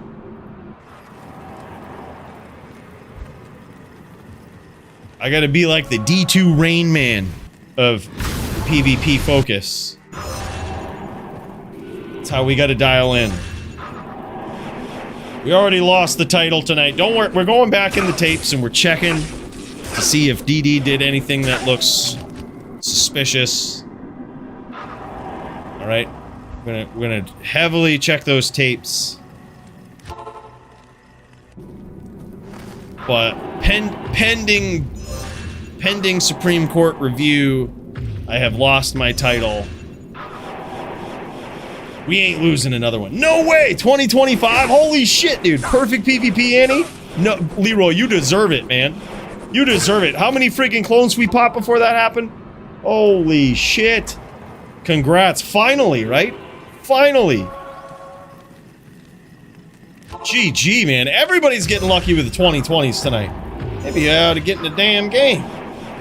Maybe I ought to get in the damn game out here. Try out my luck.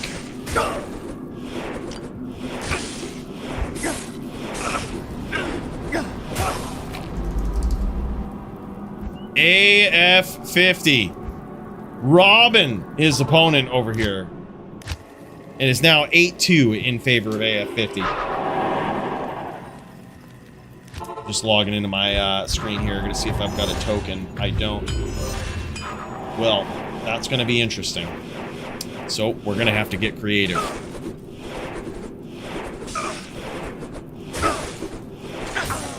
Damn, son. AF50 with a dominant lead here so far.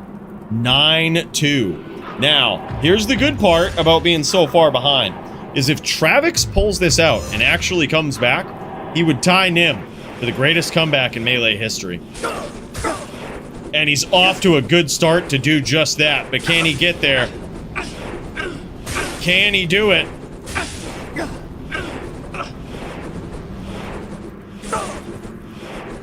Holy shit, what a round! He does! He was literally a sliver of life. Literally a sliver of life. Now 9-3. All right, come on, baby. We can do this. We can get there. Dins to get it ins. Here's the thing, he's got his back against the ropes. He's in trouble. AF50 giving it to him. Don't worry, Travix. We're gonna be checking those tapes. We're gonna be checking those tapes for AF50 as well. You would figure with the Din brethren over here, he wouldn't bully his fellow Din so much, but you know, this guy. AF50, dominant win there. Let's look at the difference between these guys and what they were rocking for gear.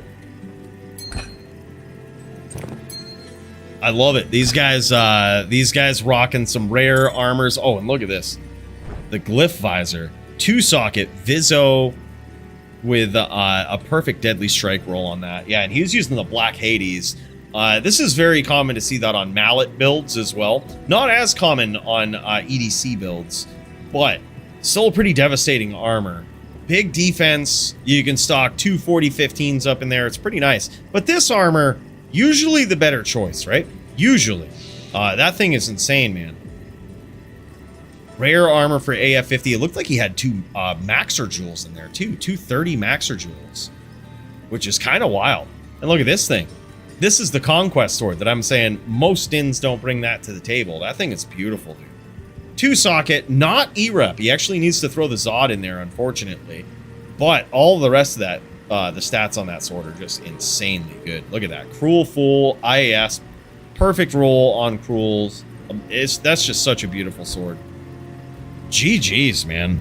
GG's, an epic showdown in the melee division between these guys. Let's get over to Smolps versus Kyle in the LLD division. Your power was no match for mine. Sorry, this isn't in the LLD division. I mean the HLD division. Smolps now in HLD. This guy is on a barbarian. This guy is insane. Bringing the most entertaining, most devastating, most fun build to see. And he's getting in there. Let's pop over to Smolps' point of view here on this barbarian as he does some cube bow, gets ready for this matchup. He was off to a great start in the LLD or HLD division on this barbarian. Having a great showing versus Clint last week. And with a strategy that you don't really see a lot of barbs employ. First and foremost, Smolps is playing on controller. So you might see that down on the lower part of the screen there. You might see these things set up on A keys, X keys, B, Y. You know, what's going on here, right? Well, that's because Smolps playing on controller, but also you'll notice how he navigates this map is also very interesting. He will be doing a lot more leaping. He's going to be running around leaping, and leaping is, I think, an underutilized way of navigating a map. You notice he just leaped through that blizzard right there. Leap works a lot differently in D2R than it did in LOD. In LOD, you were not invulnerable if you were in the air, right? If you were leaping. You were just kind of secretly moved on the ground, and you were still vulnerable to every attack. But not the case in D2R. There are many attacks that you're invulnerable to while you're airborne. You can still get hit by them when you land, but it's possible to just jump right over hammers, to, you know, not actually take any damage jumping through a hammer field. You can jump over a blizzard. You can jump over bone spirits. And I believe while you're airborne, you also can't get hit by arrows. It's a very interesting way for Smolps to navigate this map, keeping him safer than probably just running around or random teleporting. It's very interesting. PM incoming. Oh shit, Leroy! Holy shit, man! Who's after Smolps? We've got Travix versus Clint after Smolps. Then we've got Nim versus Creekers. Then we've got Lynn versus Smolps. Then Murder SC versus Kyle. Looks as though these guys popping another D-clone here. Looks like they're going every 10 minutes on this one, as per typical from the last Dynasty Discord. Big shout out to these guys, man. Super nice of them to do that. It does do automatic target, but it also does automatic distance with tellying, which gets really awkward because you've seen a couple of times Smolps has the name lock, but he overshoots on the telly. And that's because it's like this set distance with teleporting.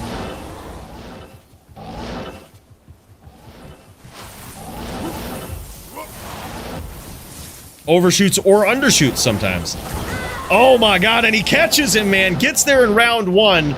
A very good duel style there. Almost got him. That was very nicely done from Kyle as well. Landing the shots. What I love about both of these guys for this matchup is that they're really staying in tight, like really staying in close. You don't see like a lot of teleporting around, which is indicative of controller play for the most part. It really is a different and refreshing way to play and to see PvP is with controller play.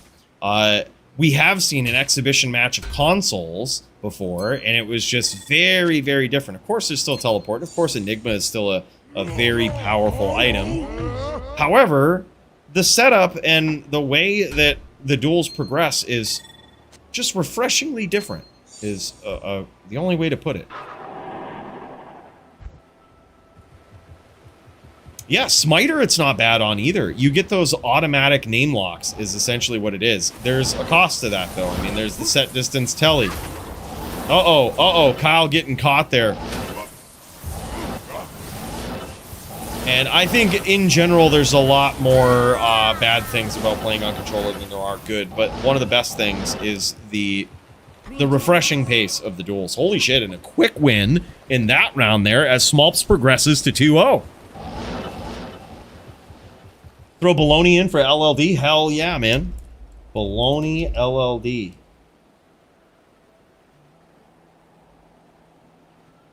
Yeah, I'm telling you, man. And Smolps has been playing on console/controller, I think, since D2R has come out. So this guy, this isn't new to him. This is like second nature, right? And so he is able to take advantage of all of the good things about controller, whereas it's not even a stressful media way for him to play the game. It's second nature. All of the controls. That would be something that for your average D2 player, for me, for example, I would have to really think about controller, and it would take a long time to get accustomed to that. But this allows Smolps to comfortably close the distance. You see that? Mitigating the teleport distance, knowing exactly where he's going. Very nicely done. Big shots here from Kyle.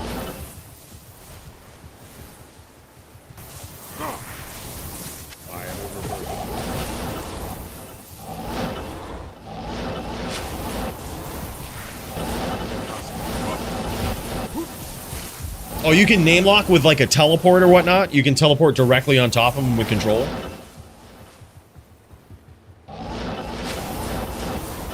Yeah, that's cool. I mean, if you can. The other thing you can't do with controller that's really big in PvP is CT casting.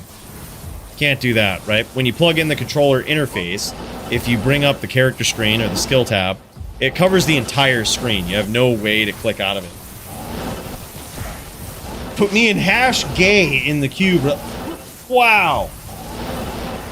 I've never heard anyone say that. That is so rude. Who would say something like, who would butcher #A's name like that? With our new pronunciation of it. That is, yeah, fighting words right there. Them's his fighting words. That's what that is. Wow. Yeah. Wow. Yeah. You see this, Asha? I don't know where Jit's got such a derogatory name. I don't know where he ever. Don't know why. Oh, it's a typo. Okay. Yeah. All right. Yeah, it's just a typo. I don't know. Nobody else has ever said that or even suggested that. Yeah. Really, really rude. Don't worry. Yeah. We'll be looking into it. We'll be looking into it. Yep. Don't worry. Now he might even. We're going to start him with a penalty. He's going to have to play with both hands behind his back for that duel.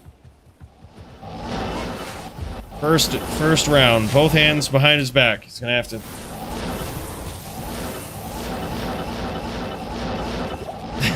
Disrespect in here. Ash will do. Boomer, what? Holy shit, man. 3 gifted subs. What is this? Bro, thank you so much, and an official welcome to the team, to Shart Frog. That's probably the most amazing Twitch name I've ever seen. I hope you stream with that and make an illustrious career. Shark Frog is... Bro, just imagine. Like, if you had the presence that, like, Asmongold has or something, right? They're like, bro, did you see that new take that Shark Frog had? Bro, that is the coolest name. Bro, welcome in Lil Mac and Thunamac as well. Dude, big cheers. Appreciate you, Boomer. That was super kind, man. That is so cool, dude. Now, Kyle getting some big damage in, though. He's really keeping that distance, and he's trying to outdistance Smolps here. He knows that with some pretty well-timed or pretty clutch CT casting, he can keep the distance, and, you know, he can really make it difficult for Smolps to get in close, which is what he needs to do as the Barbarian. But look at Kyle now, getting in, dropping the Blizzard, and getting out, right? Not getting too close, not really giving him the angle that he needs. Uh-oh, as I say that, he was ready. I gotta say, that was impressive reaction time from Smolps. Very impressive. He was ready for that bad stomp. Good day. Mad Zesty Hash. Had to get to 50. That 47 gifts hanging out there is just normal, right? Yeah, exactly. Dude, the 50 drop. That's true. I totally... Bro. 50 friggin' subs. I feel like this is a special celebration. Whatever you're sipping on out there, whether it's lemon juice, whether it's the hard stuff, whatever you sip on a Thursday night, tip one back. DPS Boomer has given out 50 subs on Twitch, which allows us to set up this arena. He's basically paid for all of the advancements that we've made in the Bloodmoor here. All of the, you know, all residing the houses when we charge into them and shit. That is what that allows. We wouldn't have an arena without this, guys. Big cheers, man.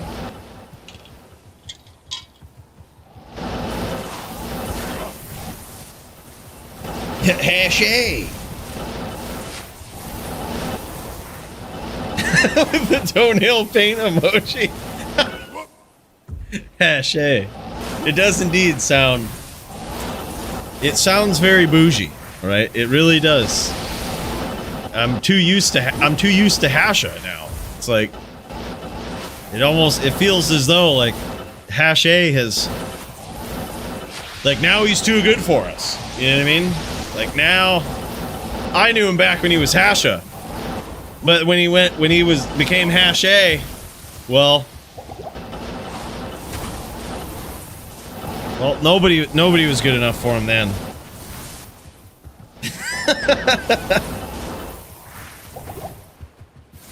Yeah, back in my day, I knew him back then. Damn, son, you got Kyle piecing up Smolps here, but Kyle's taking some damage. He's got to be very careful.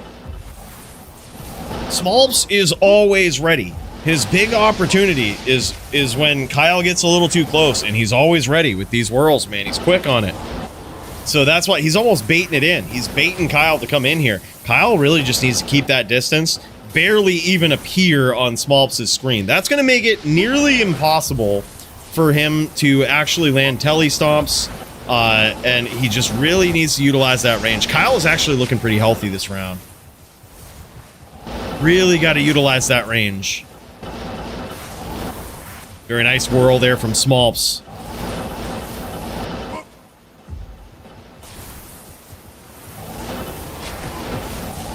Big hits from Kyle. Ooh, another hit. In and out. That one was a little close, though. Notice, every once in a while, you'll see Kyle just coming into the screen here. That's the vulnerable point. That's the point that Smolps is trying to punish him. He's trying to get up in there. He's trying to punish him when he comes on screen.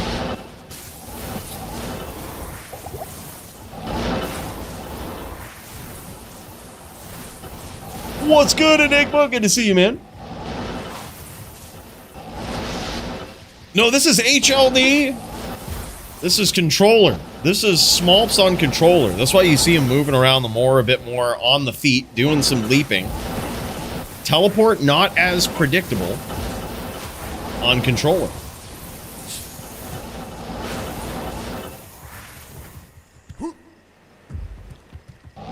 AF50 in the cube, please. Gotcha. I got you up in there. Murder versus Kyle as well. Murder versus AF50. Throw you up in there. We got a little bit of a queue, but you know what? I mean, this has nothing to do with Murder SC's statue being in the Hall of Fame. Has nothing to do with that, but we might have to move him up the list. He's got a couple of duels. He's been patient tonight, you know. It has nothing to do with that. This isn't pay to queue, all right? But he does have a statue in the VIP, so we have to take that into consideration. Very, very close duel there.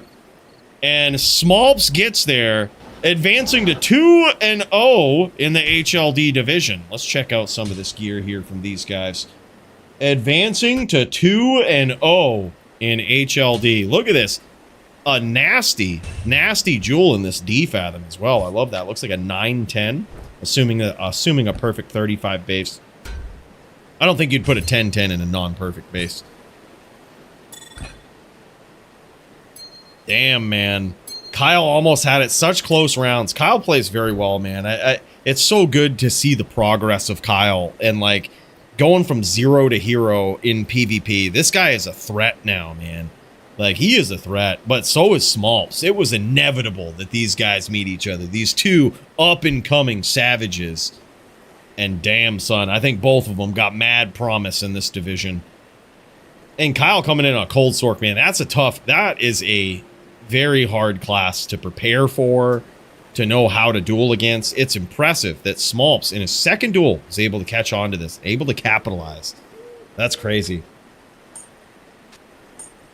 They can use Frozen Orb. Yeah, it's not bad. It's not bad to use Frozen Orb in this matchup, especially if your opponent is running around a lot, right? Frozen Orb is pretty good. Kind of covers a big area. Yeah, I think Kyle was just trying to get in there. If he wasn't casting Blizz, he was just not trying to kick around. And you can't blame him for that. Frozen Orb would get a little bit of chip damage in. However, it would also require you to be a lot closer to a barbarian. So it's usually not something you see.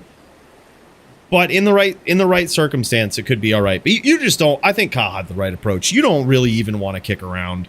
Like, you don't even want to get that close. It's just like you're in and out, CT cast and Blizz if you can. Like, I think that's the approach. Orb is a little too slow, and it's really only good if you get a good direct hit. Because they got Ravens. If you just hit him with Ice Shards, you're just pinging him down, right? You're just delaying the inevitable. Hell yeah, boys. Great duel. Let's get up in there. We have got Travix versus Clint in the HLD division next, man. What a duel. Union Chairman. I believe this is Clint here. Union Chairman Clint. On this Barbarian, you might have noticed an interesting belt there that he has in the cube. That is the new Geed's Wager belt. Something really cool there, man. It's, oh wow, he's not even using it. He might be just on his bow belt. He might be using the arachnids for the +1 to skills so he can bow. He's on his bow setup here. Yep, that's what it is. That's what it is. Clint getting ready to throw down. These guys are doing an HLD matchup. Clint versus Travix. Barb versus Necro. This could be nuts. Look at that. 10K life, he says. He says, get a load of that life total. 10.1K on this Barbarian. Clint ain't messing around. Yeah, we'll check him for hacks. Don't worry, Travix. We're going to check this guy for hacks. That's the most life I've ever seen. Yeah, we'll check him. Reviewing the tapes. Make sure he hasn't hero edited his character somehow. Uh-oh, big close into the distance there from Clint. Look at this. Clint isn't really even too concerned about keeping up the Oak Sage here. He's just he keeps it up, but he is just really more worried about pushing that pressure, closing the distance, getting in there and getting violent. Speaking of violence, Tegrity Farms. What? Bro, sick name, by the way. Holy shit, man. Thank you so much for the 5 gifted subs. Big cheers to you, man. Now that seems like a man right there. A man of integrity. Bro, big cheers. That is super kind, super generous. Holy shit. And an official welcome to the team. Nuke Skywalker, Jake DeSnake, Papa Jiss, Tiger, Atomic 20. All courtesy of your boy Tegrity Farm Zero. Man, let's tip one back. That's super kind, dude. I really appreciate that, brother. Welcome. 5 new members in the VIP. Make sure to wipe your feet off in the vestibule and don't finger the statues, please. Yeah, Godzilla Barbarian, dude. He don't even care. 10K life is indeed wild. I want to take this shrine, but it's skill. Yeah, we got you. He's got it. Now look at this. This is an interesting setup here from Clint. His axes are very different than what you might see on a regular barb, such as like berserker axes. He has got himself some not military picks, but not crow bills, but what are they called? What am I looking for? Either way, war spike. That's what it is. He's got war spikes. Now, it's an interesting choice for this matchup. They have less range. They have less range than the berserker axes, but they have more IAS. Now, usually in a pub game, I could understand using those if someone was using like Clay Golem. But I think this is style points. I think this is straight style points here for Clint. But you do see barbs using these a lot more now, just to make up for certain, or not just barbs. You see Dins using them as well. Oh my god, beautiful Zerks there. Beautiful chain and Zerks from Clint. This guy is going into Godzilla mode, that's for sure. This guy, he has now said, all right, it's time. It is time. He's getting in there and he's getting it done. This guy is an absolute legend. He has been dueling a long time and is very experienced on many different builds. And he's been going easy on fools lately. And he says, you know what? The time is now, as he gets in there, delivers a nasty Zerk there to Travix. Down goes Travix. Clint advances to 2-0 so far. No way! Dude, you gotta let me know. If you do, bro, let me know. We'll have to meet up for a drink, man. I'll show you around. That'd be sick. That'd be sick, brother. Let me know. Keep me posted, bro. That would be sick.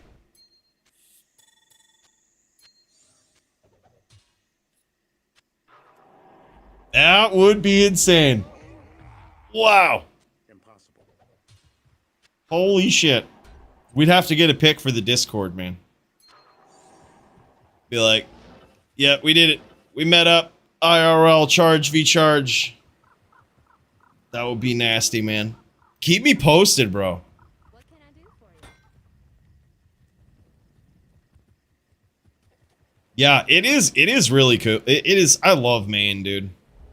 Like, Maine is just such a good state. It's like, and especially this area is not too populated. It's not like Portland, Maine, which is like really a whole bunch of wonky fucking people.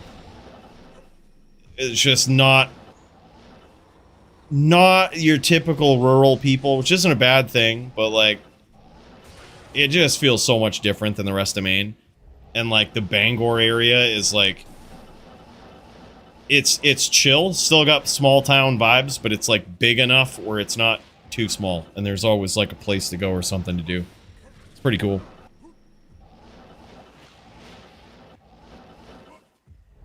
Yeah, that's sick, dude. Keep me posted, brother.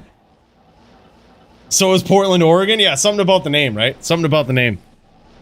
Holy shit, look at this, man. Clint closing the distance. Oh my god, getting in there. Lucky block from Travix. Such a lucky block. Holy shit, but Clint ain't letting him away that easy as he advances to 3-0 in this duel here. Dominant lead here so far, but Travix, he's not out of this. He's not out of this. It is definitely a tough matchup for a Necro here in Barb v Necro. It's a little tougher for the Necro, I think, but it is totally doable. What Travix should do here is if he can't bone prison Clint as he comes in. Oh, he went in on 200 ping. Yeah, that's also a thing. Yep. He could also spam some bone wall, which is an annoying little hindrance for barbs as they come in. Now, the thing is, it's a bit of a risk, because if you have a very aggressive barb, what they can do is they can close the distance on you and make it very tough for you to set up, right? If you set up the bone wall and they keep pressuring you, it's like you should have just been casting Bone Spirit there and running, right? But if they give you the space, sometimes Bone Wall allows you, if you stand really close to it, it will suck up some of those whirlwind hits. Now, the drawback is if you have a savage like Clint, he gets in there and he starts zerking. Well, shit. Well, shit. It's hard when you got a savage up in there. Mailboxes with tires on them? Yeah. And the funny thing about this is, like, that's not it. Those exist all around the state. It's a weird place. I love it, though. Good state.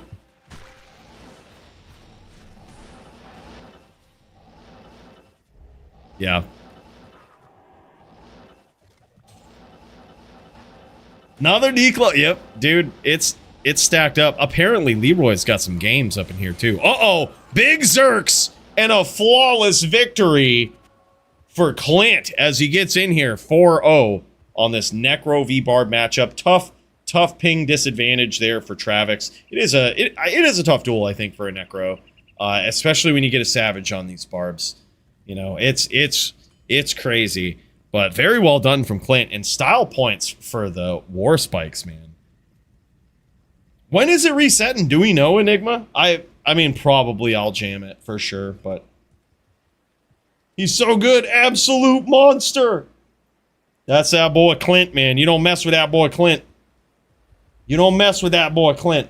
Next up, boys, we've got Nim versus Creekers. Let's get in there for some Nim-Din violence.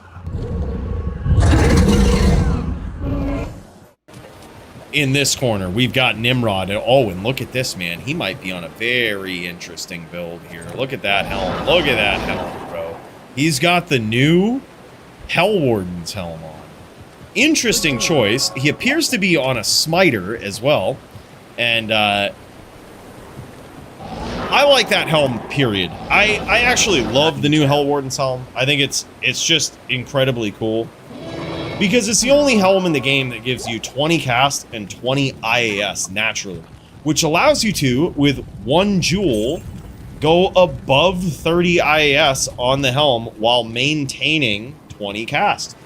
That alone, pretty good item design. It does have some minus magic res on it. I hate that whole concept in this, but that's a whole nother story. The point is, aside from that, the item is very well designed. And I think opens up a lot of technical things for many different classes, the Paladin in particular.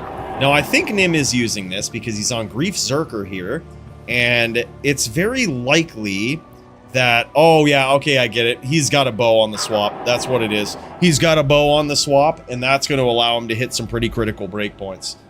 Clint is him! Clint looking clean, man. Tomorrow is Friday, guys. That's TGIF. Hell yeah. OG Duriel. Hell yeah, man. That's some good positivity and a good reminder for people. We made it, right? It's the end of the week.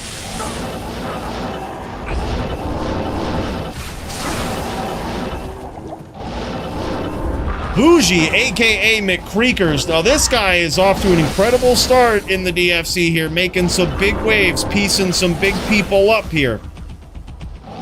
And just an incredible Sin player. Nim certainly has his work cut out for him here. And I love the fact that Nim is using the bow. I love that. I think against Sins in particular, the bow is really good.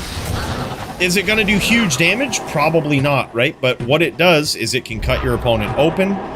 It allows you to address at a very, very long range, which is something that usually smiters can't do. They have the mid-range hits with FOH. They have, of course, really good short game with Charge, Smite, But the long range is usually a little sus. It's usually a little suspect in these duels. But the bow allows you to keep range against a Sin, which that will force them out of their traps a little bit. It's almost like in team duels when you have a Zon shooting, you know, and breaking people up, right? It's sort of the same approach. The Sin might not get hit with a lot of those shots, but when they get hit, they can get cut open. They can actually take some pretty serious damage. You know, and that's just from afar. That's free damage they didn't have to take, you know? And that will change how they play. That will change their approach.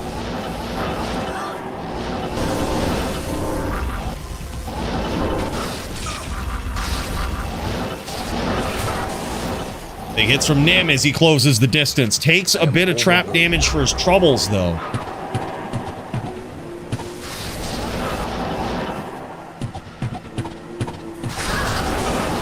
Some of those shots might have landed there for Nim.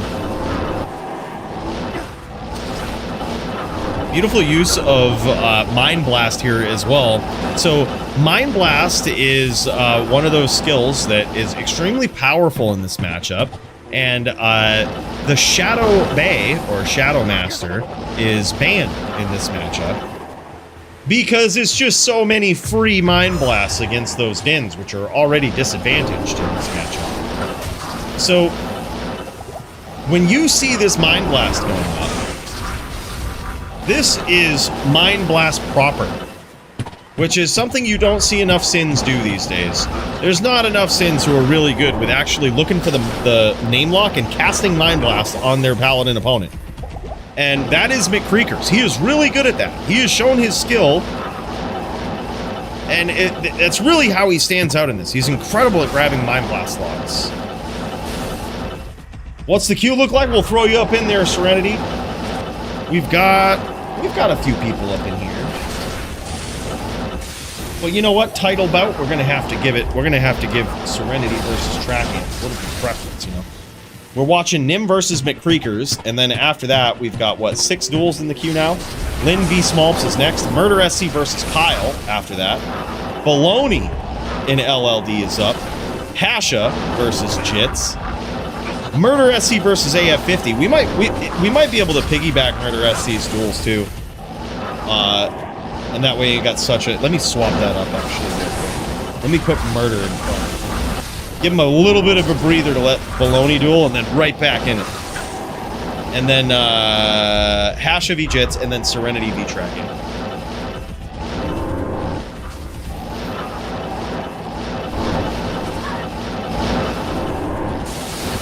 Is he using Master? That's all right. Well, he better not win against the Din. He better not win. Friggin' Masters. Oh, man, look at that. Nim just procced Life Tap there. Nim just procced Life Tap from a ways away. And it isn't going to last long on the Sin because of Fade. But he procced it on the Shadow Bay. And actually got a good cool 1,000 life back in that exchange, which is another reason to use the bow. It's just a long-range way to just rep back a shit ton of life when you connect. It's incredible.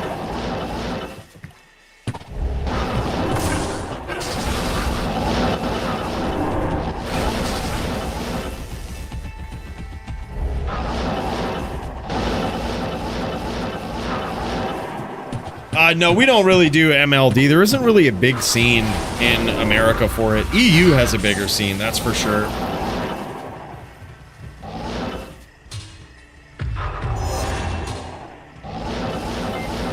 And what is this? The Sergeant Frosty himself, my guy. Welcome in. It's good to see you, bro. Holy shit. Big gifted membership from this guy. Always so kind and so generous, man. I really appreciate you. Big cheers. Good to see you, brother. Oh shit, Declaw. Oh yeah, they popping them, man. There's probably... That one just popped, and there's probably going to be another one if I had to guess in about 10 minutes. At least one more. Is what I would guess. That's a guess, I'm not 100% sure, but TLD is doing TLD things.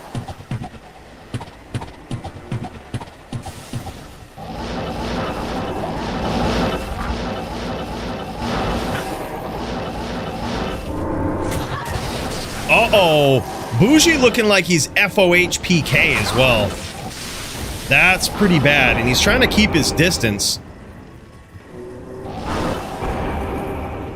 Now the thing is with FOH is it can be claw blocked too, which is not ideal.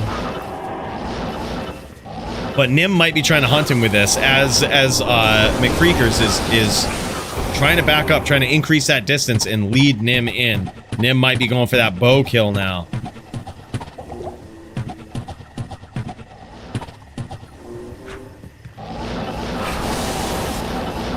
McCreeker's playing very smart here. He might have had enough time to rep back to being outside of FOH PK range. He plays very well.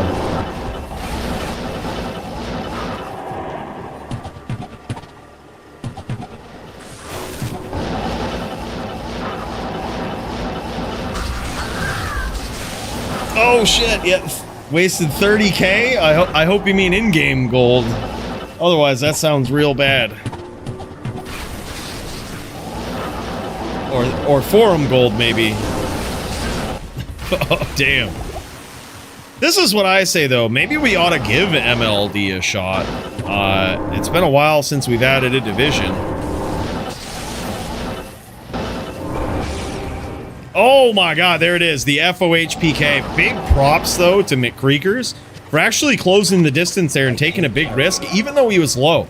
That's something right there. I mean, you don't see that always. You don't see that always. He says, now I know not to spawn Shadow. Yeah, no worries, no worries. It was only banned in certain matchups because it's literally so demoralizing. Like, I mean, in this matchup, I mean, it is still pretty bad, but like, most Dins have to get like these perfect locks. They have to get in there, close the distance, get nasty locks, and it's like, free Shadow Bay Mind Blast just fucks the whole thing up. It's already so difficult. It's already so difficult on these Dins. Yeah. Tap still GM.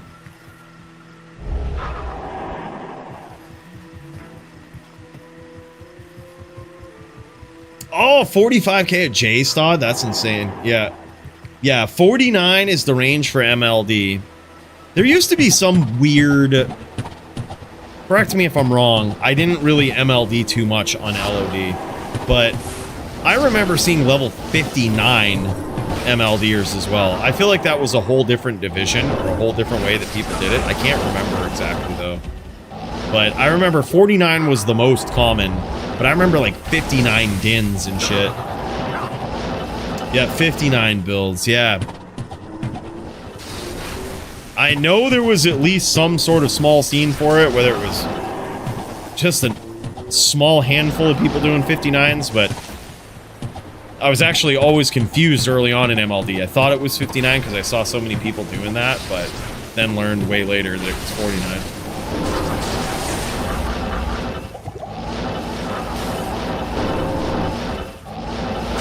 Interesting, dude.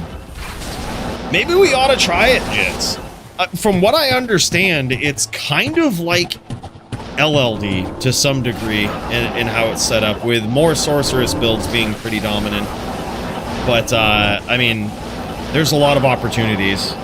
It just sometimes does feel like LLD, and Zons are insane. Remember when LLD was 29? Dude, I remember the days of the Paladin, where the Charger in particular, where people thought it was such a broken build, where there was level 24 duels, which was kind of way early on, but then there was actually a time in the LLD history where the Charger, if you were on a Charger, you were limited to level 27, because they just thought it was so OP that they were like, all right, you can go to 27 so you have insight, but then you lose the next 3 levels so that you don't get all the bonuses or whatnot. They'll like nerf him a little bit. Nice shots there from Nim. Landing shots with the bow. That's actually pretty big damage right there. Pretty considerable. But an incredible setup there from McCreekers as he traps him and has literally sets traps at all of the wrong locations as Nim tries to teleport out. Yeah, there was that, and then there was 29, right? I am overburdened. I honestly... I don't remember 29, but I do remember. I never knew level 29 was anything for LLD in particular, but I do remember having a 29 charger just so that I could pop into low-level dueling games and make people think I was a noob. Dude, I've been on charger my entire fucking life. Like, it is literally the build I've run in LLD, like, the entire time. I used to troll people and come in on a level 29. Just so that they would pop in and be like, oh, this guy's just a noob, doesn't know what he's doing. And then they'd get, like, one tapped. I'd be playing perfectly as a charger. They'd be like, oh, damn it. I underestimated him.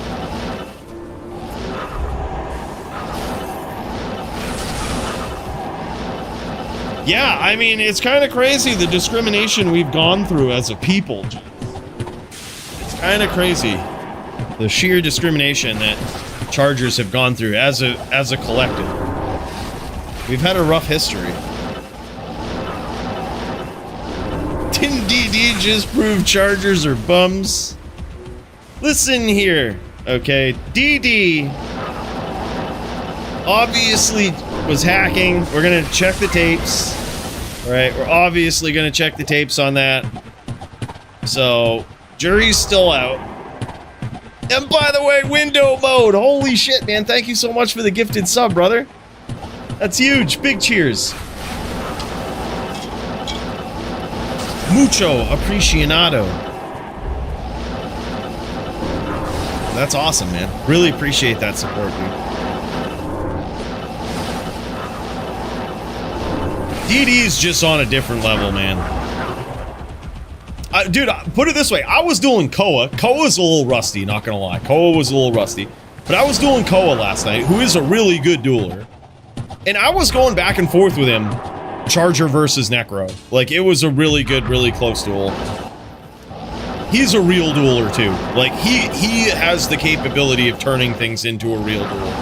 Koa's a savage. So I had some confidence going into this. I was like, all right, I can do this. And then you duel against DD, and it's like, yeah, I don't know why I played this game.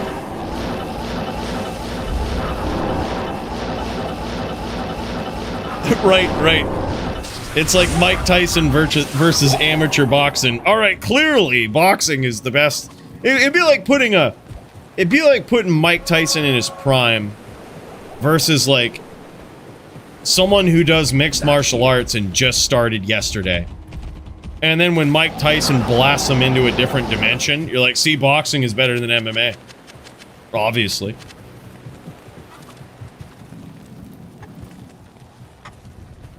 Oh, yeah, dude. Yeah, I used to do that in pub games all the time. I put a video out on the Coooley live channel on YouTube of us PKing early in the days of D2R with my charger. But that was not my first time. I used to jump into pub games in LOD and do the same thing. Like, I would do it all the time. I mean, I was also a thief, so I could... Dude, thieving was how I played the game for an entire decade, once I figured out it was a thing. Like, I really didn't do any magic finding or anything. I just stole all my items from public games and people transferring them. But you develop what I call tracking skills. So you can figure out where people are without being in their party. And, like, it's hard to explain them all here. But I could put on a masterclass of how to track where someone is or has been in a game without actually being in their party.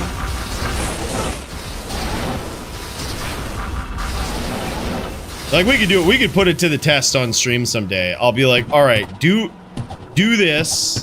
Go join this game that I'm in, and then go to a random spot and give me like a minute, and I will tell you where you went. Give me like 30 seconds a lot of times. I'll tell you where you went. So it's also really good if you're a charger trying to PK people in tomb games to like find what tomb they're in. Murdered in excellent gold find build, right? Exactly. Yeah, it was really fun, man. This is what I say. It's hard to get too rip shit upset about it. when it's like you're not even playing in hardcore, right? Like some people get so mad, but that's what makes it funny. You know what I mean?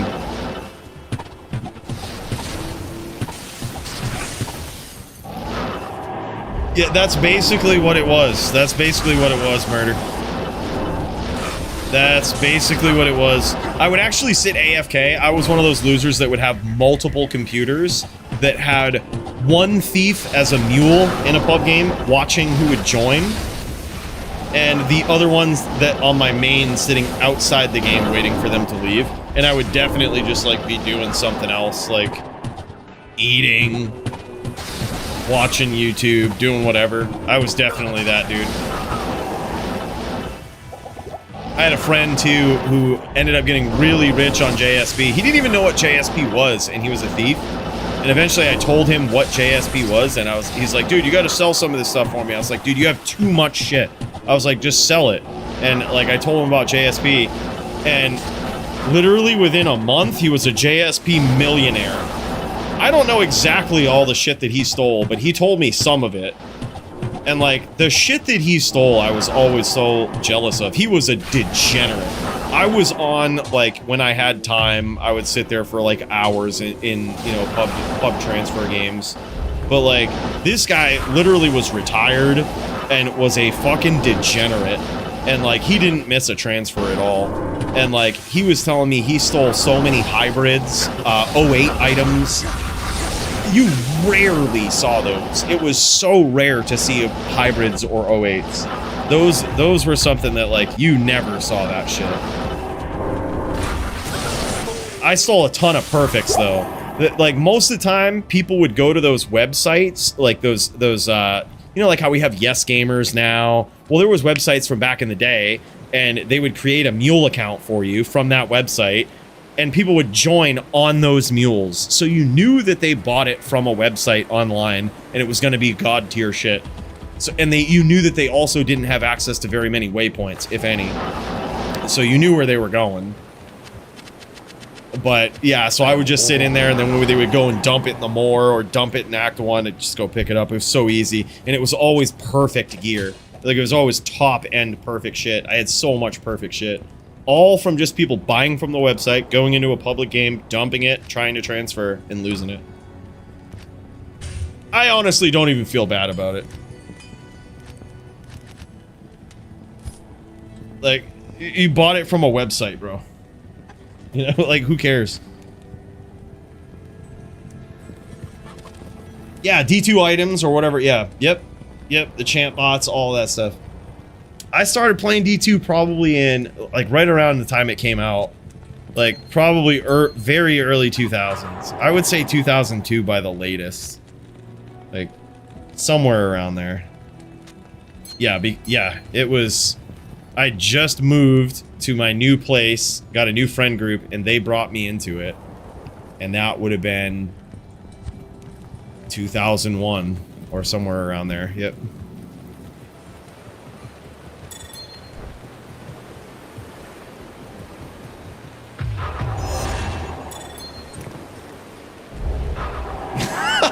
No shit, Boomer.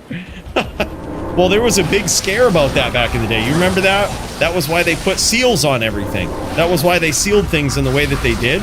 Is because someone poisoned some shit, and it literally changed the entire industry. And they were like, if you see anything cracked... Oh yeah. Oh yeah. Yeah, you remember that. It literally changed the entire food industry.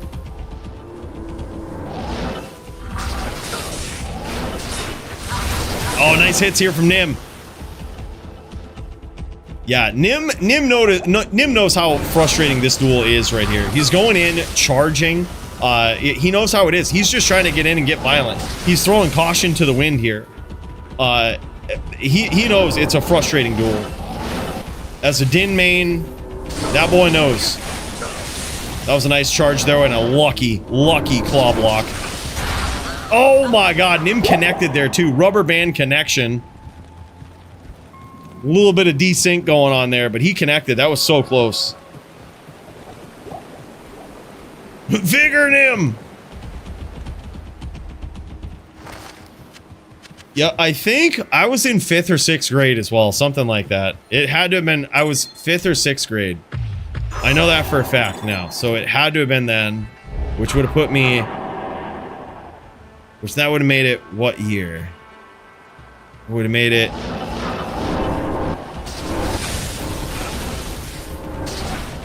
no, it had to have been later than that. It must have been 7th or 8th grade.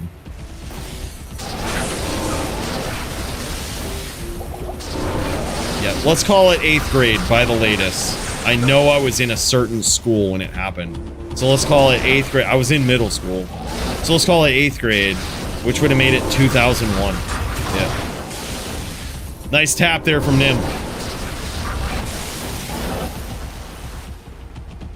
Hell, I may have caused it. Yeah, I'm 39. Vigor, big game changer? Oh yeah, it really is. Vigor is huge. If y'all have ever... I know there's probably not a lot of people that are like, let's go study the tapes on Coooley's LLD charger and see how awesome he is. But if you ever study the tapes, go back and look at last week's duel versus me and Lol Rages. And watch how absolutely epic savage charger aura swapping fuckery that I do constantly. Like, literally, there was 3 aura changes within 1 second in that duel at one point. All perfectly appropriate.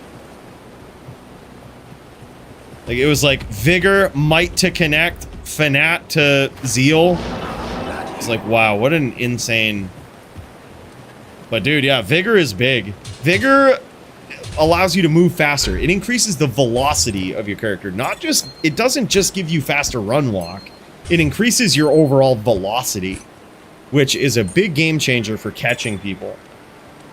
Look at this, man. Bougie, aka the McCreakers. This guy is a savage on the sin. He knows this matchup. He ain't no nub to this right here. And yeah, he's got some nice claws there too. A nice 2015 Griffins. Beautiful rep life rings too. That's something that, those are what real duelers use in this matchup. Real duelers use those rep life rings. You know, sometimes you got to turn it into that. Gotta be prepared with that rep life.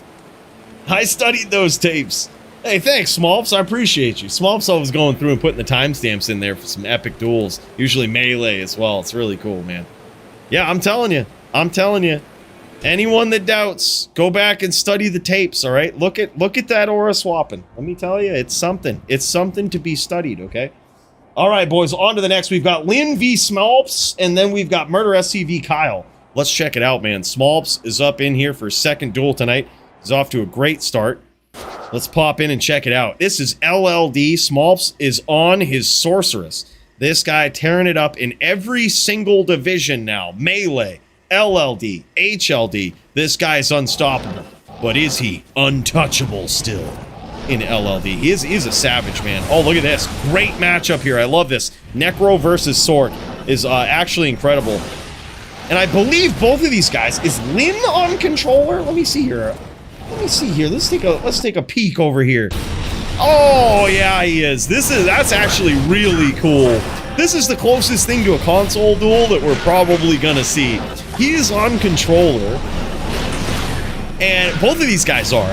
So what you see is like this kind of mid-range, what would otherwise be a very long-range fight, ends up being a mid-range duel with both of these guys having the same limitations, the same automatic aiming. And it's, like I said, a very refreshing way to duel. Nicely done there from Lynn as he capitalizes on it. That was incredible, man. What a great round. A refreshingly different way to see these duels. Yeah, Lynn is definitely, yeah. I suspected that. I thought I remembered that, Kyle. I was like, I think Lynn is too. So this is an interesting one. I think so, Frosty. I think they usually end at like the top of the hour. Like they usually go from 9 to 10. So if it's after 10, it would be uncommon for them to still be popping. It has happened, but it is uncommon. Lim says, that's it. I'm buying controller. I should try it out too. Nice escape there from Smolps. Notice he walked out of that instead of trying to telly out, which would have kept him there, leaving him exposed and vulnerable to magic spells, be it spear or spirits. That celebrates 41 months of membership. Lynn has been improving in leaps. Watch out, LMD. Bro, I completely agree. Let me tell you. Nice shots there again from Lynn. And a big cheers to Kyle for the 41 months, man. What a savage. Nice shots from Smolps. Thank you. And a great, honestly, a great observation, Kyle. He really has been, man. He is incredible. Lynn has made leaps and bounds in literally every format. But LLD, this guy really, really standing out. And he's picked up so quick, man. Going from like absolute green to you'd never be able to tell. This guy is just, this guy is there. This guy is him. This guy's insane, man.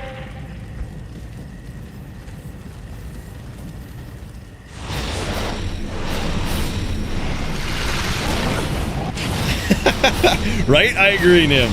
Just making some of my mouse. I think I think Smite should work like Zeal does, where if you smite close enough to something, you don't need to have the name lock. It will just pick a target that's really close.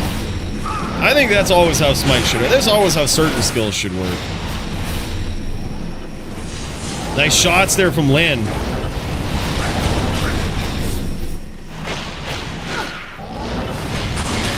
Damn, son. Beautiful capitalization there, though, from Smolps. He noticed the cadence, noticed the pattern of Lynn, and tried to break it up. That's just how it is, man. That's how you gotta be. It's kind of all a mind game to some degree, a lot of it in PvP. Getting in your opponent's mind, learning their tricks, their patterns, their cadence. I always thought Smolps was blue, like a Smurf. Well, you don't, maybe he is. You don't really know. Have you seen proof that he's not? What if he is? We don't discriminate over here. We don't discriminate at all. It's not something we do here. Smurfs are indeed welcome. Smite with AAs would be too easy. Bro, the Dins need something. The Dins need something.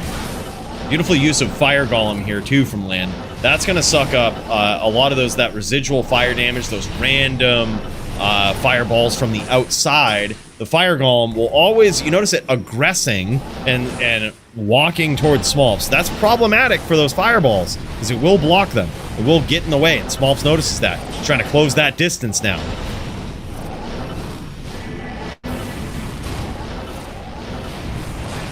Damn, son. Smolps looking clean here. Smite with controller still needs a name lock, I believe. Damn. God, that's weird.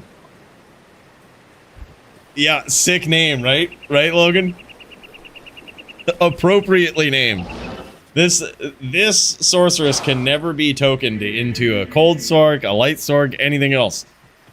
Alicia Keys Fire Sork. It's gotta stay. 3-1 in favor of Smolps, but can Lynn pull this out? Can he come back from this? He's off to a really good start here in these first couple of rounds. Well, really, all of these rounds have been pretty close.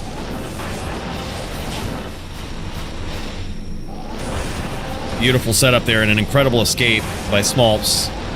Smolps now circling around from the outside, trying to get some nasty hits in while staying just out of the range of these bone spirits. Lynn getting pieced up from afar. Nice use of the bone prison there, too, actually. Damn, man. Lynn was on point, but Smolps picked up that cadence right at the end. And damn, son, that looked good. These guys might show off some gear here once Lynn gets his, and then we'll kick over to Murder SC versus Kyle. And that is going to be a showdown, man. I can't wait. Then after that, we've got Baloney Pony in low-level dueling. And then back to Murder SC versus AF50. Dude, hell yeah. That was quick. Yeah, that was quick. Smolps, I'm telling you, this guy, he was LLD champ for a reason. Don't underestimate this guy. Don't you underestimate this guy. Let's pop over to Lynn's perspective. It might be a little easier. Oh, actually, never mind. Both these guys are on controller. I was going to say, sometimes I think there's a little bit of lag on controller when you mouse over something. You notice that? It's a little bit of lag when it pops up. But these guys know what they're doing. Sick gear, man. This is something. It's really good to see this level 30 gear because, you know, and unless you've seen the short with Murder SC up in there, some people might not even know what they're even looking for. It might not even know that some items are savage. But there's certain things where when you come across them, it's like, how can you not ever think that that's wild, right? Like the wand that DD had today in the Necro matchup. 5 spear, 5 spirit, 20 cast. Bro, you're not passing that up anywhere. Beautiful setup from these guys. Lin is looking clean, man. I gotta say, this guy is gonna be a threat. This guy, y'all better be watching your back in LLD. This guy, he's coming for you. GG, man. Great duel between these guys. Let's kick over to the man, the myth, the legend, shall we? Thank you. Murder SC, the man, the myth, and this guy today, I am so excited about it. This guy is on a Warlock today that he has put together in LLD, and I'm pumped to see it, brother. I am pumped to see it. He's got some crazy cool gear, and it's we don't see a lot of Warlocks dueling here. We don't see a lot of Warlocks in LLD. They are pretty damn powerful, I gotta say, but you rarely get to see it. But Murder SC is probably on one of the most fair Warlocks of all. Like, at least I think he is. At least I think he still is. I think he's on a Fire Lock, which is actually pretty wild. The fire damage is pretty insane. Oh, no, he's on Echoing Blades, or Echoing Strike. Okay, that's actually cool. I think that's still actually a fair Warlock. That can do some big damage. That's like a charger right there, but a charger that can teleport. This thing is insane. Big hits here. Kyle's in trouble early. Kyle trying to get that distance. Murder SC trying to close it. Oh man. Kyle needs to try to walk around from the outside, keep that distance. Oh man. Burn up those tele charges is essentially what it is. If Murder SC is locking and stomping onto him like that, he's got to keep running and keep running at like an angle, right? Run away at an angle so that if he gets that name lock, those things don't chase you. You know, you're right out of the way. That's going to be the big challenge, but Murder SC knows what's up. Murder SC closes that distance. And I think a Warlock can actually go, in DFC, they can go Telestaff with a shield, right? Like, they can have a Telestaff out with a shield, never being vulnerable at all to arrows, which is insane. You got to just blow the Telestaff charges out. That's what it is. You got to force them off of it. And that's just with good positioning. And that's going to be a big challenge here, because Murder SC knows what he's doing.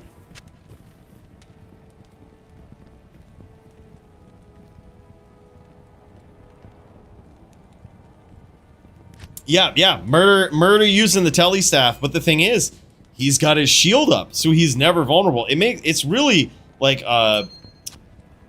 Warlock is such a bad matchup for Charger because like they're never vulnerable. You can never catch them. The only thing you can really do is like upcharge them, you know, and just hope that some of them land and get out. Good day. Otherwise, it's just so bad. What up, guys? What up, Death Bob? And hell yeah, Dather. Yeah, I mean, you never know what you're gonna get in a pub game. You could pop into a pub game and could be right full of BM. Duke will tell you that. He did that earlier. But yeah, I mean, this is the thing. We have quite a cool community here, man, because every Thursday night we get together and we just trying to do some duels, you know? Uh-oh, Murder SC getting caught there.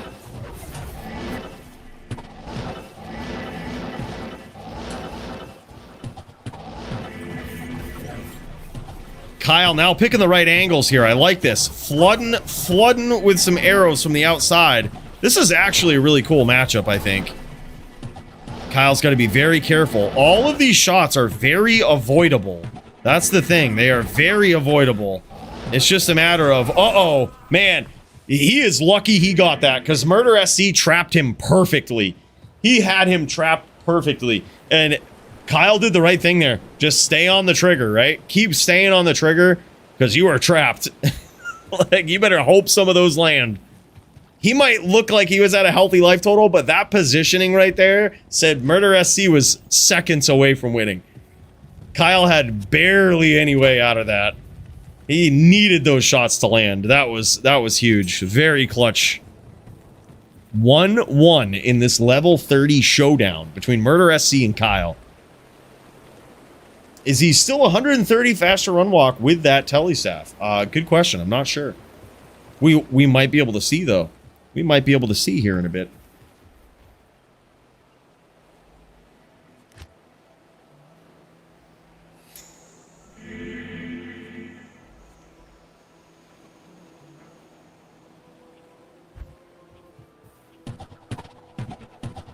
And here we go, bros. Round 3 between these guys. It's 1-1. Murder SC is now going to get a little trickier with how he's going about this. Nice dodge there. Very lucky dodge from Kyle.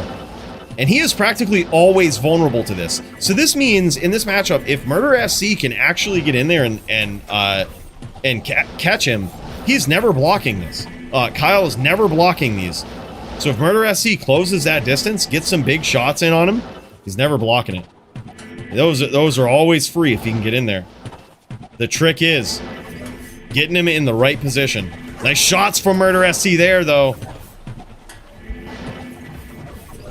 Incredible pressure. What I really like about this setup that Murder is on is that you can chain lock like it's HLD. Like, you can literally, you have no reason to swap back, right? You could literally hold that chain lock, get it, you know, go back to throw lock, and then fucking swap and jam, like, and just basically keep that name lock, which is what he's doing. And you can see that pressure that he's able to put on. There's sometimes where he's getting caught because he's trying to swap back to his big weapon. He's trying to swap back to his main weapon to do big damage. So he doesn't, although he could land some shots with the telestaff, it's not going to be the ideal damage, right? He could ping him down with that, but it's not going to be ideal damage. That's why he's trying to still swap back to his main weapon.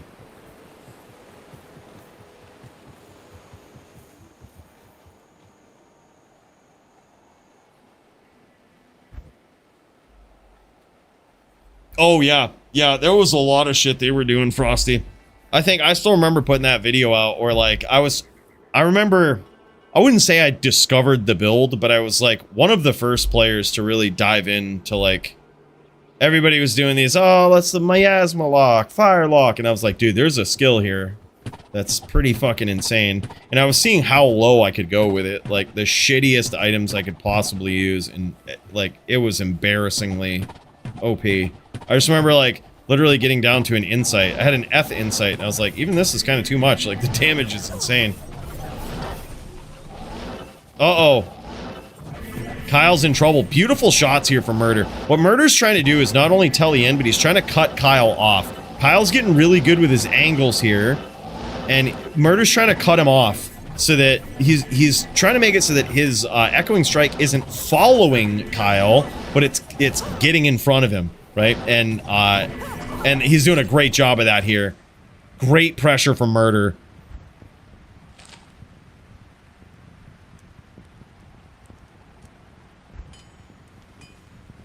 Oh, yeah, for sure. Well, Chain probably needed a cooldown. I mean, there was so much broken with that.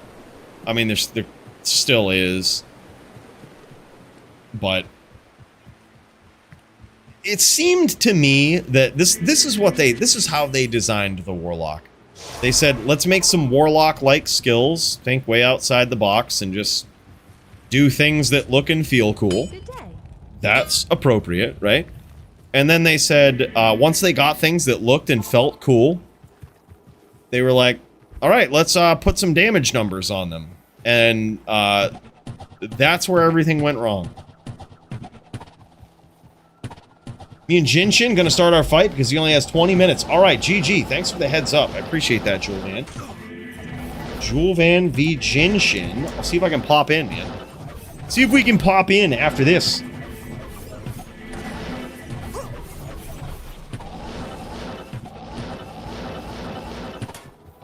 Jits and I, let's see, we got Hash A and Jits. We are 3 duels down, but what we can do is we'll try to sneak in Jinshin and Julvan in between some other duels as well at the same time as, and we'll see if we can move the queue along. Queue is getting a little long.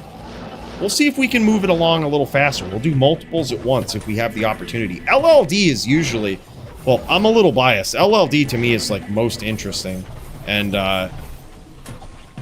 but also they tend to be a bit faster. Also a lot easier to understand from a viewer standpoint as well. Oh my god, great shots here. Great positioning from both players. Murder's in trouble here. Down he goes. Charcy slays him. Now 3-2 in favor of Kyle.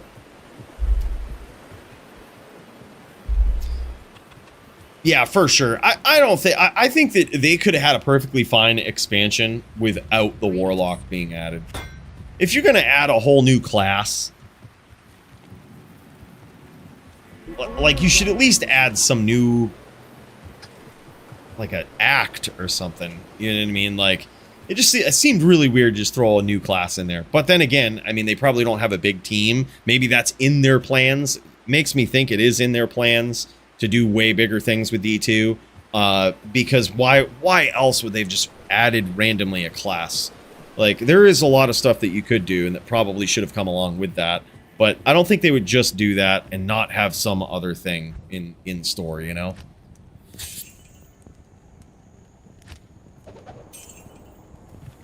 Yeah, it definitely does.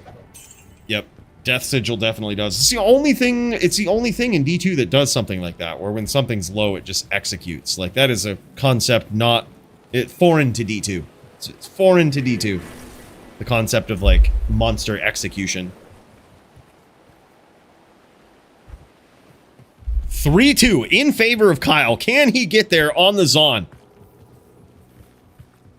Murder SC's closing in, though. He's figuring out that cadence. He's cutting him off with these echoing strikes. Beautiful shots from Murder.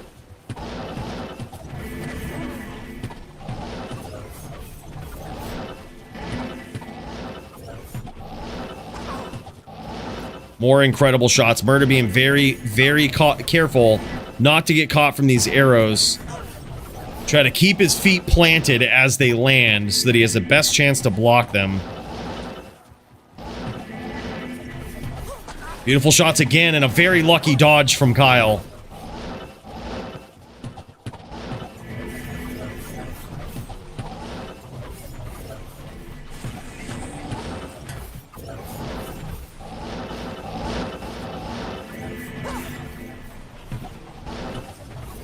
Kyle has some incredible positioning in this round. Staying just on the outside of these echoing strikes, which is such a frustrating distance for Murder, because he is sitting there basically, you know, having to reposition himself, and all the while, the Zon hasn't really, she's not running, she's right there shooting, so you have to do all of that in real time right there, reposition yourself, swap to the telestaff, swap back, and it's like you're just eating the most efficient amount of shots. But Murder SC figured it out in that round, and now we've got ourselves a 3-3. It literally comes down to this. Good evening.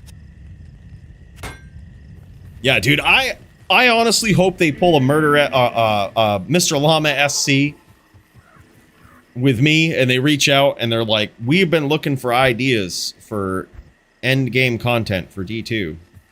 Dude, I've got some crazy good ones that they don't even change the game much. They don't add no power creep, and they're just super fun. Would be super friggin' cool.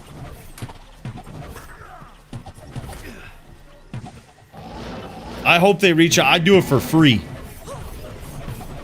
Yeah, I think finishing Act 4 would be a good one. Murder SC catching some shots here early. Kyle is so lucky with these dodges here. Holy shit. So many lucky dodges there. Great duel, though. And you got to give it to Kyle. That was some incredible positioning. He is really picking it up on this Zon, man, and looking real clean. That was incredible. That was incredible. GG, man. And it's so cool to see Murder on this lock, too. I can't wait to see what he's brought to the table with the new nerfs to ES and all of this. This is very interesting. I'm so happy that he brings builds in like this. Murder SC likes to have fun doing this, man. Like, that's... This guy is not only a skilled dueler, but he likes to have fun while doing it. And, like, that's something right there. It looks like he has an Insight Rune Staff is his big method of attack right there. Oh, yeah. Insight Rune Staff. That thing is underrated, man. That used to be big on Liberators back in the day because it didn't require the big strength and dex requirements that that other weapons did, right? So you could save a ton of stat points by using Insight Rune Staff. And Murder knows that. Murder is one of the OGs. He knows that. Hell yeah. Look at that amulet too, dude. 2 to skills, 55 life, I think was on that. Damn, son.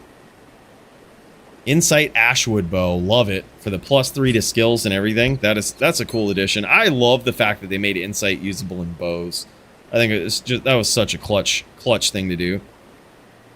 Beautiful amulet there from Kyle. Insane showdown between these guys. All right, boys, we've got Baloney Pony in LLD, and we're going to try to get to that at the same time as Jewel Van versus Jin Shin. We're going to try to pop into them both. Let's see what we can do here. Jewel Van versus Jin Shin in some Barb v Zan. I might have to take some notes here. I might have to take some notes as we get ready to check this out. Uh-oh, man, look at this. Jin Shin is in trouble. Both of these guys are extremely low. And this Jewel Van is a top-tier Bard player here. He knows what to do in this matchup. You notice what's on his left click here. It's not Berserk.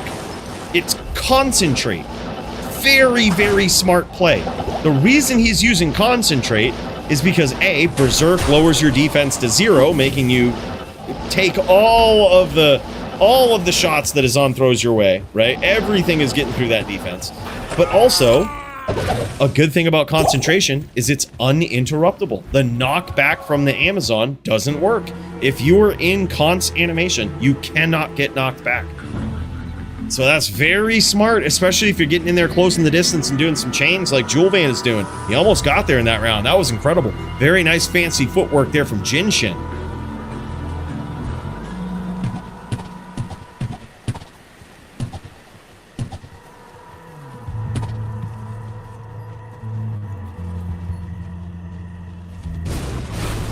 Yeah, I think it's cool, man. I know that even the devs said that they don't like stamina, but I think it's an interesting mechanic. It's very D2. It's very charming.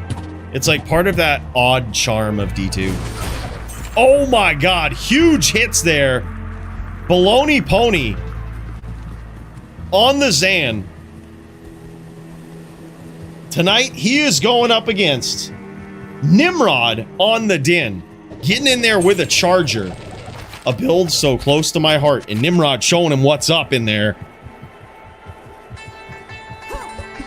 And here we go. One of the cool things, Baloney Pony, also a controller player here, showing off, is that you can change your run walk speed just based on how much you come right onto the controller, you know? And I think that's one of the coolest things about playing on controller.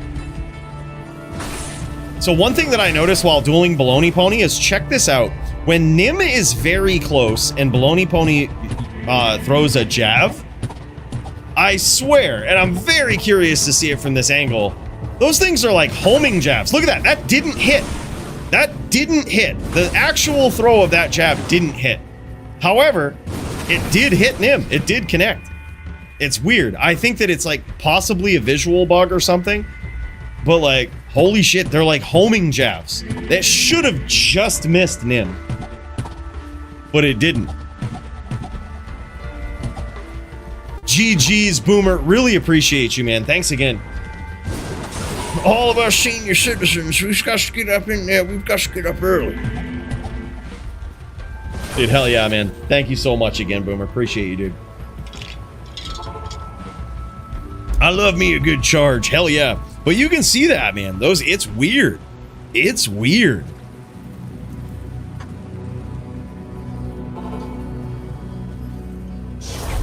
right, let's pop back over to the Jewel Van versus Jin Shin as these guys throw down an HLD.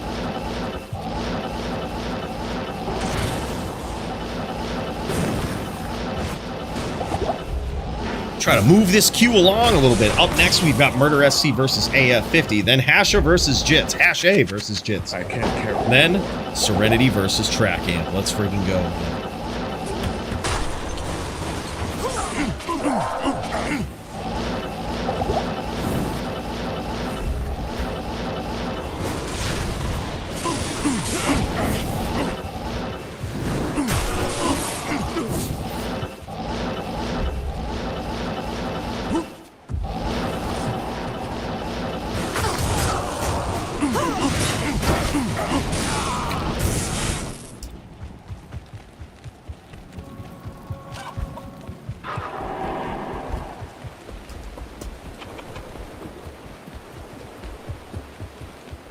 Dude, I feel so bad. I missed Random Tool Guy's message. I feel like an asshole. I remember he's from EU too. He messaged me early on Discord. I didn't see it. Shit, I feel like an asshole. It's so late for him out there. It's like 4 a.m. My bad, dude. I just noticed that. Billy and I in the queue. Gotcha, Crypto. All right, Crypto v. Billy. That one's gonna be sick too. All right, as we pop back over, Baloney Pony versus Murder. Or, I'm sorry, versus Nim.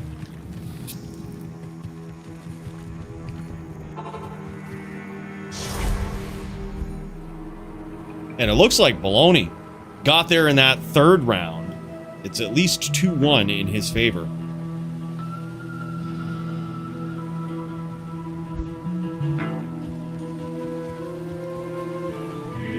Yeah, in this matchup, we get a little dirty as a Charger, I think. I think we gotta get a little dirty. You gotta go for a little bit of a sneaky foot charge in the repositioning is what I do against these fucking Zans. When you reposition, you gotta chase them down. You go for those sneaky little foot charge just to close the distance, you know? Sneaky little foot charge. Oh, whoops! You know, it's just, these Zans, someone's gotta keep them in check. What's affecting charge? It needs Zeal or Smite to make Zon want to move. Yeah, exactly. That's what I think. I think you go in with a foot charge. It makes it so whatever direction they run, you get them. Well, you could name lock them too. But either way, you try to position. You try to position yourself with a foot charge. I think against the AA Javs, I think you have to. Like, you gotta make it so you both have AA, you know?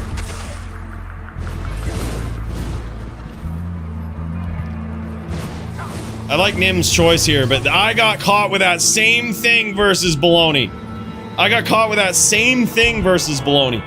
I did that same thing to him. You bust out the two-hander, and those jabs connect way more than you'd think. Watch this, dude. If we go over to Nim's screen, and we check it out from his standpoint, there, it looked like they connected. Like, those were clean, right? On Baloney's screen. But on the Din screen, it looks like they shouldn't connect. Yeah, Jewel and Sunder is allowed, but they're too high of a level for LLD, so they wouldn't do nothing in level 30 duels.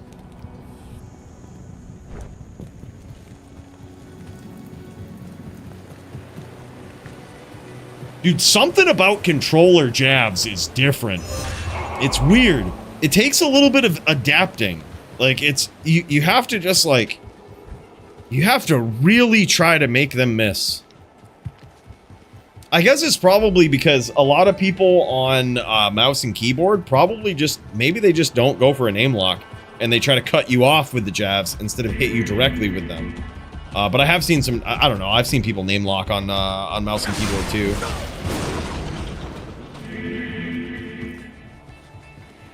All right, here we go. Here we go. Nim re-upping on that mana. He's going to go back in. Hopefully he doesn't catch a lot of guideds. He's going with an in and out strategy. It's a little risky, but the reason he's doing it is because he seems to have swapped something up. He's gone with the Cannot Be Frozen setup here with the Spirit Shroud armor. And it compromises his mana a bit when he does that, right? So, it compromises the mana. He's trying to go in and out, and he's not getting stuck there. It also looks like he doesn't go with the Zeal setup, so he's going in and out. In and out setup all day. It is a bit risky, though. Especially with those guideds flying at you, busting out the two-hander to rep the mana. It's all risk. All risk.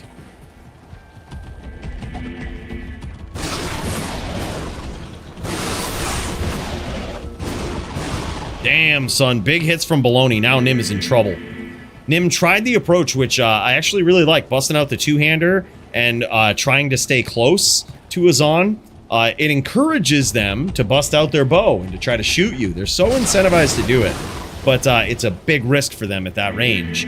He's tried that, but he ended up eating a lot of jabs. I think that's the weird thing about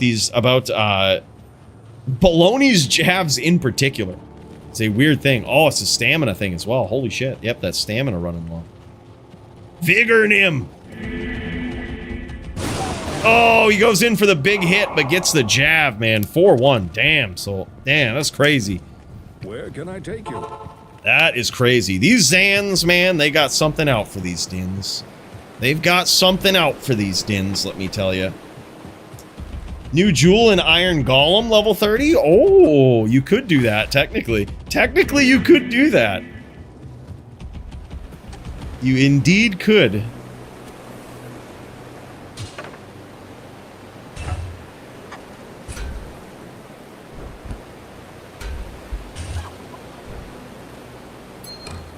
He was showing you that, Kyle. Interesting. So there is something with name locking on controllers that just... I think it's just something you have to get used to, because after dueling Baloney the other day, I was able to make him miss with his jabs, but it was like, you really had to focus. It'd be like, okay, he's throwing, and it's possible that he's throwing in a direction that I don't quite see yet. You know what I mean? It's like weird. Takes a little bit of adapting. It's certainly something as I've never seen it in 20 years of charging. I'm like, that's crazy. But damn, Nim was like, great duel. These friggin' Zans. All right, boys, let's see if we can still catch the Jewel Van matchup. If he's still dueling. Damn, son. GG's, there it is, as Jewel Van is slain by the Jin Shin, the legendary Zan player himself. God damn it. I shall try to avenge you on a different date. Shall try to avenge you, Jewel Van. That's good. I got to track down a token anyway for my duel versus random tool guy. Up next, we've got AF50 versus Murder SC. Let's get up in there. Let's check this out, boys. Murder SC, the man, the myth. How low will I have to sink to accomplish my goal? And here we are, back on the Warlock. Murder SC, looking like he's got the same setup here, probably Echoing Strike, and AF50 coming in on Blade Goblin. He's on his Blade Sin, which should be a very interesting duel between these guys. This might be a toe-to-toe. Yeah, this might be back and forth, toe-to-toe. Holy shit, that's exactly what it was. And that was fucking epic, dude. Literally, AF50 just setting up nasty Sentinels there and happy to throw with Blade Fury, but it didn't end in his favor there. Very easily could have been, though. Did Smalls duel tonight? He did. He did. He won in HLD and won in LLD. Dude is a savage, man. Dude is a savage. Crazy. Let's get up in here and check it out from AF50 standpoint. Controller king, man. Yeah, he is. He's insane. Let's see if AF50 has a way to adapt to this here. Murder SC is just trying to turn this into a back and forth battle. And he's happy to do it. I see it now. AF50 trying to stay just out of the range here. Trying to utilize that range. And he also has, look at this, he has a sword back hold here, which means there's a very good chance Murder SC is won. Yeah, I was going to say, very good chance he's won. And you're going to see AF50 do a dragon flight here real soon. Yeah, he knew that was coming. That is by design. He got this set up so that when he hits, there's a 50% chance, at least, that he procs that open wounds. And with his setup here, with AF50's setup, This is one of the only characters in LLD that I think can actually reach 50% DR. There is no real good way to, there's no way to do that on any LLDs. You can't reach 50% DR unless you're an assassin with Fade and all the right gear. Taking some big hits here. Murder getting AF50 in trouble. Oh my god, lucky Blade Fury there, or skillful Blade Fury is what that was. He knew what was coming. Holy shit, 2-1 in favor of AF50. This is crazy. This Warlock looks fun though, man. This looks fun. And Murder is making this a dirty fight, man. He is making this a dirty fight.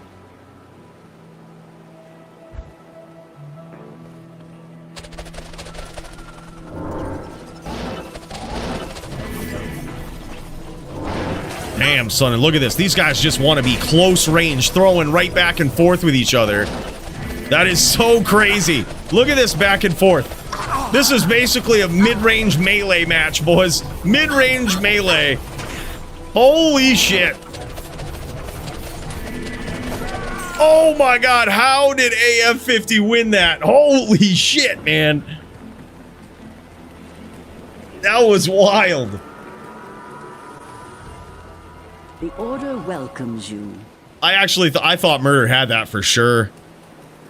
You would figure that the Echoing Strike would win that, but I mean, hey, it is literally, that's exactly what it is. It is a mid-range melee bout where you can move around a little bit to dodge some attacks. And the funny thing is that between these two builds, they both kind of have a very similar attack.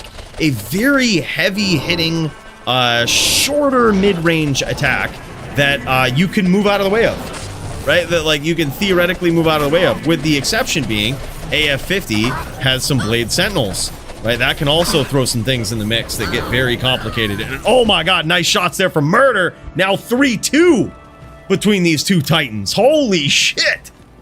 Bro, this is probably one of the most unique, most savage matches I've ever seen. This is actually kind of wild, man.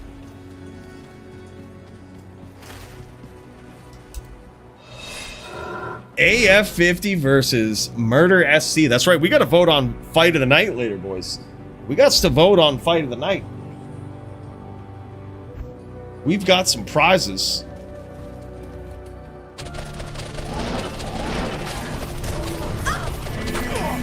Oh, big hits there.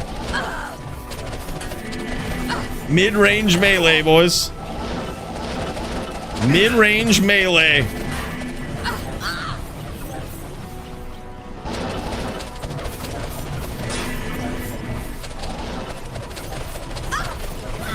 Oh my god, man. Holy shit, and it comes down to this. It literally comes down to this. The final round. It is 3-3 between Murder's Lock and AF50's Blade Sin. Let the RNG happen, right? Exactly. Yeah, the Dawn Fry match, you remember that? Where they're both just like, him and that Asian dude just like punching each other in the face? That's basically what this is.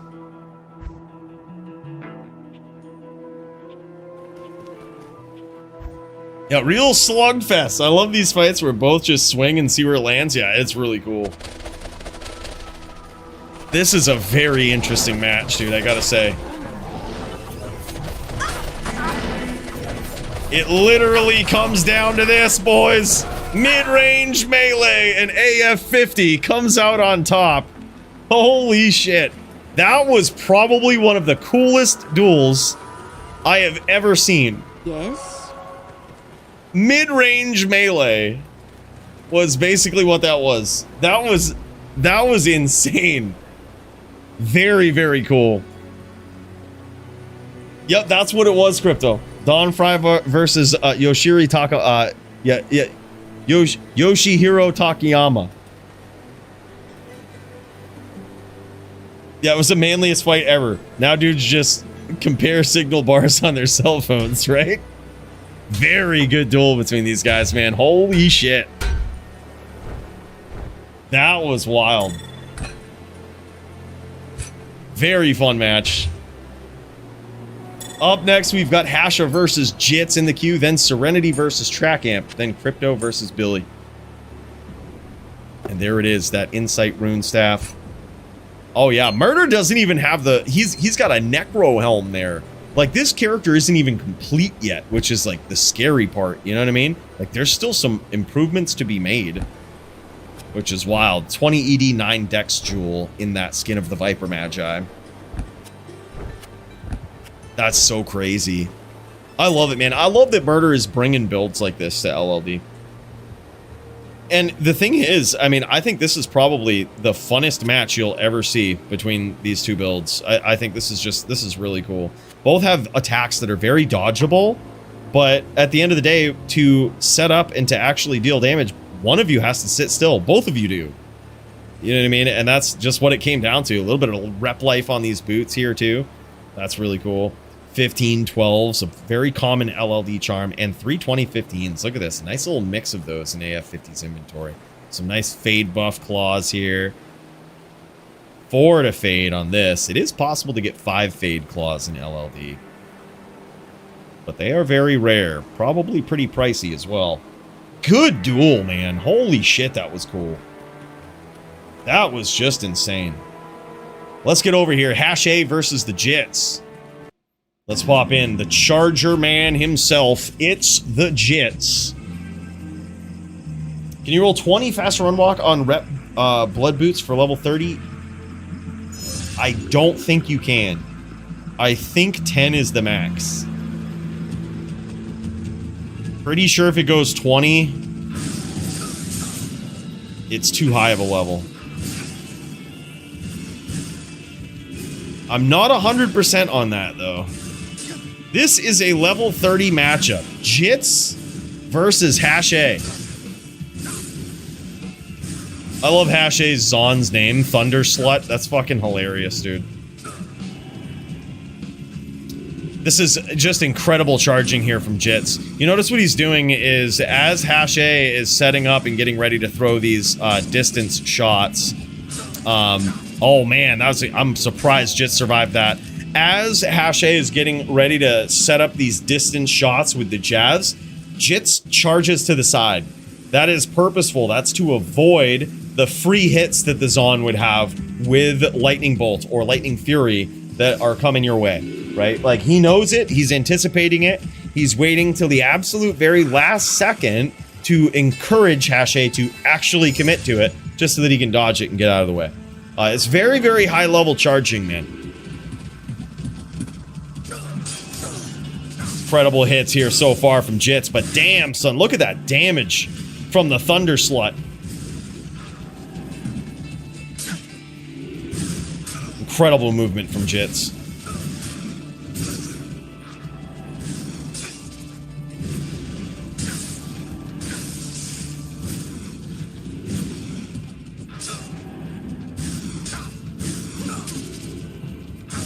Jits might have lost that round, but that was a masterclass in charger movement right there. That was a masterclass in charger movement. Get on that bow, Hash. Hold play, Cotton. Oh, those are self-rolled AF50? No shit.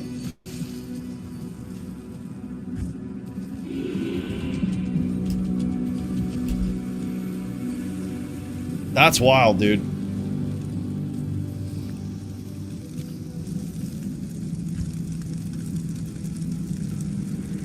Offer in the double. I think they're still going. I think, is that 2-1 or 3-1? I think they might still be going.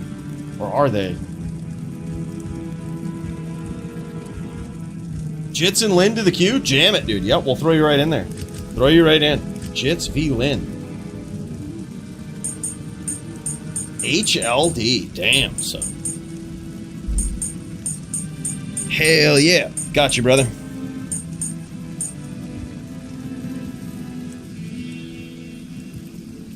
That's what I thought too, Track Amp. I thought it was 2-0. I thought it might be 2-0.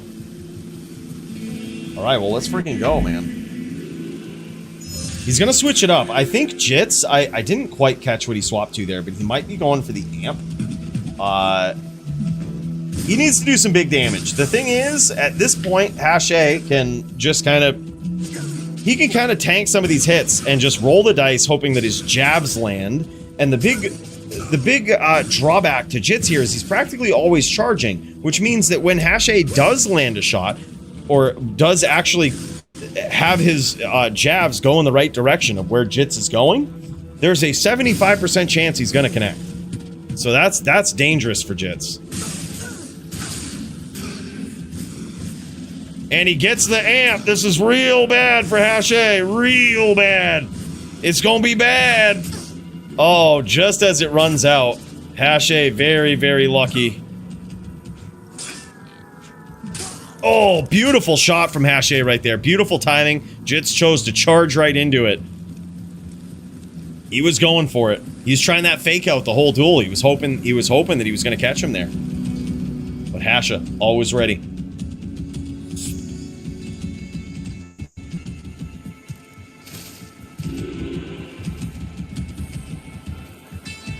Always ready, always waiting.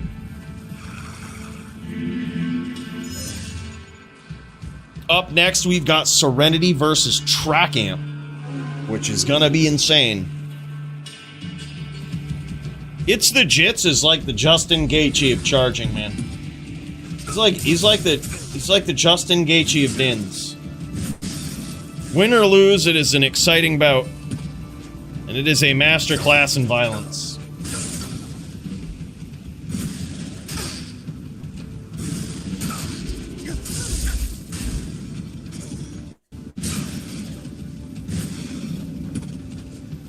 And now Hash is in trouble.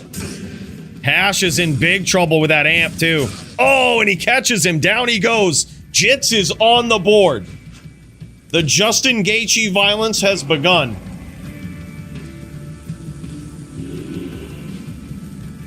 Foot charge. Hey, look, I saw... What I saw there was a position readjustment. Right there. It was a position readjustment.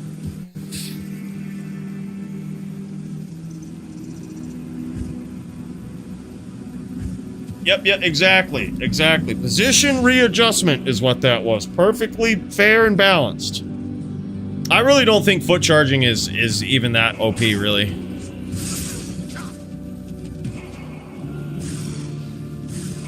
Keeps them honest. Keeps them honest versus those chargers. Charger's been hated for so long, man. That's what it is.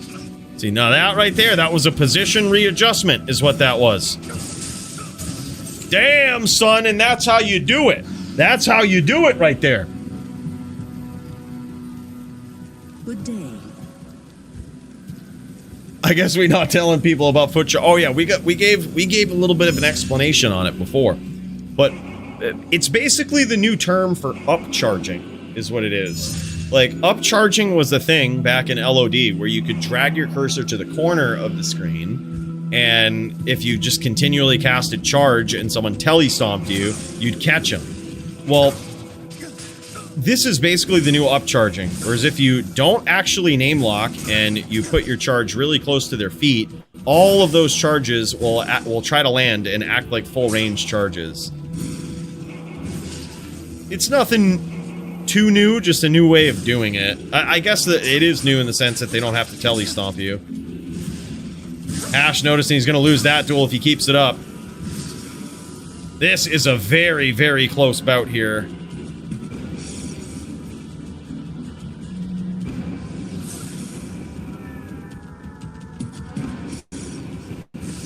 Oh my god, a close one! But Jits gets there, even and up the score. Holy shit, man. What is this slow missile?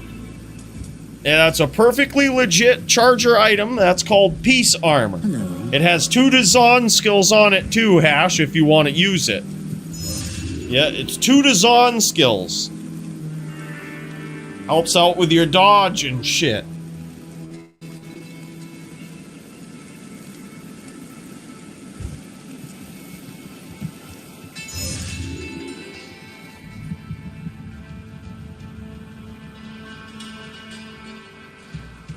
Yep, you can get a double hit. You can get that in there, or honestly, I think that's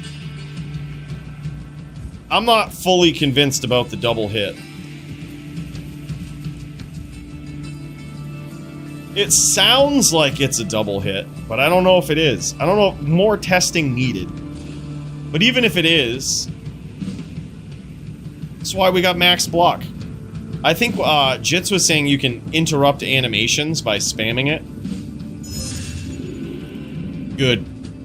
We need something to be able to stun lock people, alright? We need something. Maybe that's why... Who was dueling on the Barb earlier that was doing very, very short whirls? I wonder if he's onto something.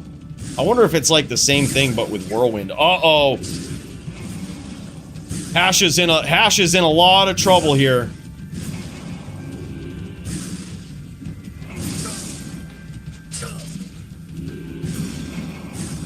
Oh, and there it is. Jits with the master class in charge violence right there. Very good duels between these guys. Holy shit, man. That was an incredible comeback. That was literally 0-3 to 4-3. That was crazy. Peace. Made balls on a din. Peace, you up. That's what they do. That's what they do, Kyle. Bro, thank you so much for the 2 Canadian coin tip, man. Big cheers to you. That's exactly what it is. The reason Dins use Peace is because they're probably using some weapon that isn't Honor, and they want to maintain their critical strike. Peace armor gives +2 to critical strike, and it's an O skill. It's like, doesn't matter the class. You get the skill critical strike. So, it's a really good way to maintain crit on a charger or on a smiter, you know, when you're not using something that gives you natural deadly strike. And even if you do, it's a way to just boost up your critical strike quite substantially. So it's a pretty good way to ensure that you do double damage. It all depends, Chuck. It all depends on the matchup. When they're going up against each other, that also depends. Barb probably wins it. But yeah, it depends on the matchup. Whirlwind Sin, if you're just going straight Ghost, is good in certain matchups. But Barb is better in some as well. They're just 2 different classes that have interesting matchups. You know, it's hard to say exactly which is better. Probably overall, the Barb is better. But Ghost is really cool. Ghost is really, really decent. And especially depending on what you mean by Whirlwind. If it's a hybrid or if it's straight Ghost, that opens things up too.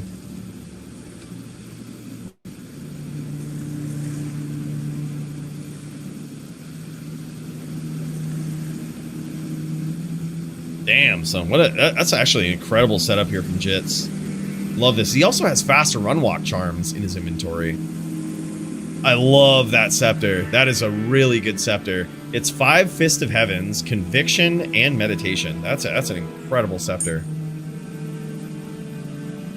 Wow, that's nuts. That is so crazy.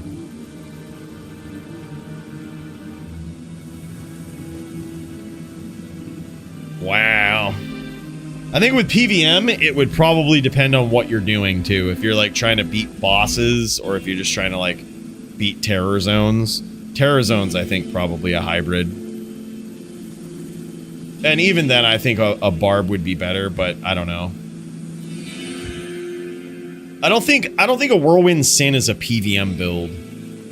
That's the thing with a Whirlwind Sin. It's not really meant for PVM, I don't think. Great duel here. That was actually incredible.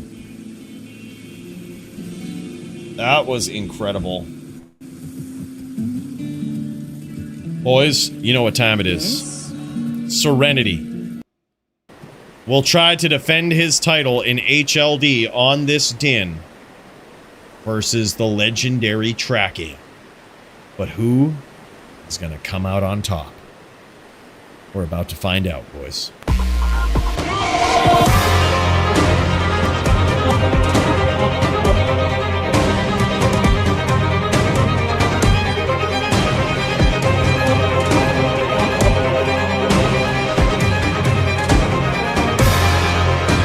In this corner, we've got the reigning defending HLD Din champion of the world. This is Serenity.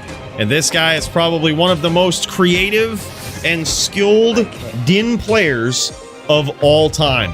He's coming in and he has a mountain of a wall to climb tonight as he goes up against Trackamp, a guy that has been knocking on the door of the DFC title for a long time. And he sees tonight as his most recent opportunity to seize DFC gold and get that golden name tag, that DFC championship recognition in the Discord. And that's what he's going for tonight. But Serenity busting out the bow like an absolute top din over here. This is a death match, a very different type of match. Oh, and he procs tap right away. The blessing of the Din gods has smiled upon Serenity early on, giving him a second chance after some early devastation in this first round. Now, what is a death match? What's going on here? Well, this is a very lopsided matchup that does not favor the champion. Din v Druid is very bad for the Din. Doesn't matter how you slice it. No matter what Druid build, the Druid should win 90% of the time. It's crazy. However, that being the case, in these situations, oh my god, beautiful chain there from Serenity, repping to full because of the tap as well. Absolutely incredible.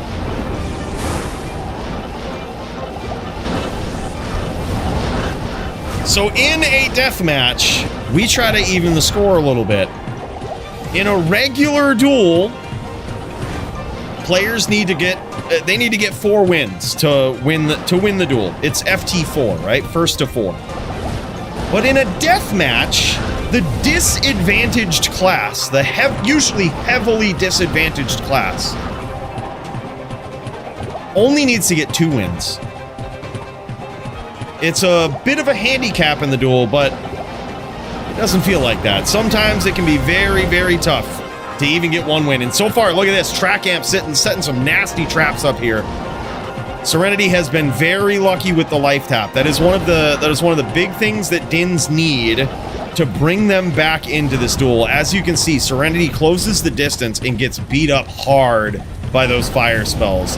And the drawback here, the big FU to the Din, is that he has to close the distance to deliver this vicious damage. So he's always, every time he goes in, catching serious punishment. It puts so much strain on the Din player to not only close the distance, but get the name lock, get the chain, execute perfectly, all just to get hit by nasty AoE spells every time he tries to come in. And he's getting this life repped back here. This is actually pretty incredible. His bow has run out though. This could be problematic. Because being on a Din that uses a bow, in order to recast battle orders, you got to go back to the cube and do some hefty, very quick swaps. Serenity trying to re-up on the mana here. Tracking? Never heard of him. Yeah, this is Trackamp right here. My bad if I misspoke. Yeah, 5% tap on Drax. However, you could also set it up so that your shield is Exile, and it could give you even more of a chance. You could have up to probably 20%, I think, on a Din if you really wanted to commit to it. It doesn't appear as though Serenity's doing that, though, because his cast frames are too high. If you go with Exile just to try to proc tap, it seems like a good idea until you realize you're literally just delaying your death at that point. Because you have no real way to actually close the distance and get in. You're too slow. Serenity looking for that chain. Is very, very accurate. This life leech is allowing him to stay in this as well. It appears as though he has life leech. And that's big. That's smart. The Druid player is going to have a bear. They're going to have a bear to try to get in the way of these smites. They're going to have an Oak Sage. Now, while Life Leech on Oak Sage doesn't work so well, it certainly does versus those bears. Those bears have a big life pool. And that is what counts on Life Leech. You can't leech a ton of life off from something that doesn't have life, right? Or doesn't have a lot of it. Oak Sage doesn't have a lot of it.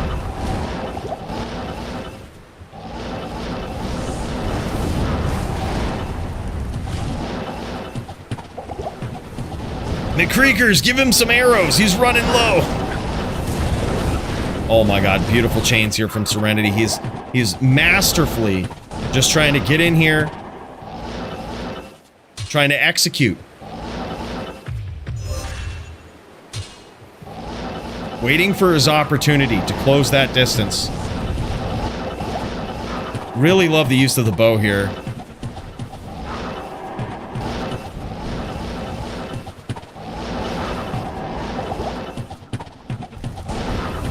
Yeah, that life leech is big. So he's not necessarily relying on that tap. That life leech is going to keep him in this.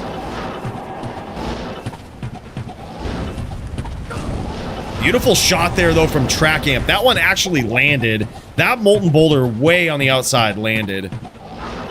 Which is wild.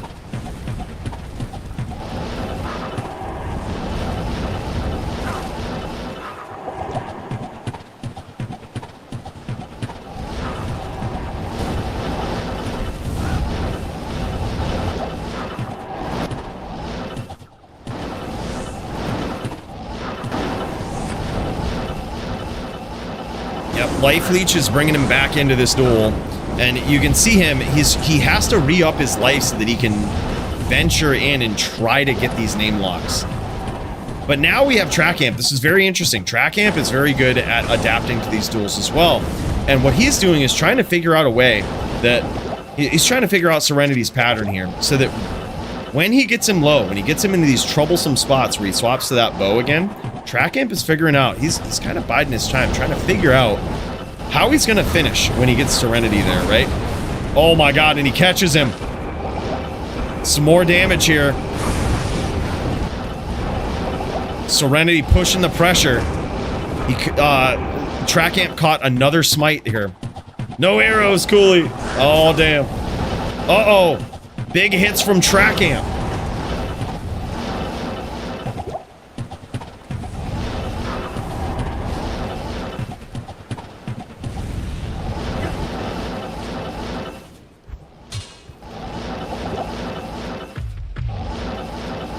Arrows plus life tap on Din equals no. Oh, they got some arrows in that house, and Serenity just noticed it too. There are some arrows in that house. If he needs them. I don't really actually think he's in trouble.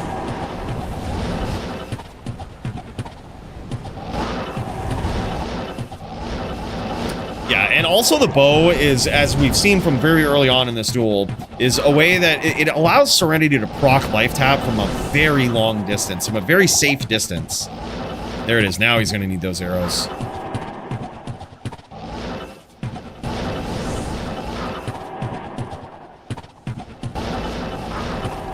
This is an interesting duel, let me tell you. We might be able to get some others going as well if this goes long. We got Crypto v Billy next up in the queue, and also Jits v Lin. Oh my god, and there it is, man. He catches him. You never know how long it's going to go. Serenity is now 1 win away. He's got his first one. Yeah, this is deathmatch. Serenity only needs 2. Serenity needs 2. Serenity 1 win away. Track Amp 4. Damn. Ah, okay, yep. Arrows plus life tap on Din equals no. Hey, look, these Dins got to get the win some ways, boys. So far, Serenity is technically in the lead here. He's 1 win away. It's 1-0 in favor of Serenity.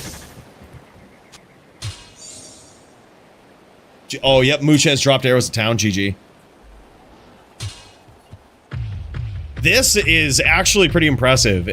Serenity has stacked up a very critical amount of life leech on this build, which is, it's weird because you don't usually see that. Usually Dins are relying on the life tap to replenish a lot of that life, but you are allowed 35% life leech on a Din, and I'm sure Serenity has gone right to the limit of that, because when that arrow connects on that bear, it's bad news. It's bad news. That life starts going right up. Extra strong, I believe it means that monsters just have extra strength. So if they hit you with something, then it's going to hurt a lot more.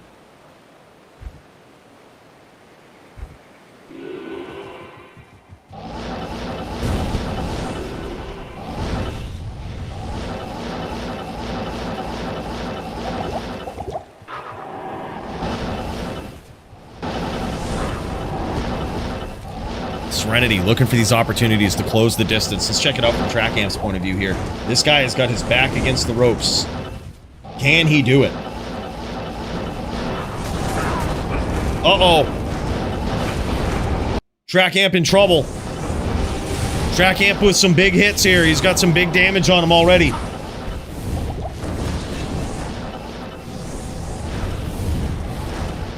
He's got his back on the ropes, boys. You know what time it is.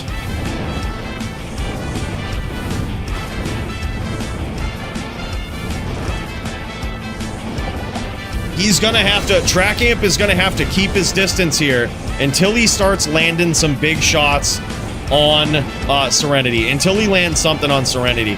And then he's gonna have to force Serenity to chase him with the smite. And we've seen that Trackamp is totally capable of outpacing him if Serenity wants to try to get on the inside.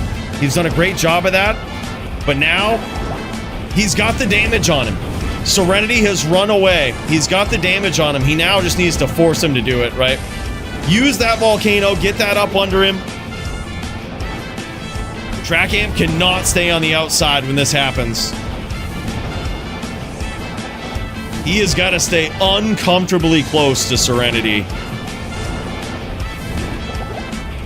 Make him pay every time he tries to leech that life back.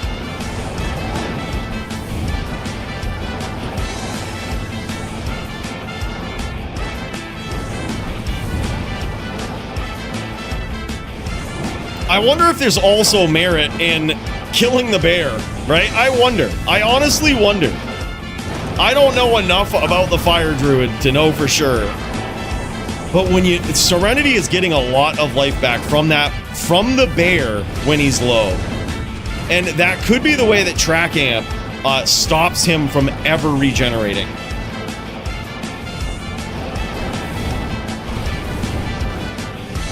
Serenity appears to be in trouble here.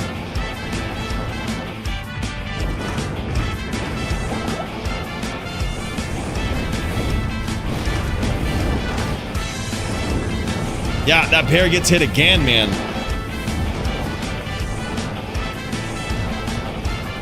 I mean, Dins basically can Titan. I mean, that's what they're playing on a Din. It is the only manly build in D2. It's the Din.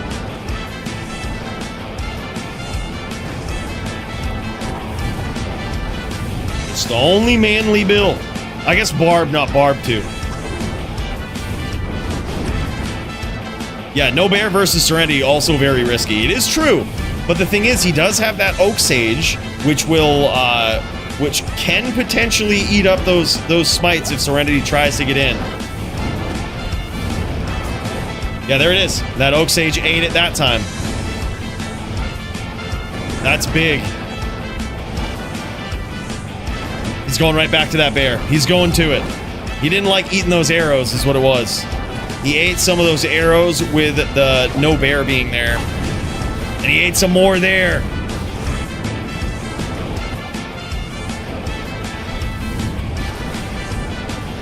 Trackamp in trouble, back against the ropes. But can he pull it off?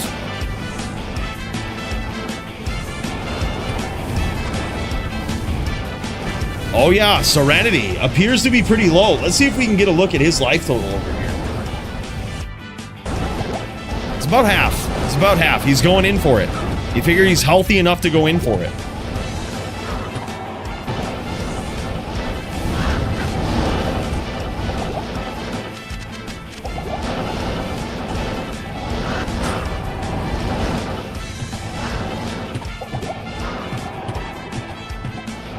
GB, there's only two types of Dins. Those that understand how to use the bow, and shit Dins.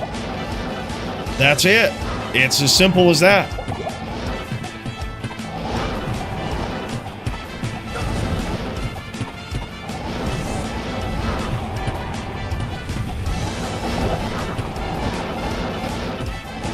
Well, here's the thing. I know it seems like, oh my gosh, Serenity's got it figured out. Bros, it takes a Din like Serenity to even make this a duel. It's crazy to think that Trackamp is the one with his back against the ropes here.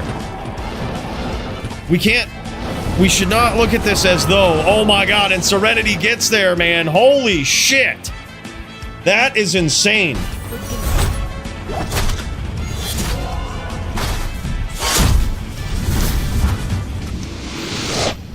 That is wild. We should not look at it as, oh my gosh, this is so unfair. You gotta look at it like, it takes a Serenity to put a droid with their back against the ropes like that. It takes a Serenity. Holy shit. That was insane. That was insane. That's crazy. And still,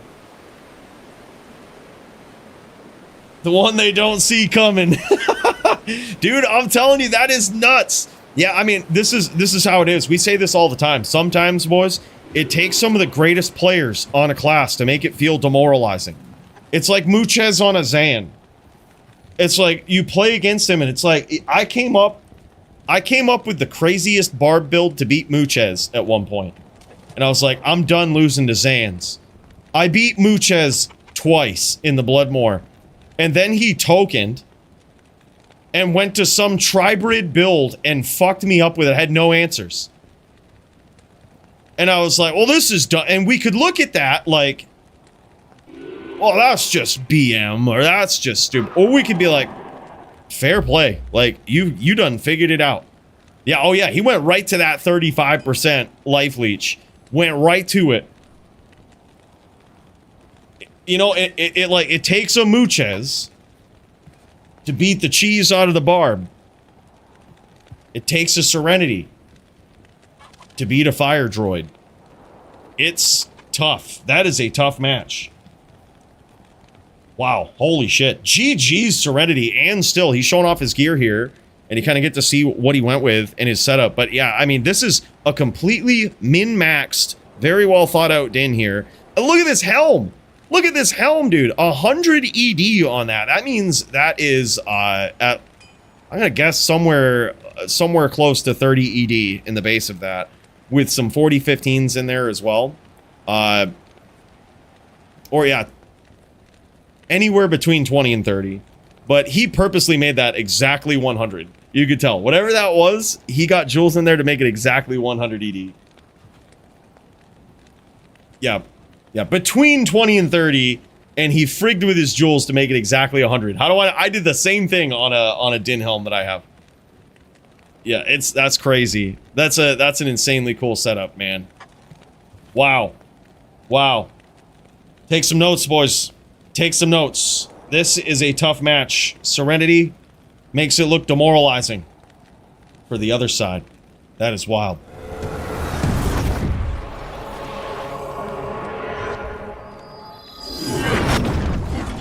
Up next, we've got another Din Phenom right here. This is Crypto Ninja. This guy has the wildest Din builds that you might have ever seen. This guy is rocking what he calls the Vanquisher Inquisitor.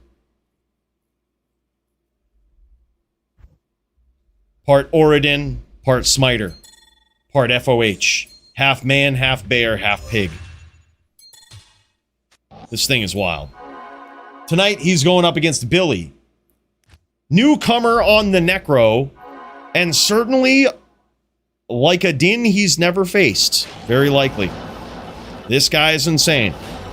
But Billy is looking real clean on this. Billy is looking real clean, a real promising Necro coming in here.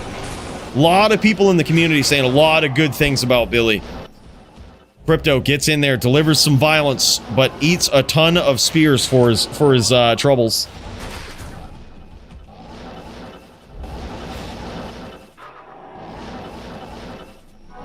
Yeah, championship bout.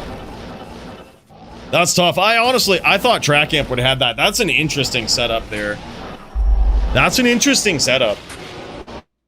Holy shit, man.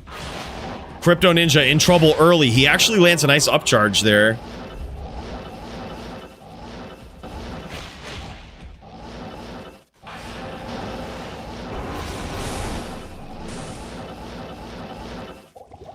It's crazy.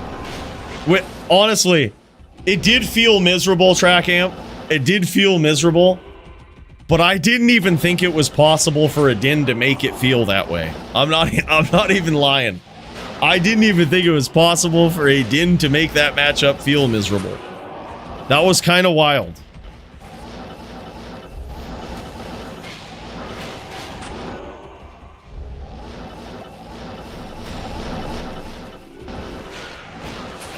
Holy shit, man. Billy gets there in round 1.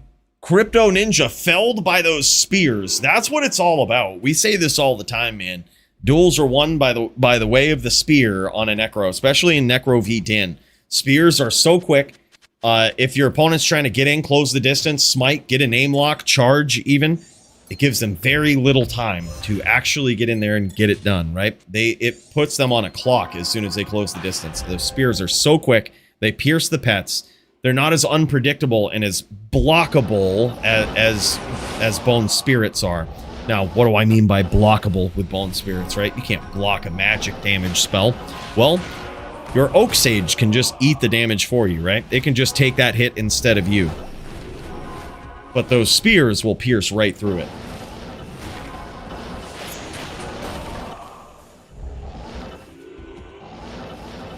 Yeah, I think up-zealing makes going up against Windies a little easier. Like, because they're probably going to stomp until they figure out that they don't have to stomp you. But yeah, I think just versus Druid in general is really tough. But Fire Druids are just the best Druid these days. They perform better versus everything than a Wind Druid does. They have way better matchups in just about every case, with the only exception, I think, being Necros, which is interesting. It's an interesting trade-off, because otherwise the Druid kind of wins that matchup, right? If you're a Wind Druid, you basically, the odds are in your favor to win an NVD, right? But if you're on a Fire Druid, not so much. The Necro has the advantage. So you give up the advantage while still not making it a miserable fight. It's still a winnable one. But you give up a lot of advantage in that fight to have way better advantage in just about everywhere else.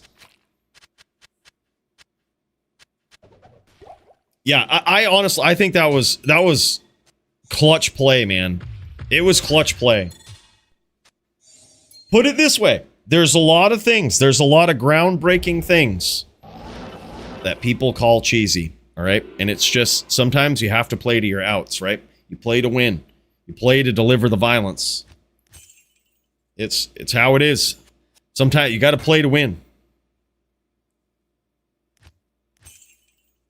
Yeah. Yeah, I think he could have won either way. Serenity's a monster with chains and everything. Like, sometimes you have to, that's literally all of what a lot of what Fire Druids are too, is like knowing what gear to use for the matchup, knowing the strategy, right? Like, it's what really any top level player does with their build. It's what Track Amp does. It's what Paulie does. It's what Serenity does. It's what Toshank does. He knows the gear. He knows the style of playing the matchup.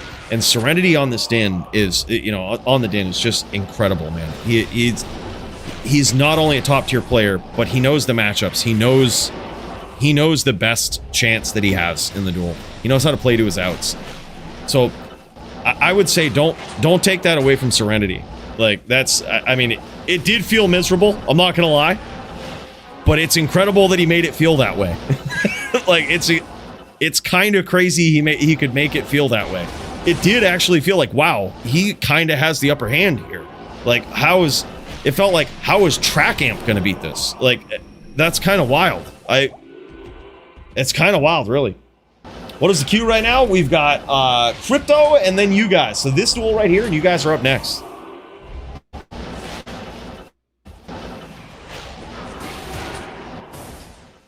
It's Jits v Lin after this. HLD Showdown. This right here is Crypto Ninja on the Vanquisher Inquisitor. Look at this. He's got everything from the auras that he's using on swap here. He's got the FOH. He's addressing from distance. He's got the mid-range covered as a Din player, which is really rare to see. This is incredible. I gotta say, Crypto Ninja is a very tough paladin to go up against because you're not used to seeing anybody play on a din like him, utilizing anything from auras to FOH to charge smite, even physical attacks or elemental attacks that you're just not used to seeing. Vengeance, you know, Zeal sometimes as well. Like, it's kind of wild, man. He is a tough din to beat, a very tough din to get used to in the Bloodmoor. And Billy right now, I believe, is 3-0 against him. I believe he's 3-0. That's insane. And the way that Billy's playing, he's getting in here and he's making it dirty with these spears. He is making it dirty, man.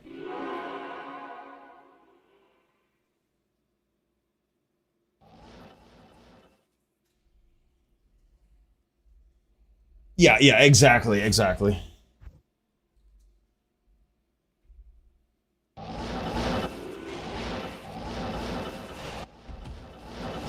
It probably wouldn't have been that way with Track Amp playing it, but it could turn into that. Like, I don't think Track Amp likes rep to full matches. He don't play like that. But it can turn into that, which is unwinnable for the din. Right? Like, yeah, it's wild. But the life leech on the bow makes sure it never can't turn into that.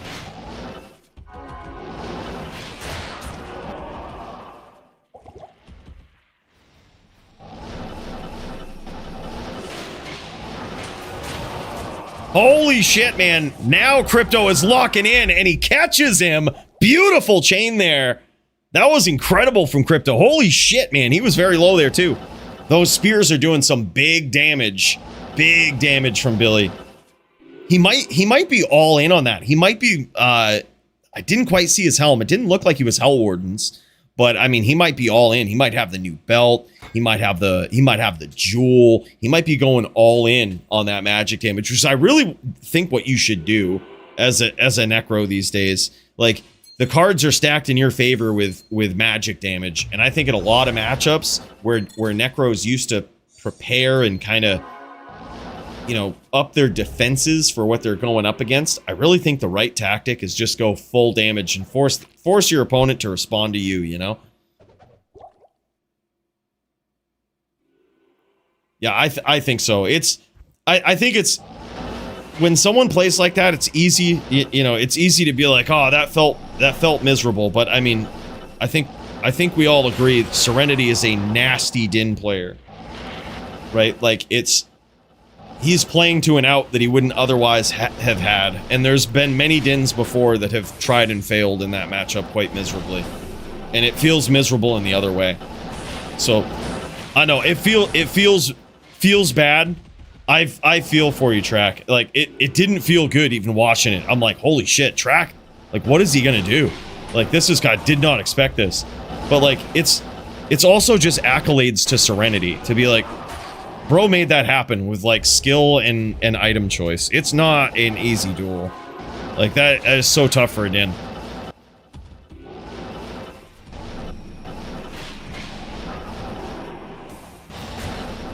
Yeah, exactly. I feel the same way, Muchez. It's like, Serenity is a nasty din player. It's only the nastiest players that can ever make us feel like this, I think, in a duel. That, like, can ever make us be like, wow, holy shit. Okay, this dude pushed everything to the limit and made it look miserable. Right? Like, it takes a top tier player to do that, man. I mean, Vamp the Champ did it every fucking duel. It was like every DFC, it was like, oh, I guess we should change this about the Necro. But it was like, he was never a good benchmark because he was the best Necro player. Yeah, damn, son. And there it is. Billy gets there, racking up a win in the DFC against an absolute savage. I honestly didn't expect this to go this way. I thought that Crypto would be just the right mix of din here to confuse the shit out of Billy. And, like, it would take him way too long to adapt. But, dude, Billy got in there and used the spears, man. You didn't see no cheese from this guy. He gets in there, uses the spears, makes it violent. We need the 5-hour matches back.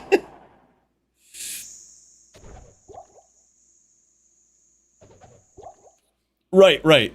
Yeah, if Marvel could do it, yeah. It's never a good benchmark. It's never a good benchmark. But I mean, it is. Here's the thing. Here's the flip side to it. Is that like, it's also, it's not a good benchmark to change anything, but it is a great benchmark to show the absolute top end of how it can be abused and how it can change a duel. Like, of anything, like when you have top tier players doing it. And that, I think, is what DFC is all about. It takes those top tier players pointing these things out, doing them to show how nasty they are. Like, and you know, it takes a mix of it all, is what it is.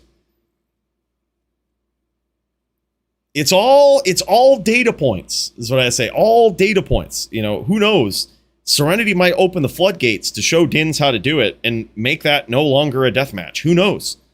But, I mean, it's hard to go off one duel from an insane VT player and be like, yeah, things got to change, right? We're like the U.S. government. We're very slow in DFC at changing anything. We have to have it literally beat into our head miserably. It's how it is sometimes. But damn, yeah. That was certainly an eye-opener. I'll say that. That's certainly an eye-opener.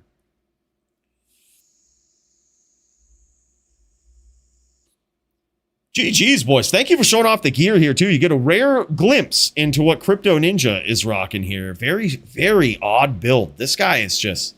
he can attack from a lot of different angles. I really love that Paladin build, man. And great job from Billy. That was incredible. This guy, I'm telling you, he's a sleeper. This guy is sleeper good. Man, this is like... this guy's coming in here with Javito level skill in his first couple of duels. Like, that's some top shit right there. That's some top shit. All right, boys, we've got Jits v. Lin coming up next. Let's get in there. Let's make it violent. We haven't seen a Widowmaker Sin in a very long time, but renowned Sin player Max is a big fan of those, or was an LOD anyway, and thinks that there are certain times where bow Sins are just actually pretty incredible. A lot of people, we haven't seen it, but I'm on board with it. I think that it is potentially a thing. Jits catching him. Lin in trouble early. Jits with some nasty smites there.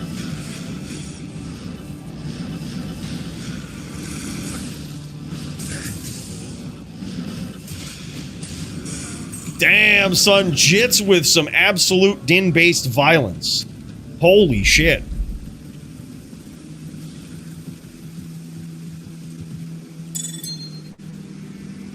Yeah. And which would you prefer, GB?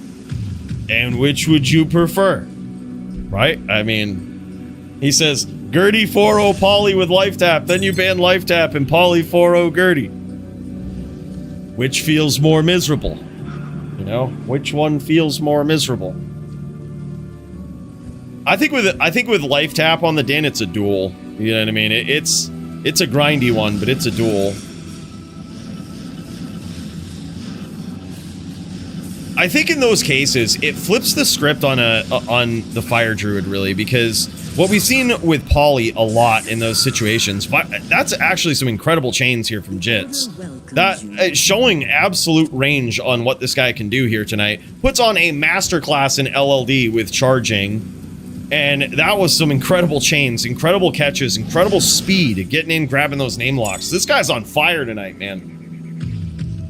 But it flips the script on the Fire Druid, because usually what we've seen in a lot of Poly duels, he's notorious for it, right? Like, if he's in trouble, he shows that in a real duel, he can back off and still be pretty deadly, right? Like, you can kind of wait and be patient, right? And rep it out.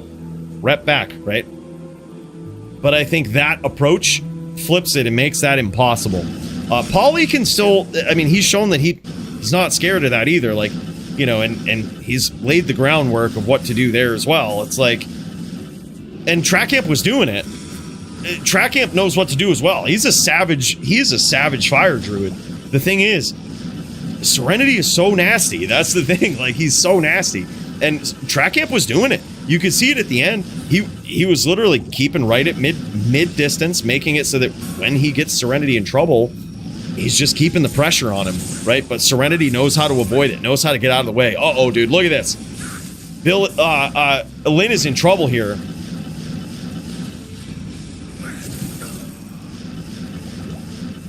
Jit's trying to get there with that FOH. Oh yeah, dude, he does it. He does it always. Yeah, yeah. I always see him bust out the bow versus that. I've seen him get demoralized though, and then put it away. Like we've seen that look very miserable. Yep.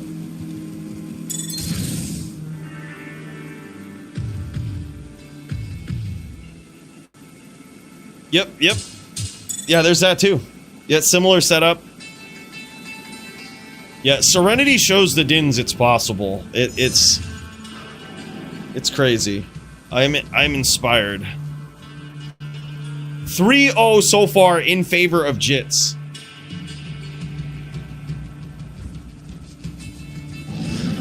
Masterclass in LLD, and so far he's doing great in his HLD match here as well, but he did catch some big bone spirits in the first part of that duel. Jits is in trouble. Jits playing from a laptop in a hotel here. Jits showing what it's like to be a struggling Din out on the streets, charging to your next meal. Looking for a chain lock just to get some money put in your tip jar. So these Dins can get a meal at the soup kitchen. Damn, son, beautiful adaptation there from Lin. Beautiful adaptation. Has he figured out the Jits is the question, though. Yeah, Life Tap is allowed for Dins and Barbs. I am overburdened. The two worst PvP classes it is allowed for. I am overburdened.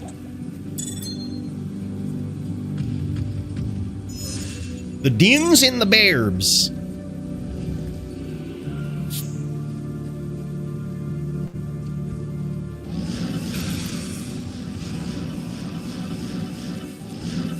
Although, what if we allowed it for sins? I know it feels weird ever talking about giving sins any buffs, but holy shit. What if? How would that change things, I wonder?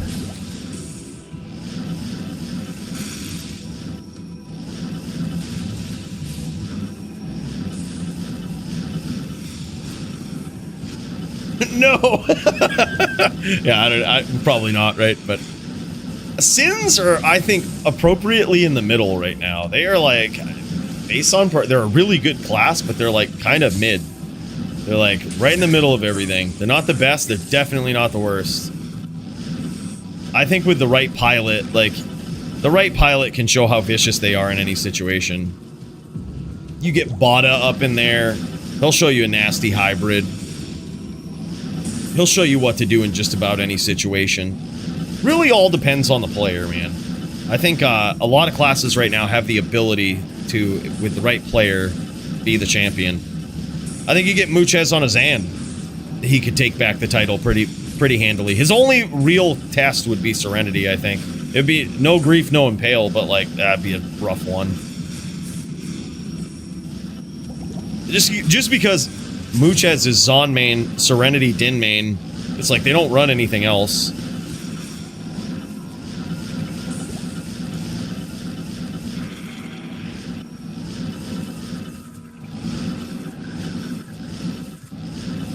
Oh, interesting. I don't cap mine, Georgie, but I probably should, man. That's actually a good point. By the way, Brock to 10, what? Bro, holy shit, man. Good to see you again, man, and thank you so much for the tier 1 6 months. Jesus Christ, man. It's wild. Time flies, man. Big cheers to you, brother. Huge. Nah, most duels happen on non-ladder, mainly just because, can you imagine getting 45 lifers, 3 2020s, 25s, decked out PvP gear every season on ladder? That would suck. Incredible adaptation there. Incredible adaptation from Lin.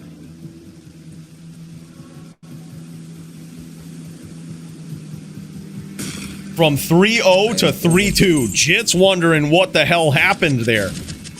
I am overburdened.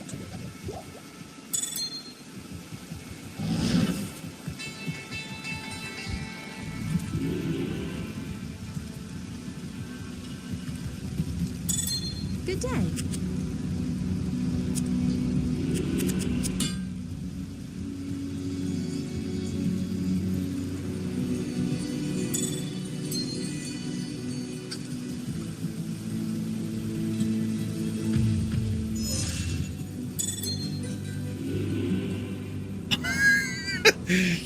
Jesus Christ. Be nice, boys. Be nice. Be nice. Look, Track Amp is a top tier player.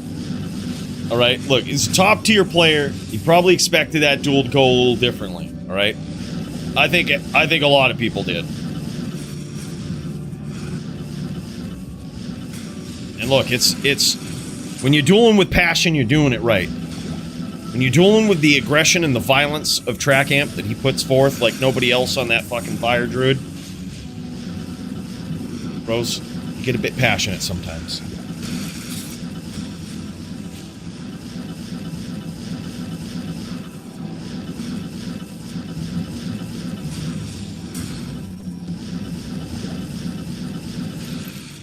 Kronos, aka Lyn, is making a pretty savage comeback in this duel. He is maintaining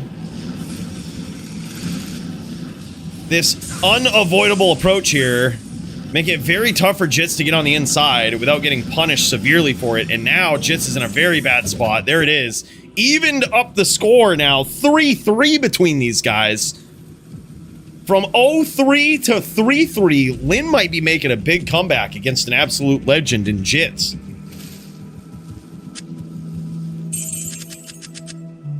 Yeah, I agree. If Track Amp played Windy and then lost, he would have been wishing he played Fire Druid. I am overburdened. I am overburdened. Oh, that's cool, man. I'm glad you liked it, Brockta. Yeah, it was a fun one. I wasn't sure how people would like that one. It was a bit of a different approach, different style. Wanted to try something new, but it seems to be doing good, man. People are really liking it. So I'm really happy to hear that, dude. Thank you.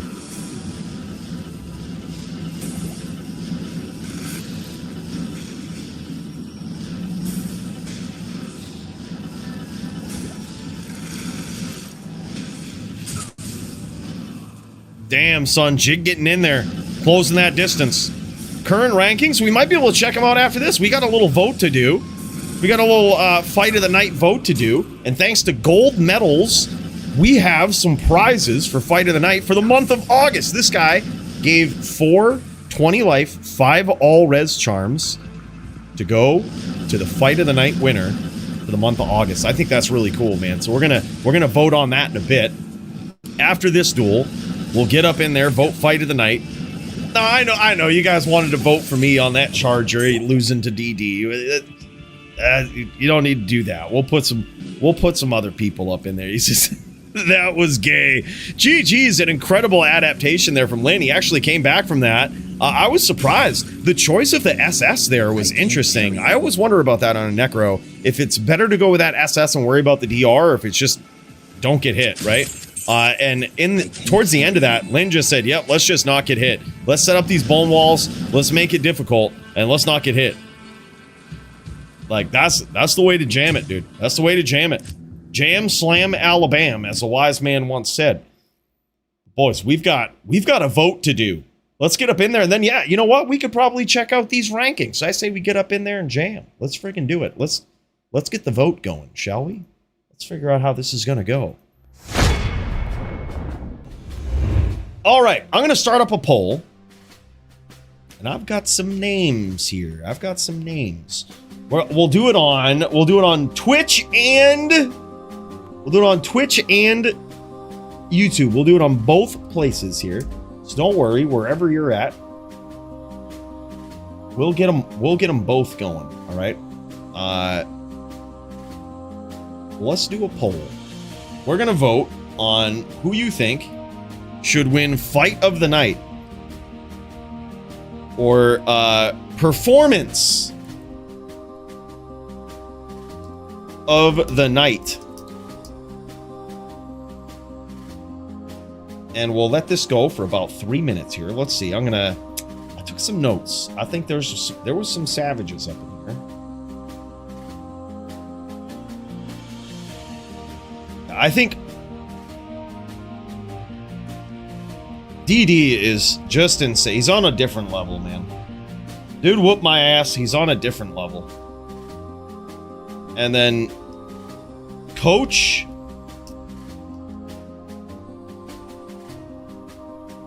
That's also something. AF50 for mid-range melee. That was pretty insane. And bros, Jits, Master Class Charger. That was insane. All right, we're gonna start the poll up on. Let's see here. I'm gonna take a screenshot so that I can put it on the YouTubes. It's on the Twitch. Let's get it on the tubes. Start a poll.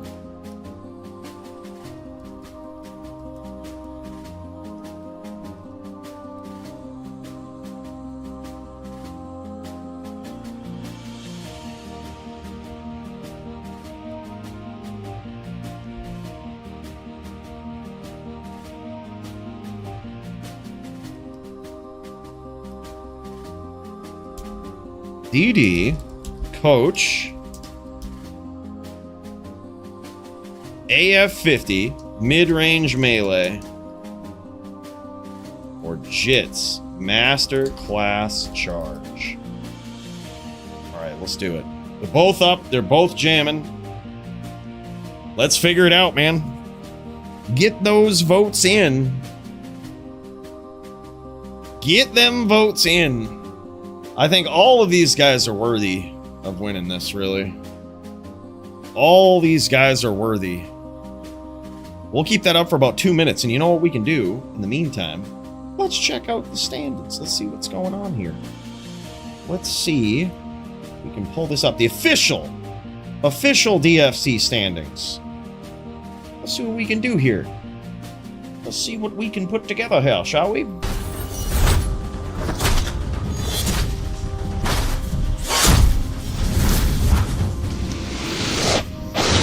All right, boys. Well, this is what we've got. A little bit of a bright screen here, but oh wait, no, you can't see this screen. Let me get this figured out.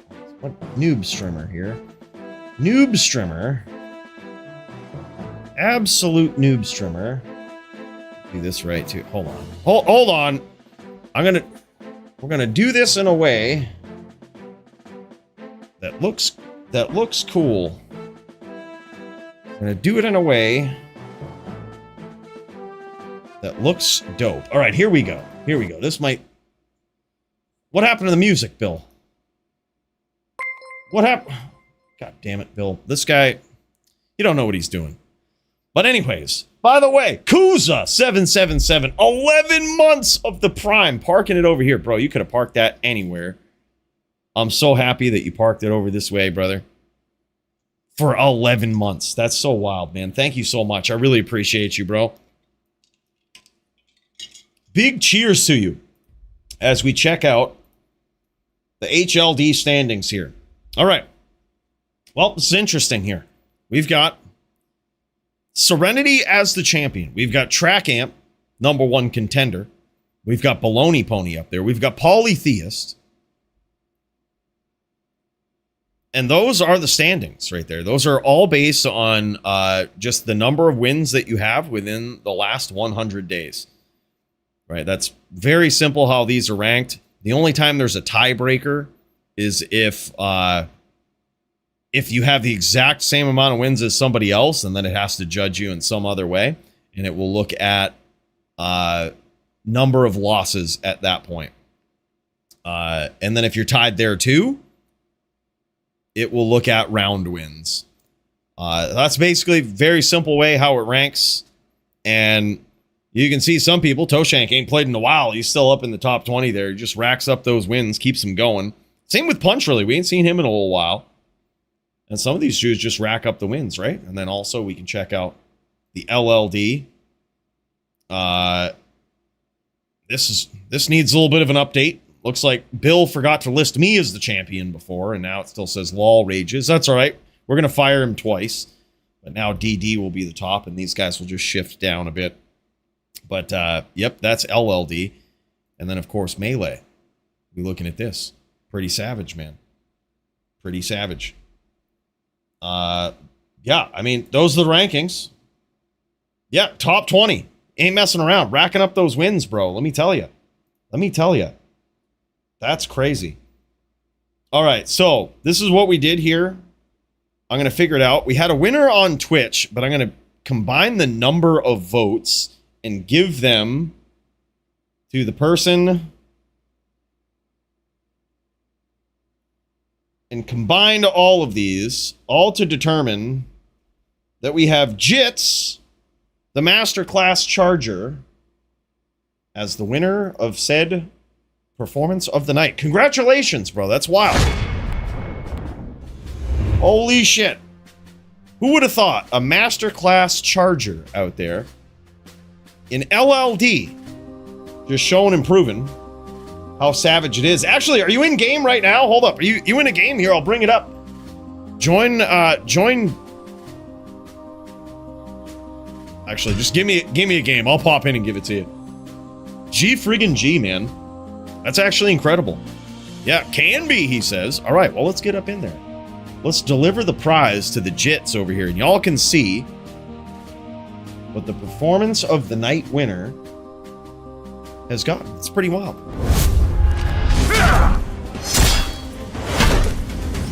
All right, I'm just going to make a game. Jack 2, password 2.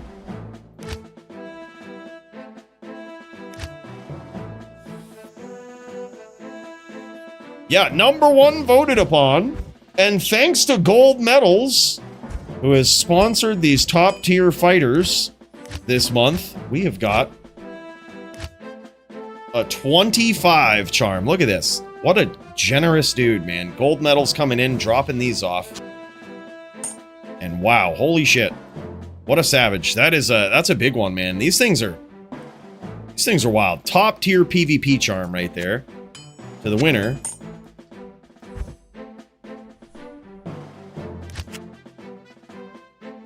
Hell yeah, man. Hell yeah, brother. Hey, great job tonight, Jits, and also thank you so much to Gold Medals. That was a really generous thing of him to do, man.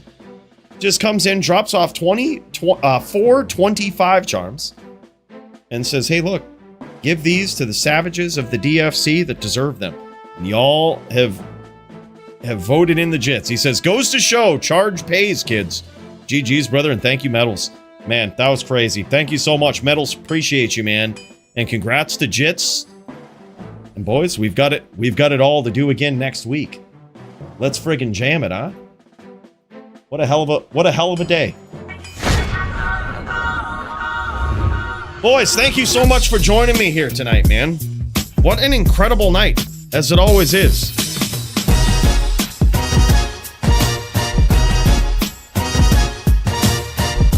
Controversies, maybe, but there's one thing for sure. Joby sucks. Just remember that. Joby sucks. No, they can't hear us, Bill. Joby is a trash din. Absolute. No, they can't. We're not live. They can't hear us behind the curtain. Joby is fucking trash. What up, guys? Really means a lot every week that you're here with me. We always have a lot of fun, man. We always have a lot of fun. It's always a great time. And I want to thank you guys for being here.